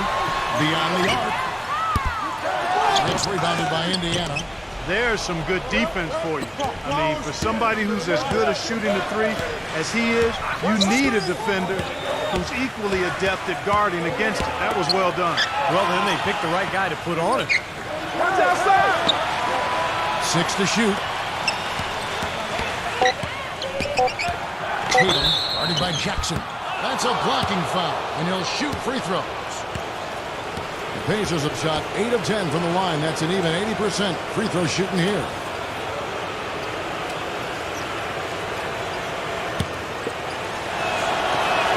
And the first one at the line is good. P.J. Tucker, he's checked in for the Pacers.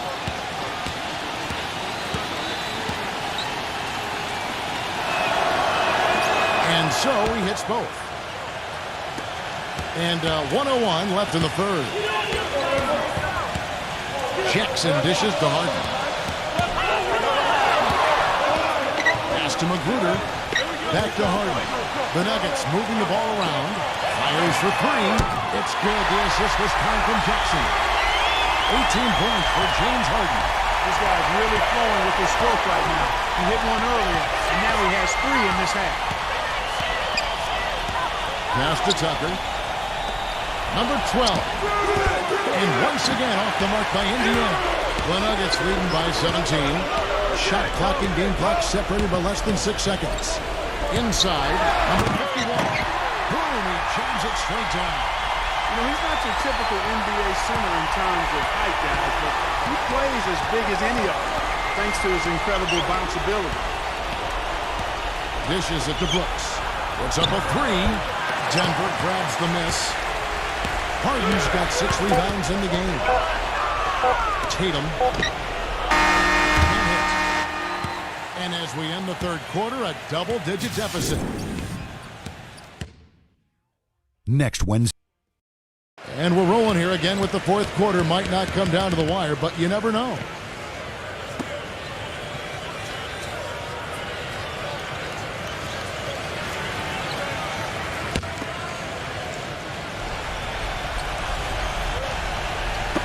The Nuggets shooting an outstanding 53% for the game. And a look at the 5 for the Pacers to start the fourth quarter. Jake Crowder out there at Brooks. Then there's Bledsoe. Then it's P.J. Tucker. The pass to Middleton. Shoots.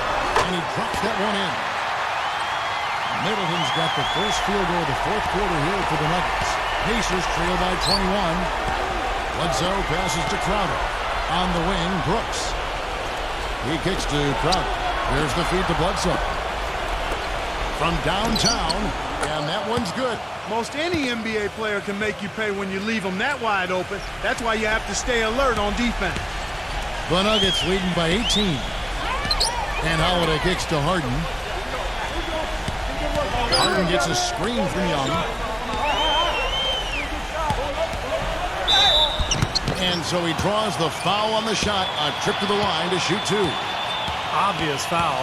Yeah, he took a hit right there and earned those free throws.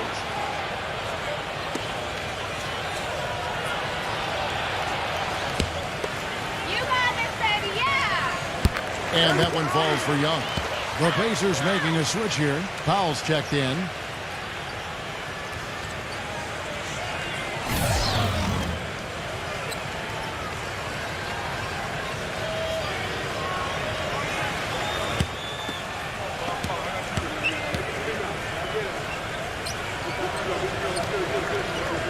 And good on the second, so he makes them both. 1 minute now into this fourth quarter. Bledsoe outside. Shoots. Thaddeus Young grabs the miss. Young's got rebound number 8 here tonight in the game. Kicks to Holiday. Lots of room. And the shot is good. Now, it's hard to imagine them not running away with this game if they can continue to shoot the ball like they have been. Steve, everything is falling for them this half, and they haven't had any empty possessions, scoring on every trip. And this is someone that can really hurt you from long range. He did that to a degree in the first half, and he's doing it now. Young, a screen on Bledsoe. Holiday inside the line, and the wing jumper offline. Yeah, no excuses there. Got a really good look at the basket after being freed up by the pick. We say it all the time. The execution was excellent. The result not as good, but good ball movement anyway. The Nuggets leading by 19 points.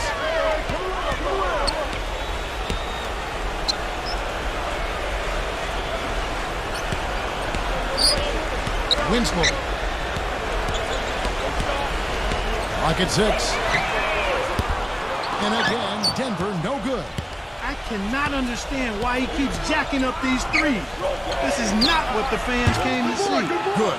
They're going back to the three-point shot over and over and over.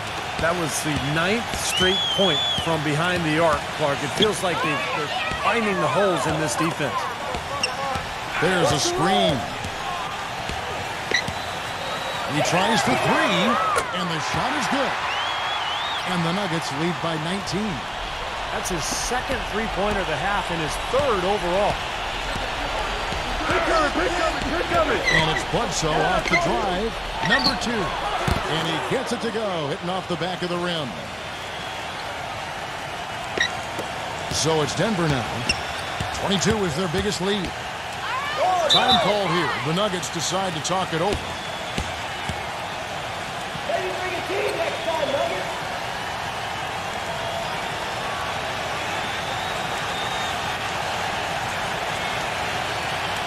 Jay Crowder's checked in for P.J. Tucker.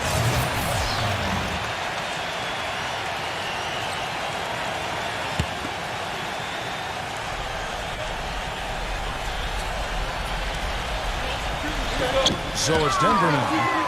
They lead by 17. Gets it to go. Now there's something for the top 10 highlight reel right there. A layup can be just as sweet and as pretty as a dunk sometimes. They set the screen from outside the arc. The shot no good. Well, that defense went from poor to no defense at all. Well, you don't see him miss that shot very often. When he's open like that, it's usually lights out. The Nuggets making a switch here. Harden's checked in.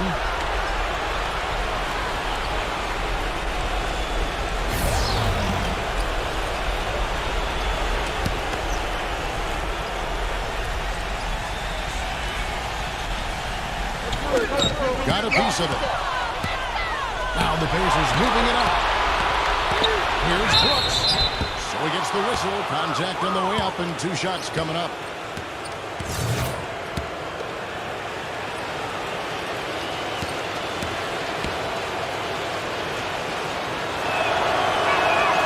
And that one falls for Brooks.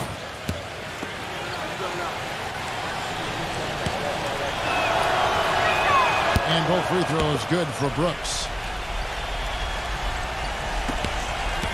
And here's Harden.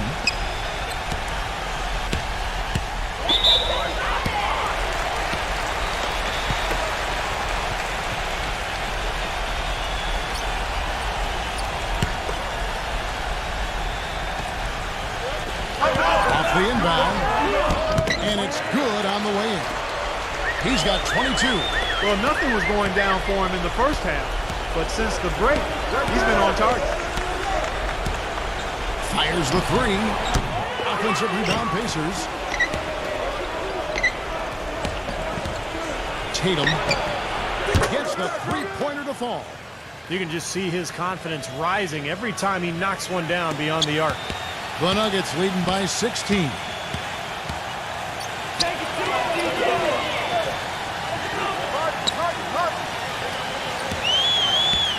Winslow.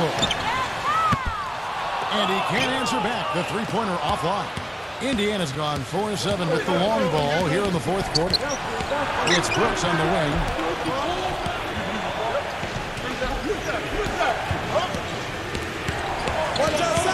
Tatum guarded by Harden. 5 on the clock. The shot by Powell, no good. Well, he won't miss many of those, especially with the defender not in the best of positions there.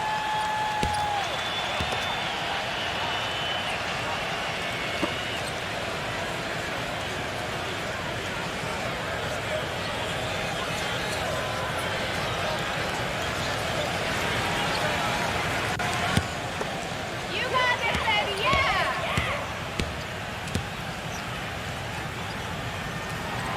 And that one misses. Take it the next one!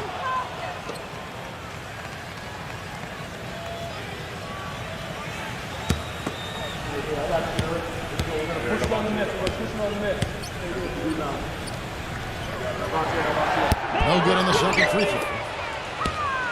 Pacers trail by 16. He dishes it to Crowder. Tatum defended by Young. Thaddeus Young grabs the miss. Boy, just by his body language, Kevin, you can tell he thought that triple was going to fall. Yeah, a little frustrated now, shaking his head after that miss. He had a nice open look right there. Middleton's got 4 points now in the quarter. Boy, they are passing the ball very crisply right now. They sure are. That's 3 straight buckets that have come off of assists. They get it again. Here's Powell off with the layup. You see the defenders get out of his way a lot of times when he's on his way to the bucket, but not that time. Shot's good by Middleton. Middleton's got 21. Good defense, but gotta love the finish with the finger roll over the top.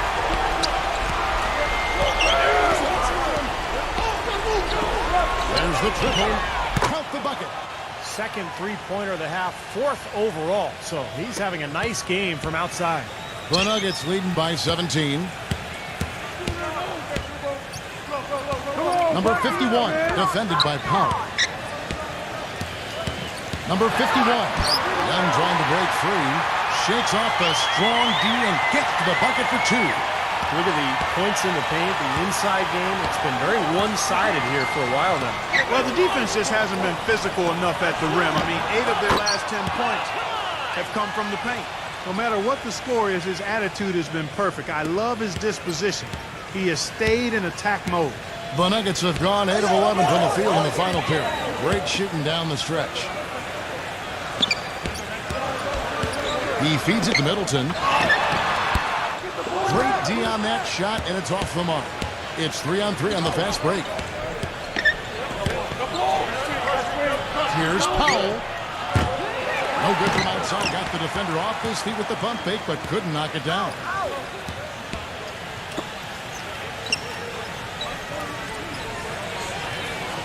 Feeds it to Middleton. Winslow. They set the pick. Not really his range, and it's off target. Pacers trail by 17. There's the dish to Crowder. Brooks, left side. Some nice passing here by Indiana. Tatum finds himself wide open and drills it. He has 30. I'll tell you what, he's enjoyed a very good day shooting the ball so far. He can bring them right back into this.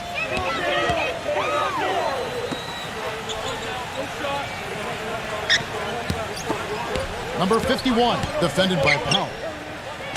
Tries a 3. Can't get it to go. And Indiana will come the other way. Here's Middleton. Nice D from Brooks. Pacers trail by 15.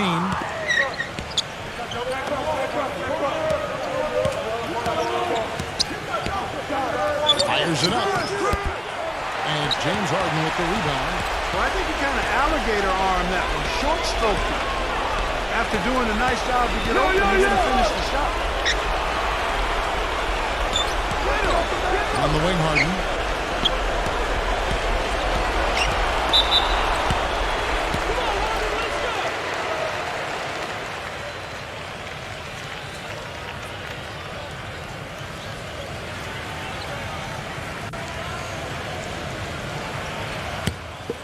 Come on,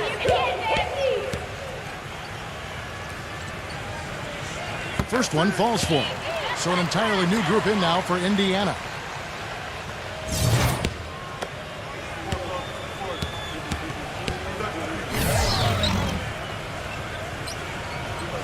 He hits one, then misses the second attempt from the free throw line.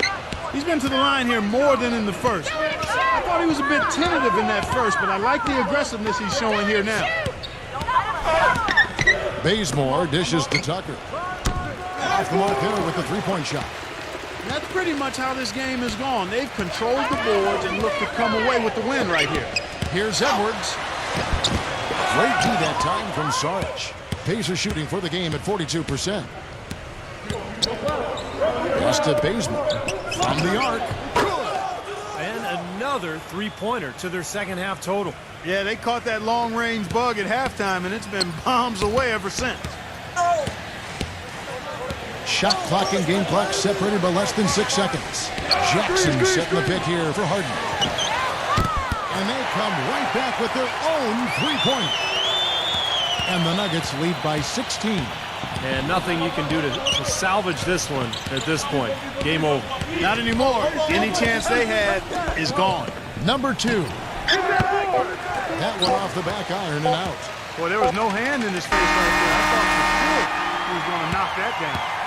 So it's the Nuggets winning this one easily. You know, Clark, every team has a bad night, and these guys might want to watch the tape of this game the next time they have a bad night to remind themselves how dominant they can be. Well, this is one of those dreamlike games for a coach. Thank you for joining us for this presentation of the NBA on 2K Sports. For Clark, Stephen Doris, and the rest of the crew, this is Kevin Harlan saying thanks for joining us, and we'll see you next time. Last but not least, here is your Jordan Player of the Game, James Harden.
Thanks for joining us. Time to get ready for NBA action on 2K Sports. A Friday night NBA. And a good-natured back and forth between the players while we wait to get this one underway. We are in Salt Lake City, Utah, where the Jazz are looking to take one from an Eastern Conference opponent here at the Energy Solutions Arena. And now we take a brief check at the matchups. Our starting five for both teams. And guys, checking out Damian Lillard, what can we expect here? Well, he really makes things happen offensively for this club. And as a defender, when you go against him, you have to get help defensively. So it's important for your defense to really communicate with him out on the floor. And another thing about his game that's really noticeable is how well he handles defensive pressure when he's getting his shot off. He's a very composed shooter. The Nets log another stop on their travel schedule in today's matchup. The injury to John Wall, Clark, that really is the big news here. Well, Kevin, no more uncertainty about the seriousness of his injury. We only got a preliminary diagnosis after he came out of their previous game, but now they sound sure about it. Hopefully we see him back on the court in less than a month. And we should, I mean, knowing the history.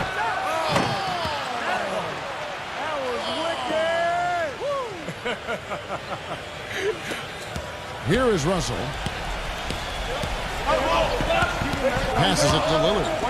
Russell with it. Now guarded by Mann.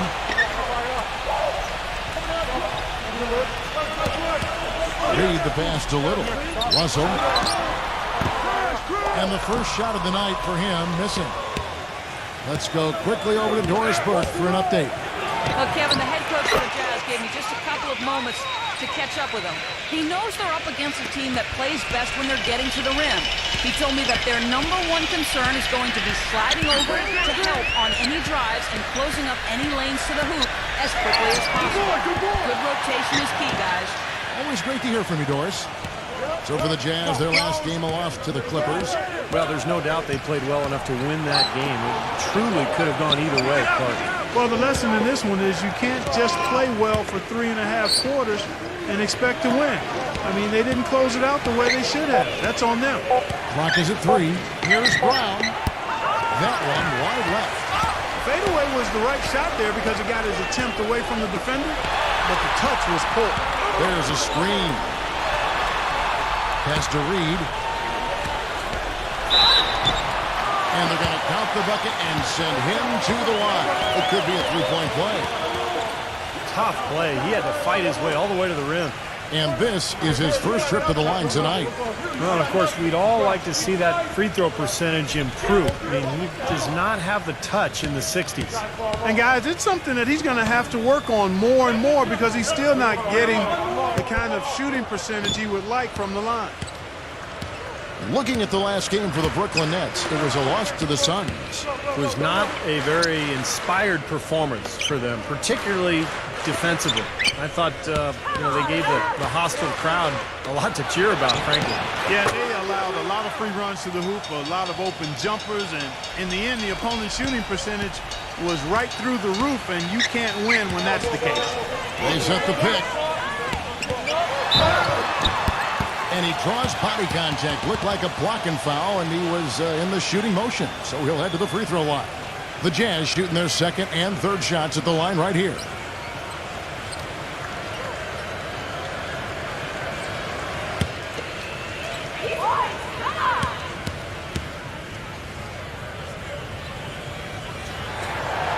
First one falls for him.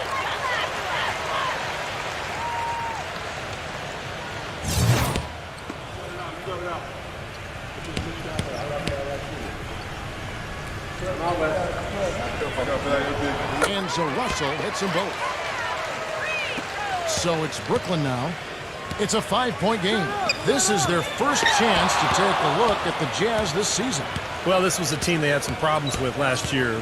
As an interconference matchup, they only faced each other twice, but both times they ended up on the wrong end of the score. Zubek, rebound, Utah. Hayward dishes to Russell.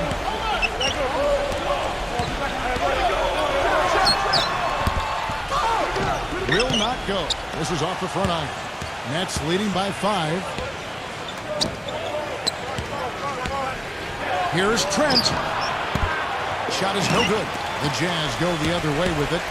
As Steve was saying, Clark, I assume that's something we'd have to expect not to happen again this year. True, but we could have said the same thing going into their 2 meetings last year, Kevin, and we know how that turned out, so we just need to wait and see. No matter who it is, that kind of defense is not going to cut it. Here's Mann. That one goes. Count it. He's got 5. You know, the defense didn't exactly try to fight around that screen, and that's why it turned into the easy basket. Outside, Russell. Again, Russell missing. Well, I think the defense got lucky right there. I mean, he's going to make a lot more of those than he misses when he's got that much room. To the middle. Gets it to go. Wow, just a tremendous first quarter shooting the basketball for them, guys. Yeah, when they put it up, it's gone in. Here is Hayward. Quiet so far offensively, searching for his first points of the game. You know, something we're seeing less and less of these days, that little finger roll. Nets leading by 4. Here's Mann. No good on the triple. Really good offensive execution. Nice pick, just couldn't get the shot to go. Boy, you love to see that as a basketball purist. Guy setting a good screen and then getting the shot opportunity. His touch has disappeared on him this quarter. He just hasn't been able to get it going. And he was fouled on the way up. 2 free throws now for him.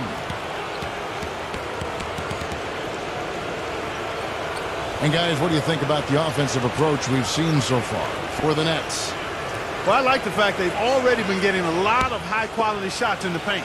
And they're sharing the ball, too, which I love. They're piling up the assist. We're seeing great offensive movement.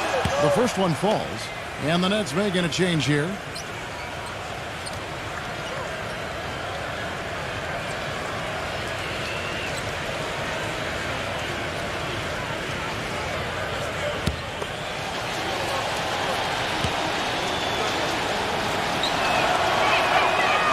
Good as he hits both of his shots.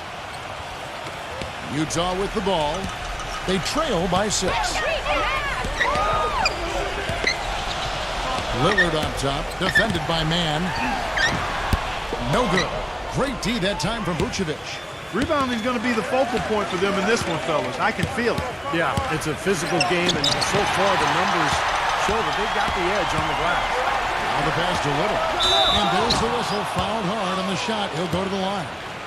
I'll tell you what I love about him. His ability to finish even while absorbing contact. He is so strong. Even with defenders hanging all over him, he continues to finish at the basket. Another thing about him is how quick he is to react when he's defending near the hoop. A lot of his blocks, so to speak, come at waist level because he pokes the ball away as his man is on the way up. And he knocks down the first one.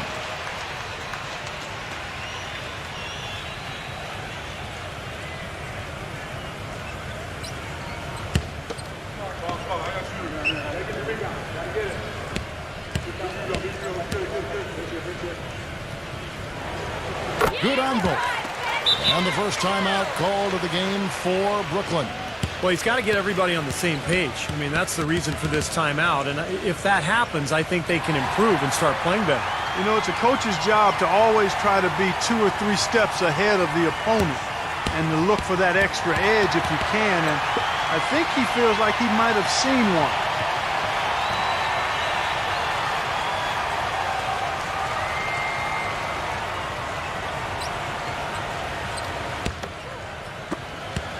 Nets leading by 4.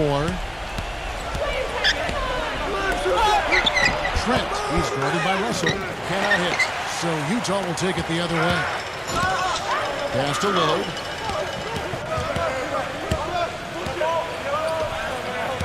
Kicks it to Russell. Shoots it up. The Jazz again can't hit it. He's going to play his way right onto the bench and out of the game if he continues to shoot it like he has so far in this quarter. Passes it to Mann.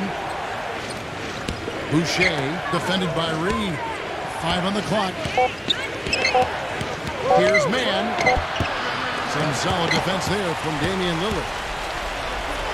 Pass to Little. He kicks it to Hayward. And there's the feed to Lillard. Here's Russell. And he hits the jumper for 2.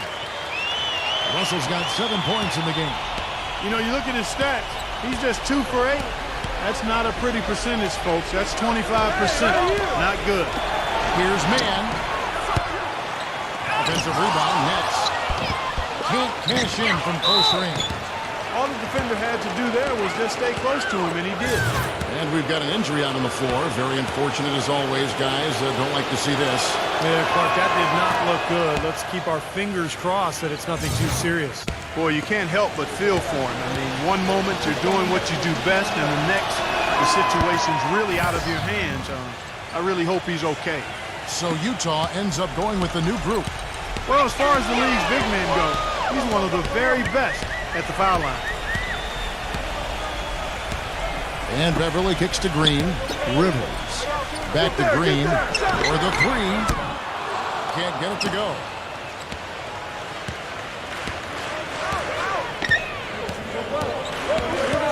There's the dish to Beal.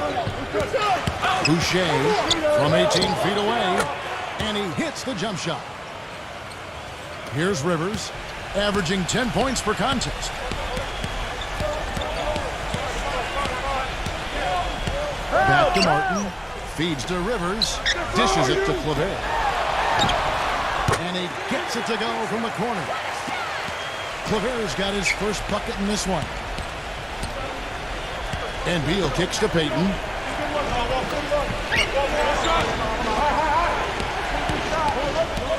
It's Beal on the wing.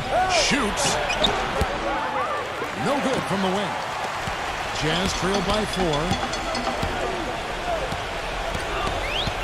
Here's Beverly. He dishes it to Rivers from past the arc. Gets it to go. Rivers has got his first 3 points of the game. You might not think of him as a laser three-point shooter, but that shot was there for him, and he had to take it. Boucher, good on the three-point shot. Oh, the rapid-fire threes coming from everywhere. I thought it might be a little imprudent to try to get those points right back, but it worked. Here's Beverly. The finger roll finish at the bucket. You know, they've scored several times already here in the first quarter down low. I like that. Yeah, me too, Clark. I think anytime you have success pounding the ball inside, you got to continue to go to the well. Beal, that's good. And it's Payton with the assist. Beal's got his first points of the night. His presence is very comforting for this team. He's kind of a fallback option for them anytime they need it. Timeout is called, first of the game for the Jazz.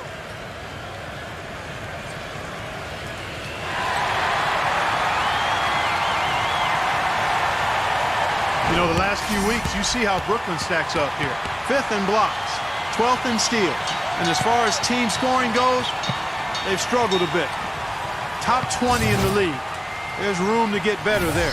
This is a team, Clark, and you talked about the shot blocking. This is a team that really has become a defensive-minded group. They rotate well, they cover up for one another, and when somebody does get to the rim, it seems like you've got a lot of guys coming over from the weak side to protect the rim. 59 seconds left in the first. Payton kicks to Beal, fires the three. Offensive rebound, nets. Wrist. Here's Beverly. Outside, Green. He feeds it to Beverly. Chance there to take the lead. Missing. Steve, they've come out with a take-no-prisoners approach on the glass today. Yeah, it's impressive, too. Clark's already gotten them a +5 margin in the rebound column. 23 seconds left in the first quarter.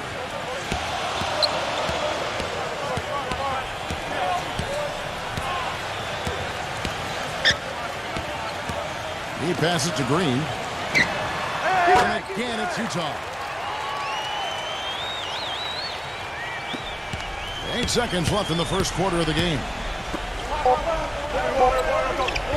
Launches a three. And again, Brooklyn with the triple. The basket's coming early and often in the first quarter. Nets out in front, up by 5. And we'll be back. Tune in next Thursday. Now the second quarter getting ready to start up. And guys, what stands out to you from the Nets in this one? And this team has done a nice job on the glass. I think that's how they've built this lead. They've been very physical, really established a presence in the paint. Well, they've chased down those balls. As soon as they've hit the iron, they've been chasing them down. That's been a solid effort by them. So for Brooklyn now, count that one. How about the passing? They are moving the ball without any thought, without any agenda. It's hard to overstate all the points they've scored on assists today. Beautiful to watch. Out to Payton. The pass to Beal. Shot clock at 5. Tries from 16. Again, the Nets for two. The mid-range jumper becomes a pretty high percentage shot for him when he has that kind of space. Back to Smith. Pass to Rivers. There's the three. Shot to that. In transition, here come the Nets. And so he earns a trip to the line. Officials saw the contact, and he'll shoot two. And let's bring up a list of some of the NBA's hottest players. Among shooting guards, these are the leading scorers over the course of the last month. Fifth is Bradley Beal. And this is the cream of the crop at the two-guard spot, strictly in terms of scoring ability and the ease with which these guys break down opposing defenses. I love that they are so attack-minded and come at you really aggressively across the board. They're players that can carry a team offensively for long stretches of a game.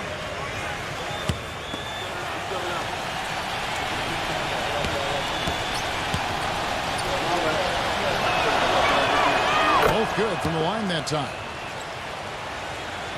Just over a minute gone here in the second quarter. Now here is Smith. Still getting warmed up offensively. No buckets yet in the game for him. Rivers kicks to Beverly. Hands it from downtown. Nets leading by 3. Now Beal. He's got 7. Kicks it to Payton. All alone. Gets the bucket.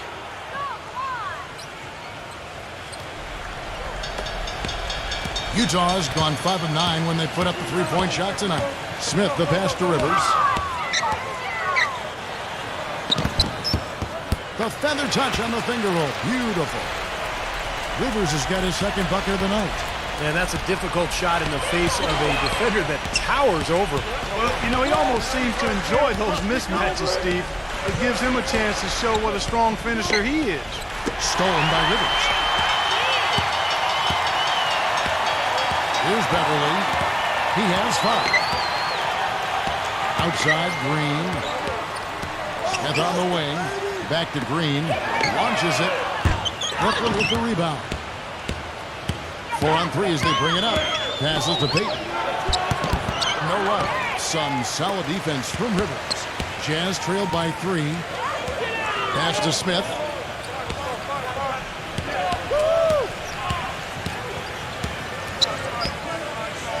Smith right side. He kicks to Beverly. Had the space there, but it's offline.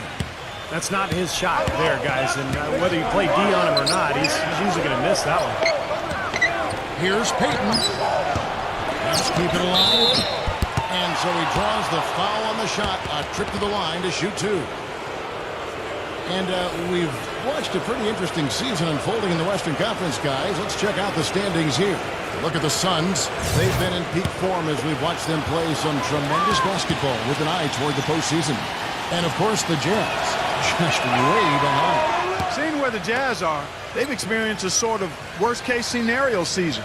Nothing has worked out for them. Yeah, you're right about that, Clark. I mean, the expectations were definitely higher than where they are right now. And, you know, given what we thought they had talent-wise, it's kind of hard to believe they are where they are right now. Both shots good from the stripe. Well, great focus at the free throw line. They're taking care of business. That's exactly how you keep on the lead. 100% free throwing for the quarter, that'll do it. The feed to Rivers. Here's the pass. Blocked again. Beal dishes to Payton. Missed inside. Jazz trailed by 5. And Beverly kicks to Green. So the whistle blows on the shot and 2 free throws for the contact right there. Here's a look at what's coming up for the Utah Jazz. That game will conclude a 3-game homestand. The Jazz have only 1 missed free throw. They've had 5 attempts and made 4 of them. Well, to this point of the season, guys, they're knocking down about 76% of their free throws. And the Nets making a change here.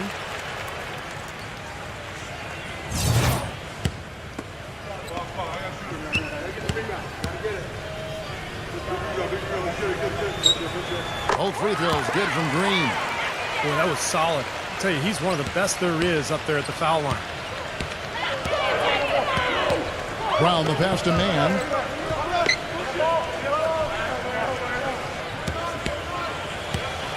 Back to Brown.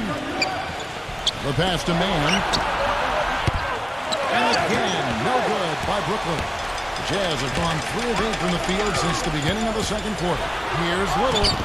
Smooth as silk on the finger roll. I tell you what, the defenders didn't even get a sniff of him on that move to the hoop. Brown with it. He's coming off a 19-point game against Phoenix. Yeah, Kevin, he really set up shop with that foul line. I mean, they could not do anything with him defensively, and so they had to keep fouling. Not able to find it here in the second. He's off stride and off track just a bit after that one he had earlier. Green kicks to Rivers. And it's blocked by Brown.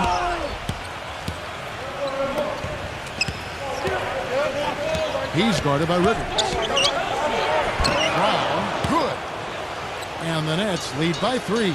Yeah, and he's one player who doesn't need a lot of space to get to the basket. He's really crafty, the way he can blast his way straight through traffic. He's really strong. What I love about watching him play, Steve, is his terrific agility and body control. Even with the multiple defenders closing in, he contorts his body at angles that really give him a chance to make shots from weird positions all the time. Utah calls timeout. Well, he's got to get everybody on the same page. I mean, that's the reason for this timeout. And if that happens, I think they can improve and start playing better. You know, it's a coach's job to always try to be 2 or 3 steps ahead of the opponent and to look for that extra edge if you can. And I think he feels like he might have seen one. The Jazz making a switch here.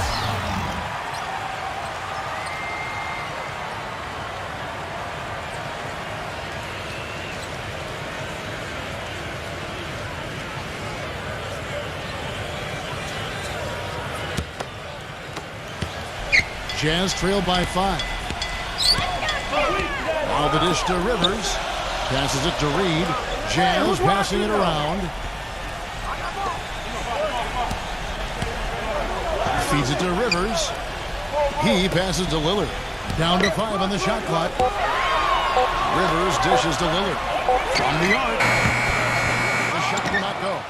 Even against solid defense, he's still going to try to continue to make that shot. Yeah, no doubt. I mean, I wouldn't bet against him in that situation next time. Boy, nice bucket. They are really playing intelligently here. And even though the lead's not large, they've definitely got the upper hand. Rivers kicks to Lillard. Rivers. Off target from 3-point range. Hard work on the glass once again, fellas. They put a lot of effort into their rebound. Well, you get more rebounds, you get more possessions, more shots at the hoop, and oftentimes that decides the game. Pass to Little. Dishes it to Rivers. Carries the long-range jumper. Rivers has got 8 points. Here's Beal. He's got 9. Timeout called, the Nets.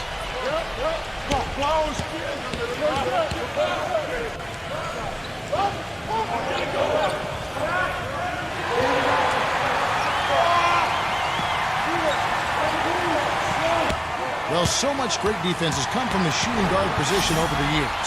And here's a rundown of the players wreaking havoc at that spot this year. In the 3rd spot, Austin Rivers. Well, this is a very intense group. You know, those steals haven't come by accident. They've gotten them through the effort they're willing to expend on that aspect of the game. Right on. I mean, they're lockdown defenders, all of them. As gritty a group of guys as you can have on the perimeter. That's good. Rivers has got 7 now in this quarter. And the defense paying instant dividends. Fast break basket. Yeah, that transition was immediate. Didn't waste a second getting out on the break. Back to Brown. Lets the 3 fly. The rebound by the Jazz. Lillard's got his 3rd rebound on the night. And he continues to search for his rhythm. It's eluded him to this point. Now here's Brown. Defended by Reed. And boy, that looked like goaltending. Yes, it is. And so they will award the basket there. He thought he had that one clean, but the ref saw it differently. They'll count the basket. A lot of noise coming from these fans. Pretty unhappy with that call. Well, you know, we've got a lot of amateur officials in the crowd, and not one of them liked it. Vucevic checked in for Brooklyn. Lillard gets the screen from Little. Lillard at 10. And there's the pass to Little. Off target from outside. They've clearly been the better team on the glass. It hasn't necessarily translated to the scoreboard yet. But you feel like it's going to reward this team at some point. They've got to continue to maintain the energy. I thought the defense really kind of slacked off there. He's going to drill those threes when he gets a good look. The Jazz with another miss. Reed the pass to Russell. But they recover it.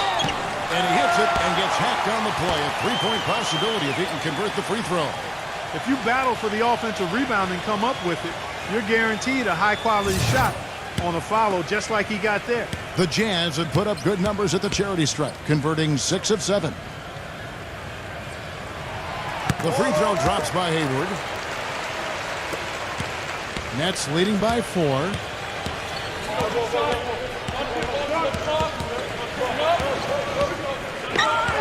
Pass to Man. Fires from deep. Offensive rebound. Boucher takes it into the teeth of the knee and converts the layup. 4 of their last 5 makes came off of a high-quality shot inside.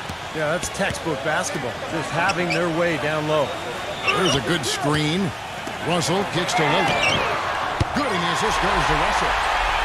Lillard's got his first bucket of the game, and he's on the board for 3. He had to wait for a while, all the way until now, but he finally got his first three-pointer of the game. And that one's good. And the Nets lead by 6. You know, defensively, you cannot forget about him. He gave him a wide-open look there. Russell dishes to Lillard. He passes a little. Back to Lillard. Blocked.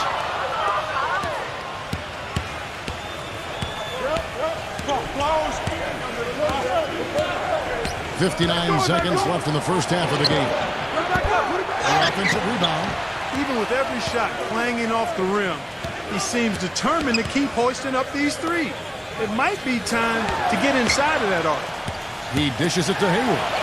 Three-pointer. That's good. Hayward's got his 3rd basket of the night. Well, it looks like he's finally found his footing in this game. His first quarter was a real struggle, but he's gotten it going now. Man passes to Brown. Tried to come right back with the 3 of his own. It's no good. Lillard attacking, puts the lead pass in front of him. No good from Reed. Pretty good defense there. I mean, that's a shot that he can make, but they really challenged him. Pass to Man. Hey, who's watching them? It's Brown on the wing. And the Nets miss again. 1 second left. Second quarter ends in a tight one. Nets lead by 3. And we'll be back right after this. Now, presented by Sprint. And welcome for the Grizzlies. The Sprint Halftime Report, presented by Sprint. And now the start of the second half. Neither side jumping out ahead through the first 2 quarters. Third quarter action getting rolling right now. Brought to you by Gatorade. All fueled up and ready to go. Here's who's on the floor. And so in the game for the Jazz, we've got Hayward. Russell is out there with Damian Lillard. And it's Reed in at the foul. Here's Man. And the 3 ball is good. 12 points for him. Jazz trail by 6. The drive by Russell. And now we've got a moment to see how the Jazz are doing ranking-wise, Kevin. 16th in steals, 16th in free throw percentage. And team assist, not a strong point for this team. Top 20 in the league. They tend to do a lot of their scoring off one-on-one moves.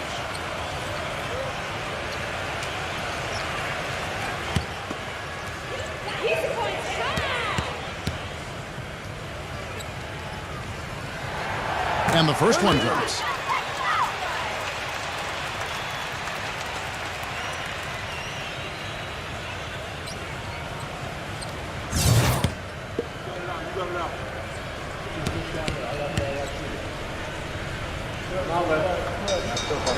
And so Russell hits them both. Nets leading by 4. Brown outside. Through that. You know, he's really adept at keeping possessions alive by hitting the boards and cashing in on some of those putbacks. And you know what? He is also relentless on the boards. He works as hard on his rebounding as anybody you're going to see. Russell kicks to Hayward with the shot. And Russell gets it to go on the assist by Hayward. Russell's got 4 points now in the quarter. He feeds it to Brown. On the pass to Mann. Back to Brown. The Nets working the ball around now. Zubek. And the officials whistle a foul on the shot. The bucket's good. He'll go to the line. First trip to the free throw line for him tonight. Well, of course, we'd all like to see that free throw percentage improve. I mean, he does not have the touch in the 60s. And somehow it's become a real struggle at the free throw line. He's lost his way there. I mean, he's not having anywhere near the same success he had there last season. Utah calls timeout. He's forcing shots offensively, hurting his team in the process. He needs to trust his teammates more.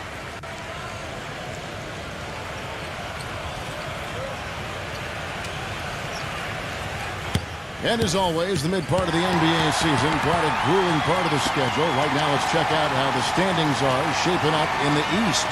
You look at Orlando, they're looking extremely sharp right now, poised in the top spot and playing very well. And, of course, Brooklyn. Not in the same realm right now in terms of their record. Checking out Brooklyn, the thing with them is they haven't really established an identity for themselves as a team.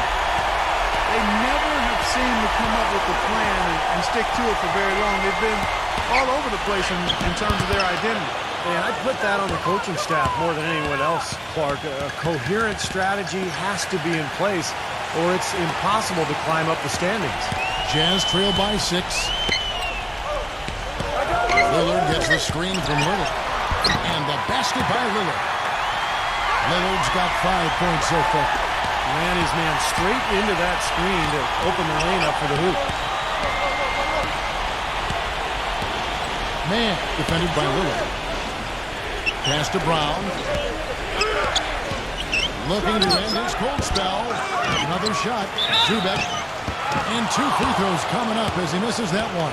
Drawing the whistle and a lot of contact there. Way to play in attack mode and get inside. And, you know, if you're on defense and you're going to foul, make sure it's a good one. They did, preventing the and one. He's off on the first.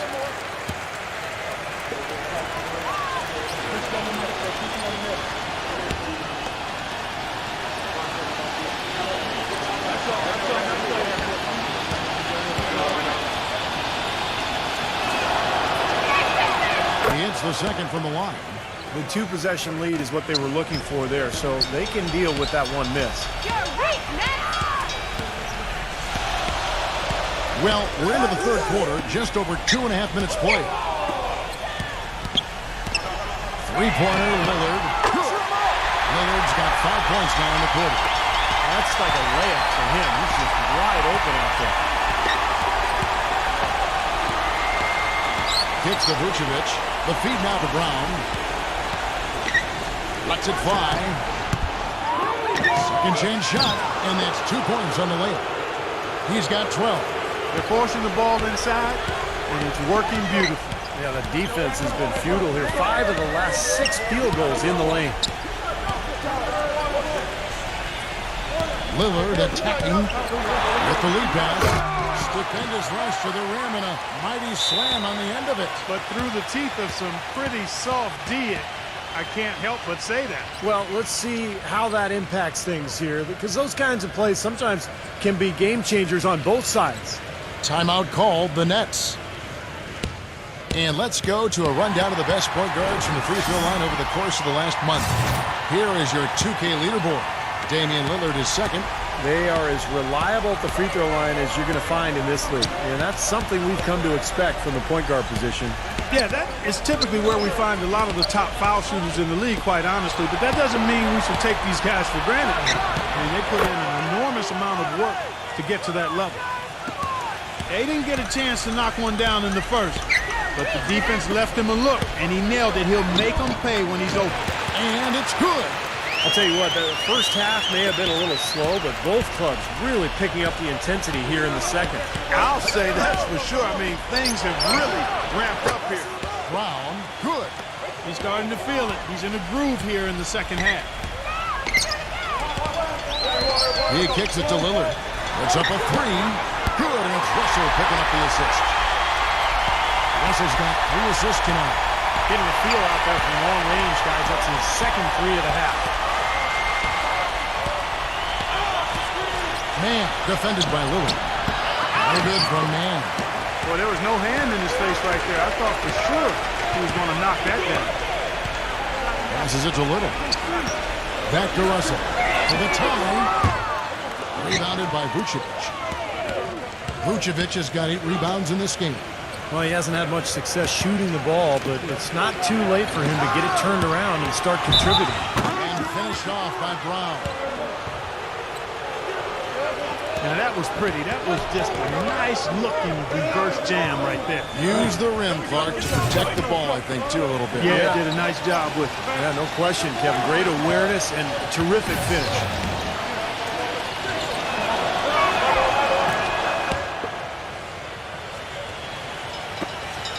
Jazz trail by 6. Pass to Reed. The Jazz working the ball around now.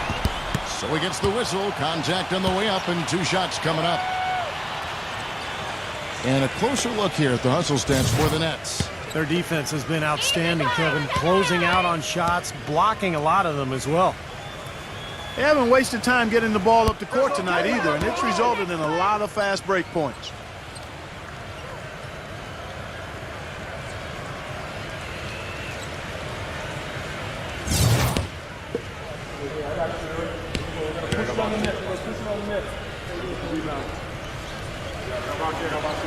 And the second free throw, good. Nets leading by 5. Man, defended by Lillard. Off the pick. Rebounded by Claver. Utah's gotten going here in the second half from outside, nailing 3 of 4 from the arc. Russell dishes to Lillard. The drive by Russell. Wide open. And yes, sir, that one drops. Russell's got 15. Nets have gone 8 of 13 on shot attempts to begin the second half.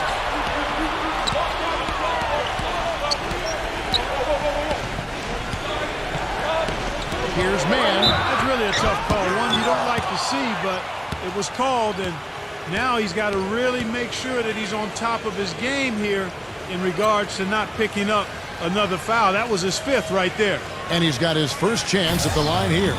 And he's been a consistent shooter at the line for them this season, shooting about 78%. You know, guys, that's not quite the same success rate he had at the line last year, although it is somewhat in the neighborhood of last year's numbers. Here's Claver. Well, good with the triple. Nets leading by 5. He hits Brown with the drive. He passes it to Man. The shot's good. Brown making the play. Brown's got 5 assists in the game. The D with very little pressure on their perimeter shooters. 3 of the last 5 baskets they've allowed have been of the 3-point variety. Yeah, and unless they make some rotations and closeouts defensively, there's more to come, Clark. This is a fantastic performance in this half. He didn't play as well in the first, but you just know with this guy, he's always ready to turn it around.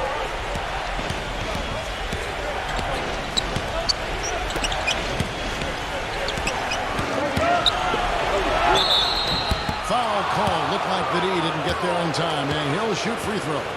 Let's take a look now at some of the numbers for Damian Lillard. 9th in assists, and he's been quite an offensive threat, averaging enough points to put him in the top 20 in scoring.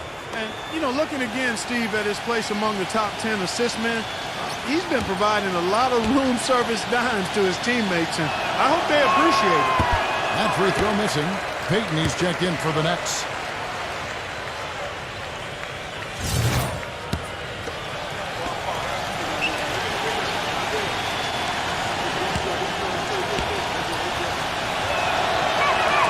And he sinks the second. Here's Lillard. 13 points in the game. There's the pass to Little. Outside, Russell fires for three. Brooklyn with the rebound. He's still looking for his first three-pointer of the second half after making just one in the first. That's good. They've gotten a bunch of good looks and have been absolutely lethal from behind the three-point line. Yeah, you got to get some bodies out there defensively, though. I mean, things are way too easy out beyond the three-point arc. Man, he has been their unquestioned leader offensively this quarter. The dish to Vucevic. Feeds it to Brown. And out of bounds as the Jazz gain possession. Moment now to see how the schedule is looking for Brooklyn. They can look forward to the Oracle Arena after this game to match up against Golden State. And that game will be 4 out of 5 on the road for the team. Jazz trail by 8. And here's Hayward. 8 points for him. And that one's good. Russell. This quarter has brought out the best in him, fellas. Even though they're still trailing, he's been impossible to contain. Brown outside. Fires the three. And Brooklyn with the triple. Boy, I tell you what, he loves getting looks like that from the three-point line. No one near him. That's a warm-up jumper for him. Lillard gets the screen from Little. And there's the call by the official. They'll count the basket here following the goaltending call. He didn't get to that one quite in time, Kevin. Those can be tough to gauge sometimes. The Nets making a switch here.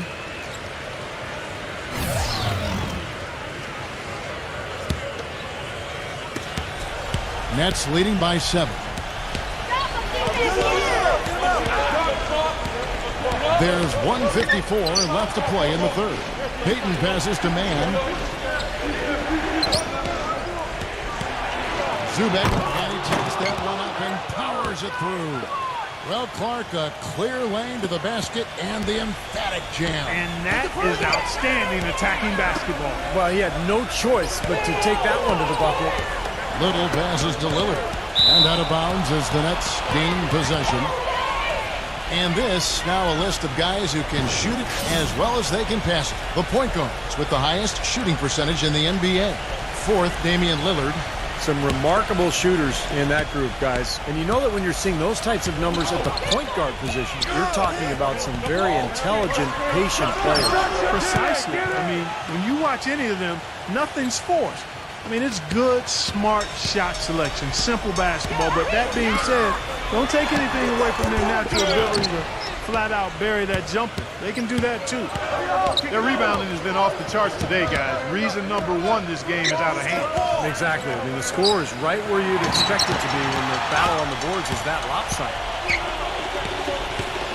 Russell kicks to Lillard. Passes to Lillard. Russell.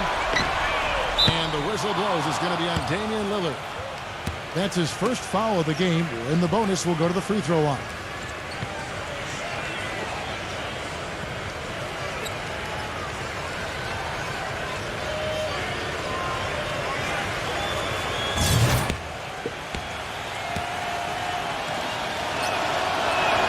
The first free throw is good. The Nets making a switch here.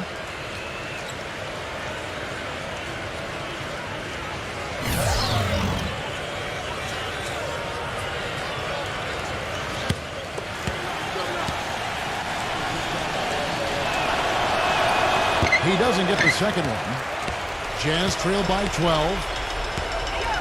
This is to Beverly. He feeds it to Russell. The 3-ball gets the bucket. Russell's got 22 points. That's his first three-pointer of the half. Remember, he did make one in the first half as well. Payton with the ball. Now guarded by Beverly. Pass to Mann. They set the screen. Shot clock at 6. And again, it's the Nets missing. Outside, Russell. He dishes it to Hayes. The pass to Reed. And there's a nice one-handed slam. They'd love to get more of those, the easiest 2 points possible. And on a fierce finish. Yeah, and that's exactly how they're going to cut into the lead, Ken. Yeah, that's why they've got to tighten up their D. And I'd be surprised. Coming up next. And we welcome you back to start the quarter. Players had a chance to get hydrated with Gatorade. And there's certain to be some great basketball ahead for us. On the court for the Nets, getting the fourth quarter going. There's the bucket, good. And this game is really heated up. I didn't think it could get any more high scoring than it already was. Well, there's always room for more offense, Steve. You know that. Nice ball movement by Utah. Russell kicks to Rivers. Back to Russell. And the Jazz, another three. They've raised their field goal percentage just above 50% here. They actually look like a totally different team than what we saw in the first half. Much better execution offensively. Here's Trent. And they wasted no time getting those 3 points back. And the Nets lead by 9. He shot the ball exceptionally well as they've built this lead for themselves here. Pass to Rivers. Now the feed to Beverly. And it's out of bounds to the Jazz as Utah retains possession. The Nets making a switch here.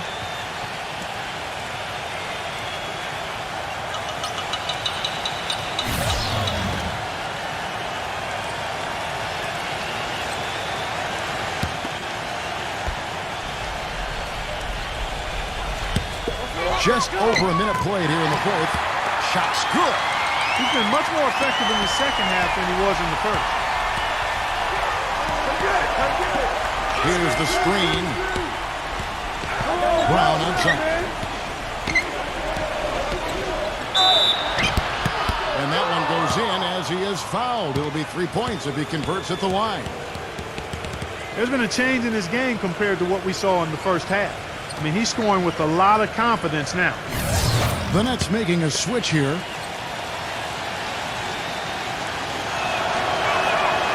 Free throw good from Brown.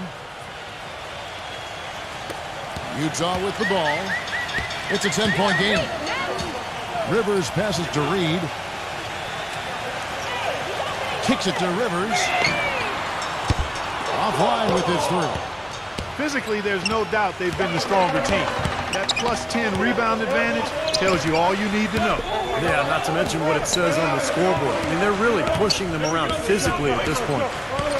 It's Beal on the wing. Uncovered. It's rebounded by Little. When he's wide open like that, he'll rarely miss those. He kicks to Lillard. Drains the 19-footer. Lillard's got 14 points now in the second half. He's really done a nice job taking advantage of his opportunities in this half. Now here's Beal. Back to Brown. Zubek defended by Reed. Zubek. The shot is up. Great defense that time. The dish to Brown. They set the pick. It's Beal on the wing, and it's going to be out of bounds. The Nets will retain possession. Maybe a low percentage pass, but it still nearly got through. I like it, though. I mean, it's an aggressive play. Heads up defending to deflect it away. A little over 2.5 minutes have passed here in the fourth quarter. Man passes to Vucevic. 6 to shoot. And again, no good by Brooklyn. Jazz trailed by 8. And Lillard kicks to Rivers. A three-pointer is right on target. Nets have gone 3 of 6 in the field so far in the fourth quarter. Brown the pass to Man. There's the pick. Feeds it to Beal.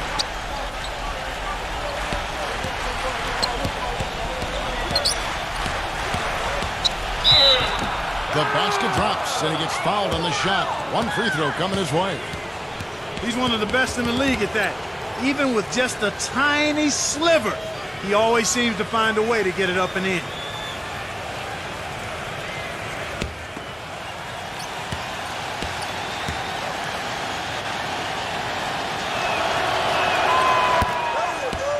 Utah calls timeout. You have to like what we're seeing from Man.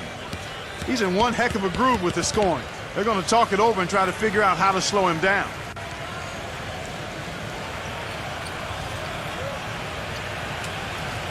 All right, let's go over to the sideline with Doris Burke. Yeah, during that break, the head coach of the Jazz had some words for his team. They're getting outshot from the perimeter. He told them, we've got to close out faster on the outside shooters. These threes are killing us.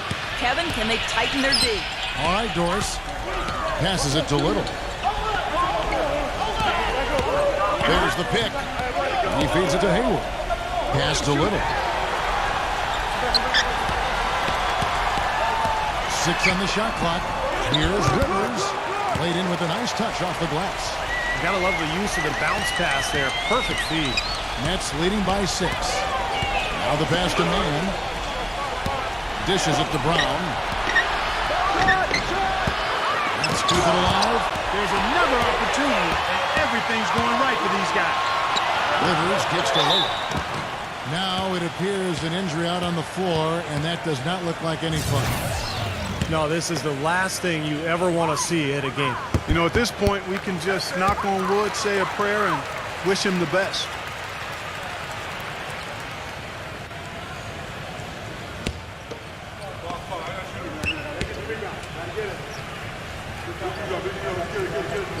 And that one goes in. 2 from the line that time. Nets have gone 4 of 8 in this fourth quarter, shooting an even 50% from the field. Brown the pass to Mann.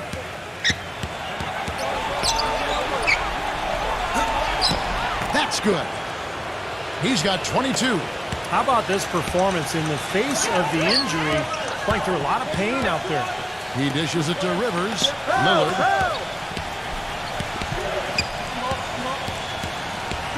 The feed to Rivers. Back to Lillard. 5 to shoot. Misses the 3. You know, they've built their lead here by doing all the little things well. And one of those things has been rebounding, Clark, because they have really come out and taken control of the boards. And they're beginning to fall apart a little bit defensively, especially inside. Well, that's 4 straight buckets now at the rim.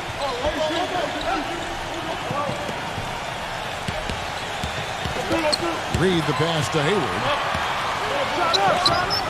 And he gets it to go from the high post. Nets leading by 6.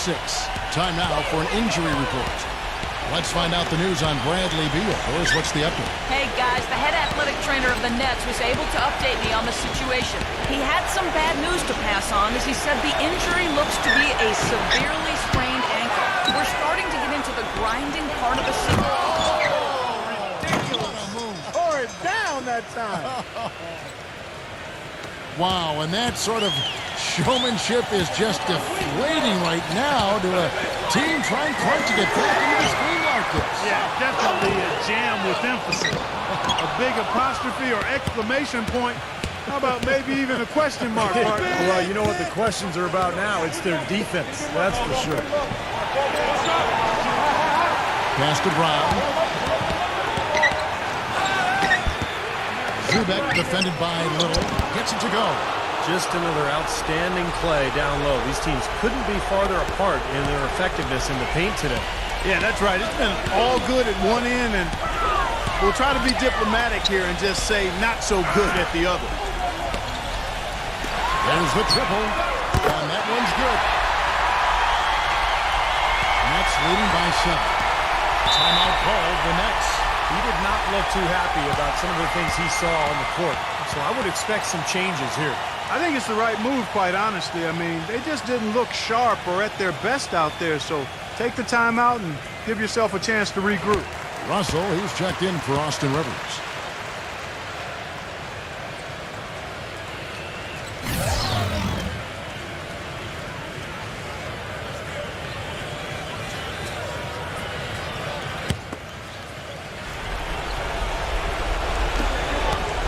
It's Brown with the drive. So it looks like the Nets will retain possession here.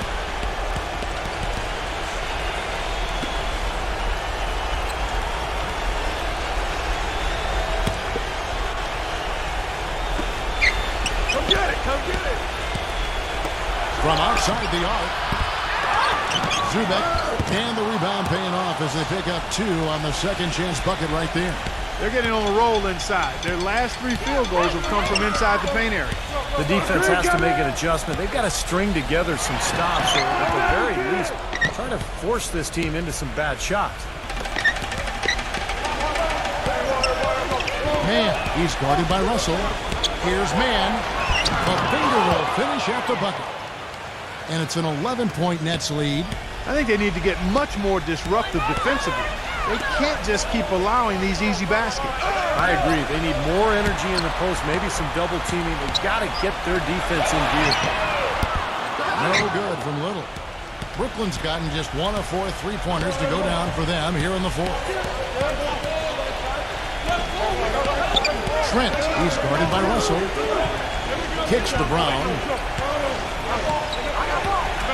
There's the screen. Just fine on the clock. And the defense didn't have position. They whistle a blocking foul, and he'll go to the line. We're seeing the Jazz unable to defend against Brown. He has 20 points, and from downtown, he's buried 3 3-pointers.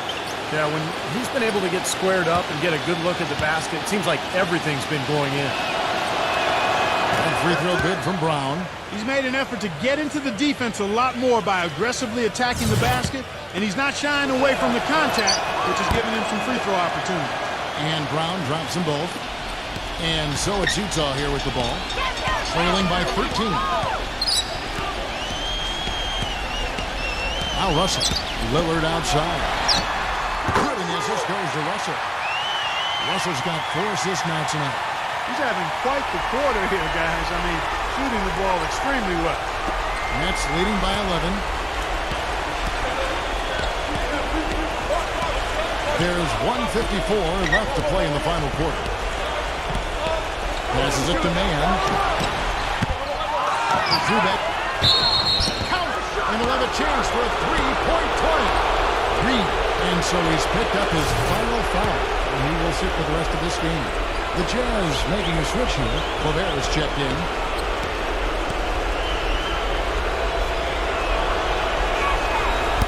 And that one misses. Boy, they needed that last rebound. They haven't done well on the boards overall, but that one was huge. Still fighting for the win. Lillard misses. You know, even though he missed that one, great shooters have a way of feeling when they've got enough room to pull the trigger. Yeah, not enough defensive coverage there to prevent him from firing that time. But, yeah, I think if he's open, he's got to let that thing fly. He kicks it to Hayward. He passes to Claver. The Jazz working the ball around now. And that 4th foul might force him to scale back the aggression defensively a little bit. He does not want to pick up number 5. 1:19 left here in the fourth quarter. 3-pointer Lillard. It's hauled in by Brown. Nets leading by 15.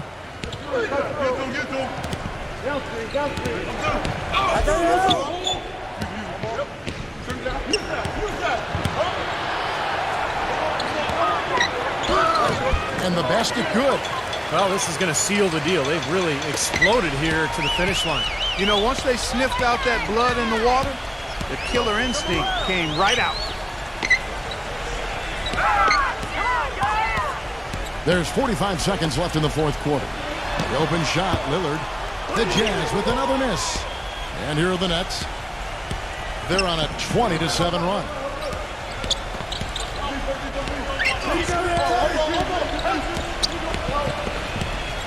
Man, defended by Lillard. Pass to Man. Clock at 6. And he hits it just before the shot clock expires. And the Nets lead by 19. And the crowd here, of course, not happy about the outcome. But you know what? We saw a team tonight that came in prepared to do battle on the road, and they clearly wanted to win. You know, they were determined to steal this game, and they showed it, Steve. Played harder and got the job done. And so it's Brooklyn easily grabbing this one. Some days, Clark, everything goes right for a team, and they just had one of those games. Yeah, it certainly was. I mean, these guys played a great all-around basketball game here. That about does it for Clark Kellogg, Steve Kerr, and Doris Burke, and the rest of our great crew. This is Kevin Harlan saying so long and thanks for watching. Now, here is our Jordan Player of the Game.